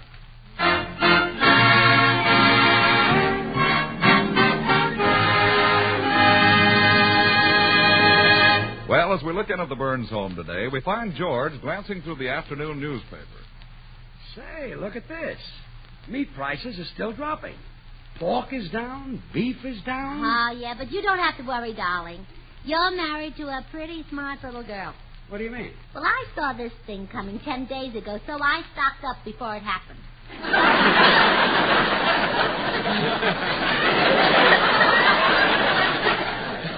Gracie, you didn't. Yes, I did. They don't catch me napping. Let the meat keep on going down. We're set.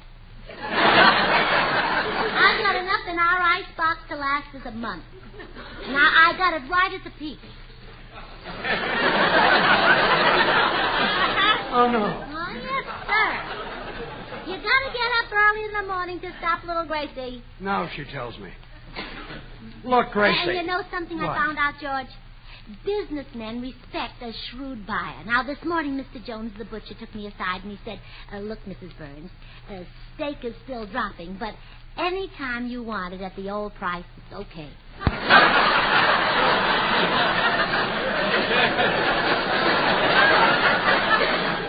This is murder. Well, Murder. George, you don't sound very appreciative after all the money I saved you. How do you figure you saved me money? Oh, now, really, dear, surely you can add and subtract. Now, look, I spent $50 on meat. Yeah. I put it in our icebox. Yeah. Today, that meat is worth $30. Now, how much is 30 from 50? 20. Well, what's that, hey? But you didn't save 20. You lost 20. Oh, George, pay attention. Now, I'll explain it. I'll to you. explain it to you. Now, listen. 10 days ago, you spent $50 for meat. Today, you could buy the same meat for $30. Now, did you make money or lose it? Oh, my, you're handsome today. Don't change the subject. I've never seen you look better. Now, Gracie. Compared to you, I'm a dog. Don't think you could flatter your way out of this, young lady. Now, listen to me. I put up with your Oh, silly... no, George, please. You mustn't get excited. Remember your appendix. Appendix? Had my appendix out 10 years ago. I know. Remember? Well, there's no use talking to you. I'll see you later.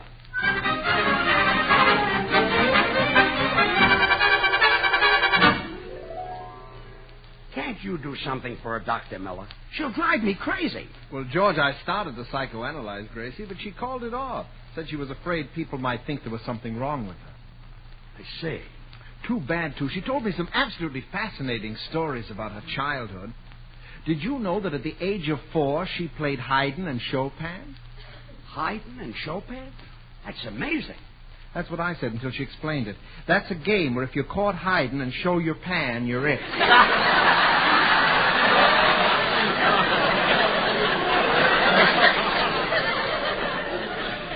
Haydn and Chopin. Might have known. You know, George, this buying meat at high prices might have been influenced by her father. She told me how he failed in the meat business. What happened? Well, you know how some butchers put their thumb on the scale? Yeah. Gracie's father used to sit on the scale and hold the meat in his lap. What a family. Some very peculiar things happened to her parents. I know. I married one of them. Do you think you can help her, Doctor? Well, I can, George, if you can get her over here. Let's see. Does Gracie dream much? Quite a bit. That'll be the excuse. Tell her to come over and have me interpret her dreams. When I get through interpreting them, she'll be all straightened out. Wonderful. And above all, tell her that she must never make a decision. Leave it to me. Doc, I don't know how to thank you. Here, let me pay you something. Oh, George, please, put away that checkbook. I'm your neighbor. I know you too well to accept a check. Well...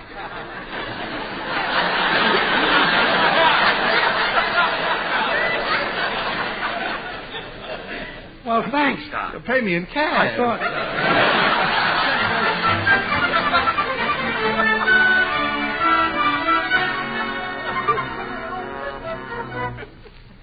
Where did you go, dear? Oh, just out for a little fresh air. Say, Gracie, been having any dreams lately? Oh, yes, I have, George, and such silly ones. I worry about what happens to my mind at night. And I'm on the day shift. Huh? Nothing. Oh. Tell me about the dreams you had. Well, last night I had a real nightmare. I dreamt I was walking down Hollywood Boulevard with no clothes on. All I was wearing was a hat. Oh, was I embarrassed? Well, I'll bet you were. Sure, it was last year's hat.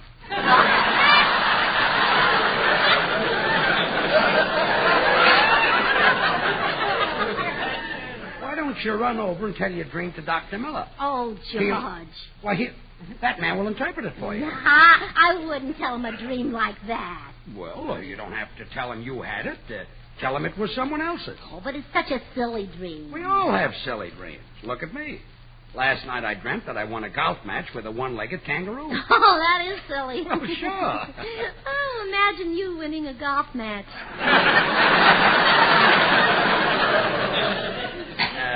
Yeah. Now, run over and talk to Dr. Miller. Well, all right. It would be fun to know what dreams mean. Sure. I'll see you later.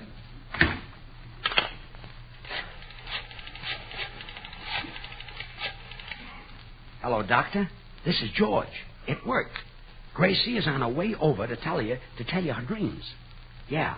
Now, she'll pretend it isn't hers, but it is. Anyway, you know what to tell her. All in all. That's right, Gracie. Just relax and tell me your dream. Oh, this isn't my dream, Doctor. Oh, sure. I understand. We'll just say it's the dream of a certain party, huh? Now, what was the dream? Well, this certain party was playing golf with a one-legged kangaroo. Golf with a one-legged kangaroo. Very revealing. Really? Oh, definitely. Gracie, the person who had that dream has the mind of a child. Oh, Doctor, you're wrong. No, wait. The person who had that dream also looks as young as a child. Oh, boy, are you wrong. But the person who had that dream is married to someone who is very wise and clever. Well, that's funny. Now you're right. And I'm right in the other things, too, Gracie. The person who had that dream should never make a decision. Really, Doctor? Absolutely. Any decision that person makes is sure to be wrong. Oh, thank you, Doctor. I promise you that person will never make another decision.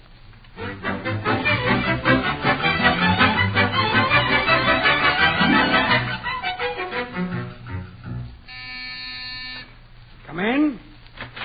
Howdy, little man. Oh, hello, Mr. Judson. Say, I just got back from a ranch in Texas, and I'm a mite dusty. Could I run your vacuum cleaner over my suit? Vacuum cleaner? Wouldn't it be easier to brush it off? This is Texas dust. I want to save it. I see. Yeah, I like to put it on my face after shaving.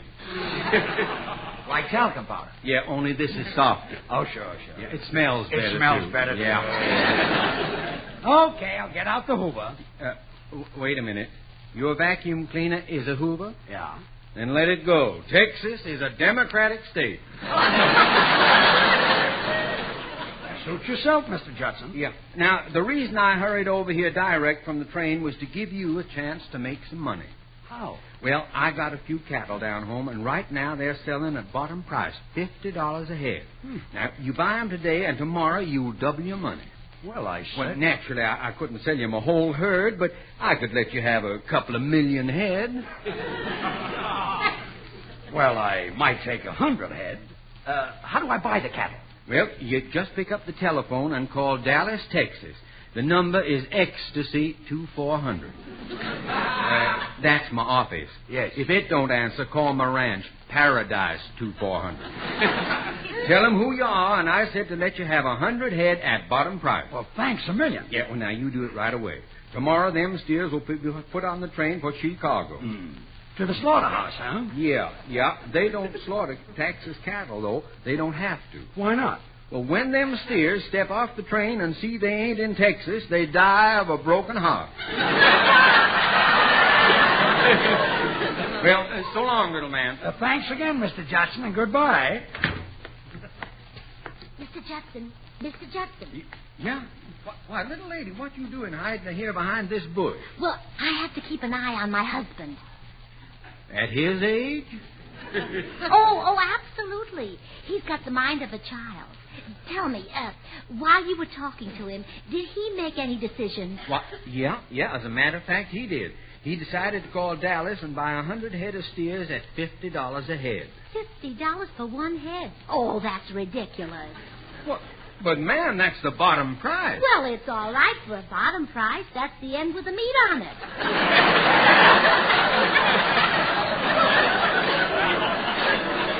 That's the end with the... Oh, I like your sense of humor, man.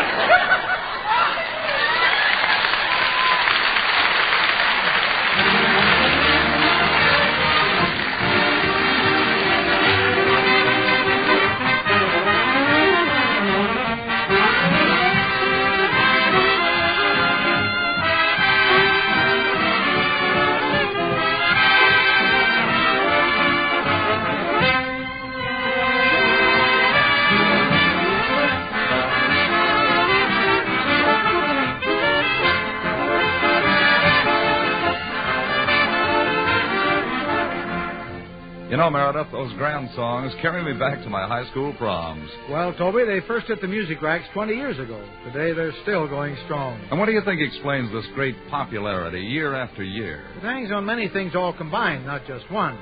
I'll show you, Toby. Here's another big hit of 20 years ago. But what does it mean to you when we play only the mellow harmonies?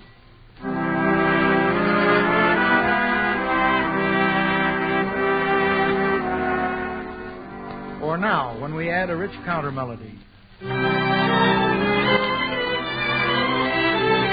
Well, it means fine music, Meredith, but is that really a hit tune? Well, listen while we add the vigorous rhythm section.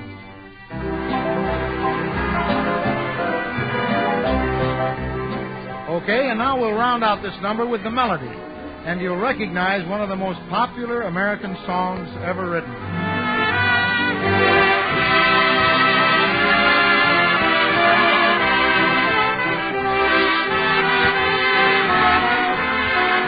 Well, of course, Moonlight and Roses.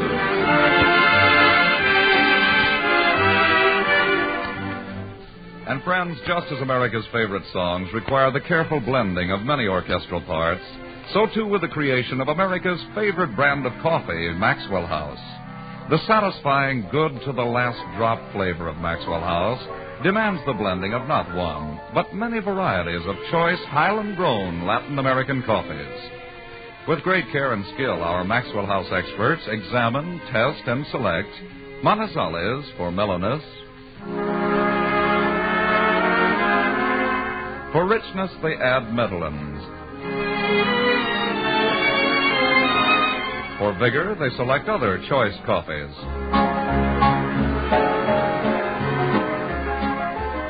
And for fine, full body, they add Bucaramangas.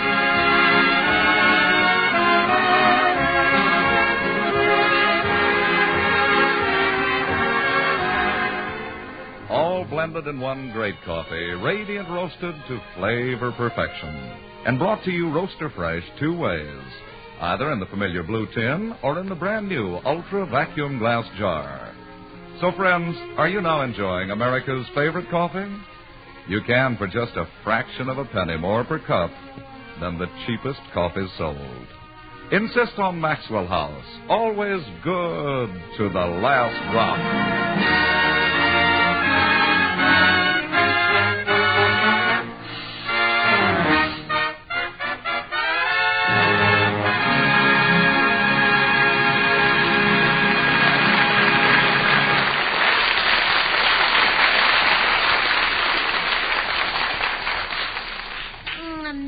Buying 100 steer heads and paying for the bottom.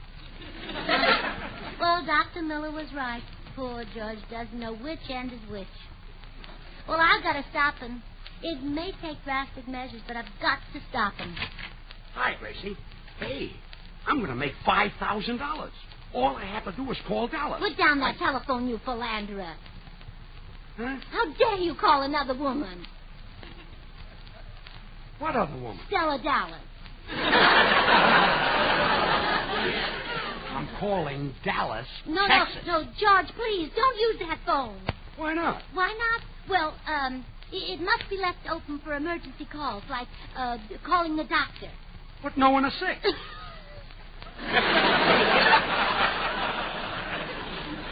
Gracie, what's gotten into you? Virus X.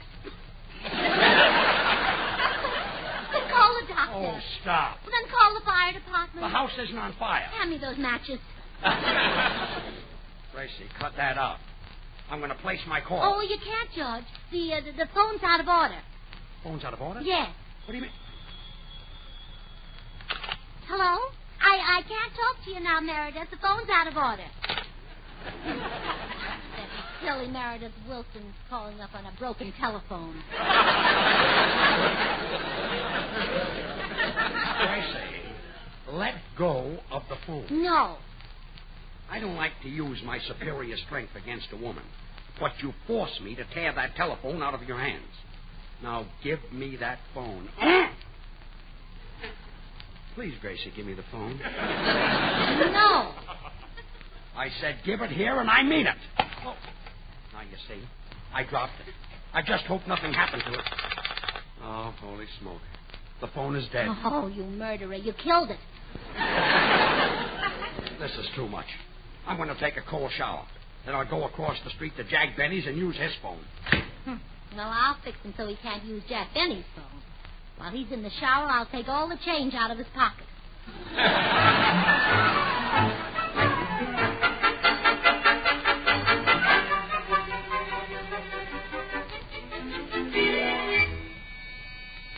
Come in. Hello, Mr. Burns. I'm from the telephone company. Your phone has been reported out of order, and I'm here to fix it. Wonderful. I can make $5,000 if I call Dallas before the open. Oh, no. Oh, no. It's you again. The guy with the terrible temper. You'll wreck my phone. Oh, have no fear, Mr. Burns. Now that I'm with the telephone company, I'm no longer a mad thing. I found myself. If only you hadn't found me. I'm so happy with this job. Please, put the phone down. I use carrier pigeon.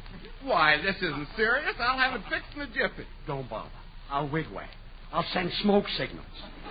Don't touch the phone. I'll just tighten this screw. I'll walk to Dallas. Forget it. There. It's fixed. I have placed at your disposal the greatest miracle of science, the telephone. Good. Now go. I'm so happy with this job. Now, if you get a hot tip on a racehorse, you can telephone and place $2 on its nose. But I never... The favorite is Bangtail, but you bet on a long shot. Apple Blossom at 50-1. You turn on your radio and listen to the race. But I never... They're off. It's the Bangtail out in front, and Apple Blossom second by a nose. But I never... At the quarter, it's Bangtail by 2 lengths, and Apple Blossom third by a nose. But I never... At the half, it's Bangtail by 5 lengths, and Apple Blossom fourth by a nose. But I never... Coming into the stretch, it's Bangtail by 10 lengths, and Apple Blossom 10th by a nose. But I never... The winner is Bangtail by 17 lengths. You laugh, you cheer, you dance around the room, all because I fixed your telephone. I'm so happy with this job.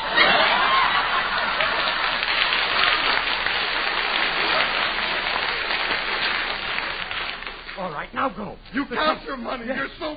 Wait. Something happened. Wait a minute. Something. I know. You bet on the other horse. Oh. You lost your $2, and it's my fault. No, I didn't. Well, I won't fix telephone. No. I'll quit this lousy job. Now go. Not before I remove temptation from your path. No. I'll wreck this No. telephone. No. I'll rip it to pieces.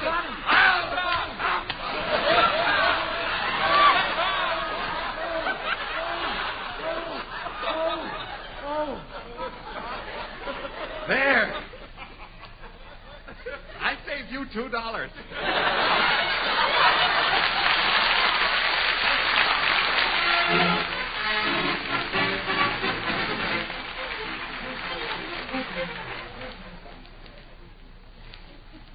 Bill. Yeah? Can I call Dallas, Texas on your phone? If I hurry, I can make $5,000. Oh, well, of course, George. My phone is right here, and you're welcome to use it. Oh, excuse me. I'll answer that. Oh, hurry, please. A minute. Hello? Yes, this is Dimples. Why, sure, I love you, honey. I love you dearly. Who is this? Oh, Mabel? Hiya, Mabel. A date? Well, let me look at my date book and see what I have available. Order, man. Hurry up, Bill, please. Mabel, the first night I have open is the 27th. Is that okay? Swell. That's November 27th.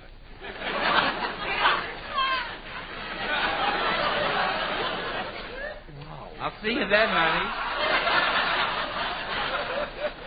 Bye.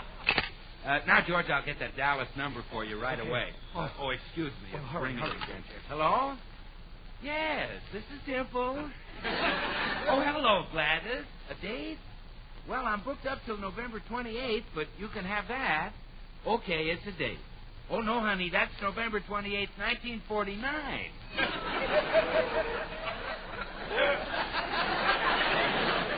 This guy is the male on a Turner. Goodbye, Gladys. Now, look, lover boy. Get long-distance operator, quick. Okay, George. Hurry up. Hello? Long-distance operator? I want to call Dallas, Texas, and I want to... Yeah, this is Dimples. Well, Myrtle, how are you? This is Myrtle. No, it's Myrtle. Oh, it's my friend. Yeah, Myrtle, get me Dallas, Texas right away. It's very important. Hurry up. You won't? Well, why not? No, Myrtle, I'm not calling another girl. Well, honest, honey, I swear I'm not. I should have used Errol Flynn's phone. Myrtle, if I'm not telling the truth, may they come and take my Maxwell House coffee. And you know Maxwell House is the very best in coffee drinking pleasure, yet it costs but a fraction of a penny more per cup than the cheapest coffee you can buy. Oh, you believe me now, huh? Sure. Hey, George, she's getting the Dallas operator. Good. If I don't get those... Hello? Hello, Dallas operator? Look, I wanted to... Yeah, this is Dimples. Well, hello, Linda Sue. Oh, no. How's every little thing, honey child? Please, Bill, get the number. It's Ecstasy 2400. Linda Sue, get me Maxwell House 2400. Bill, it's Ecstasy. Same thing. That's why with more than 1,000 brands to choose from, more people buy and enjoy Maxwell House than any other brand of coffee in the world. You're ringing it, Linda Sue? Okay. Mr. Judson's secretary will probably answer. Then I'll call. Hello, is this Mr. Judson's secretary? Well, just a moment. I want to put Mr. Burn... Yeah, this is Dimples. No. Hey, how are you? Yeah, I'm still with Maxwell House Coffee, and you know something, LMA? Maxwell House comes to you roaster fresh 2 ways now. In the familiar blue vacuum tin or in the new ultra vacuum glass jar. Give me the phone. Hello. Hello. This is George Burns. Mr. Judson said I could buy 100 head of cattle at $50 a head. So get the order in right away. But Meredith, by the time I followed him to Bill Goodwin's house, he'd already called Texas. That's why I rushed over here to use your phone. Well, I have Dallas on the phone for you now, Gracie. Here's Mr. Judson's secretary. Oh, thank you. Hello, this is Mrs. Burns. Cancel that order my husband just made. Goodbye. I've saved him again. I just can't let George make any decisions, Meredith. Dr. Miller says he has the mind of a child. By Jove, now that you mention it, George has tried to interest me in his childish pastime. He has frequently said, Meredith, why don't you go fly a kite? If you think that's childish, wait till you hear this. George has been cutting out paper dolls. Paper dolls? Yep, out of Esquire magazine.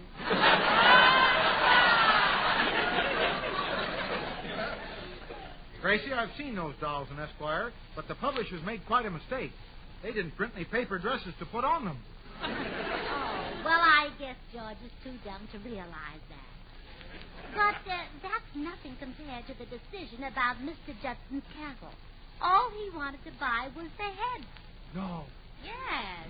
And he was going to pay the same price that Bottoms bring. Well, that's ridiculous. Heads aren't even half the size. I wonder what he wanted with them anyway. Well, perhaps he wanted to hang them on your walls. Oh, well, if that's it, I guess the heads would have looked better.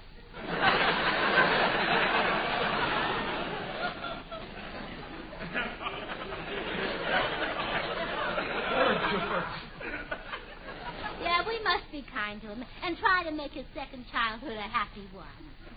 Well, he's welcome to come over and play with my electric train. Yes. Oh, that would be a treat. During his first childhood, they didn't have electricity. Think of it, they didn't even have trains.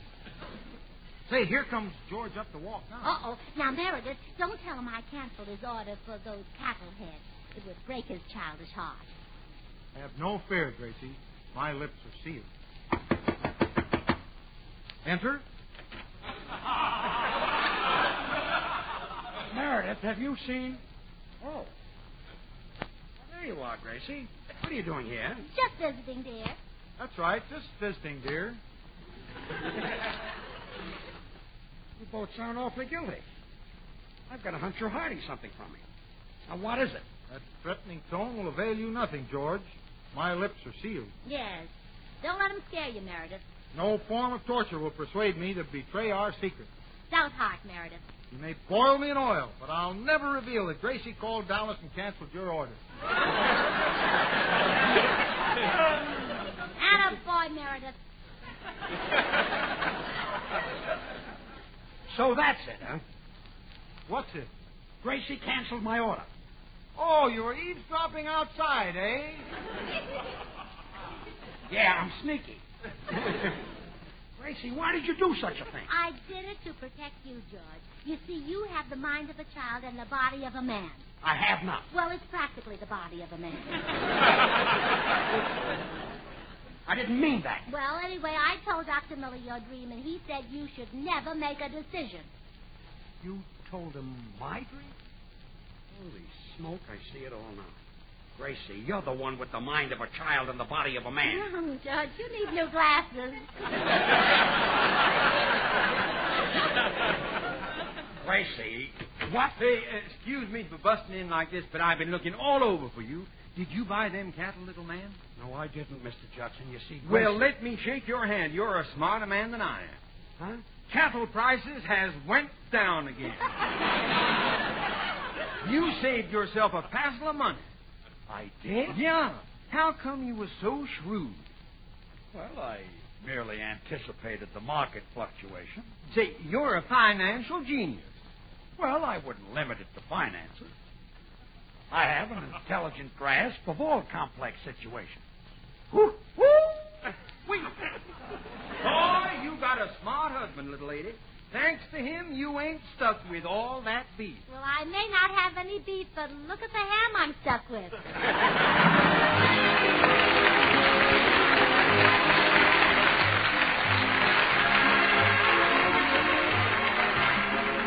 Join us again next Thursday when we'll all be back. George Burns, Gracie Allen, Bill Goodwin, Meredith Wilson, and the Maxwell House Orchestra, and yours truly, Toby Reed. And now... Good things. The easy way. Do you like good things the easy way? Then get instant Maxwell House coffee. So good. So good. True coffee flavor and fragrance, because Instant Maxwell House is not a so-called coffee product. It's all pure Maxwell House coffee in instant form. And so easy. So easy. Instant Maxwell House means great coffee instantly in your cup. No fuss, no muss, no bother. Today, try Instant Maxwell House. Instantly good to the last drop. Good night. Until next Thursday, good night and good luck from the makers of Maxwell House, America's #1 preferred brand of coffee. Always good to the last drop. The George Burns and Gracie Allen Show is written by Paul Henning and Keith Fowler. And now stay tuned in for Noah Webster Says, which follows immediately over most of these stations. This is NBC, the national broadcasting company.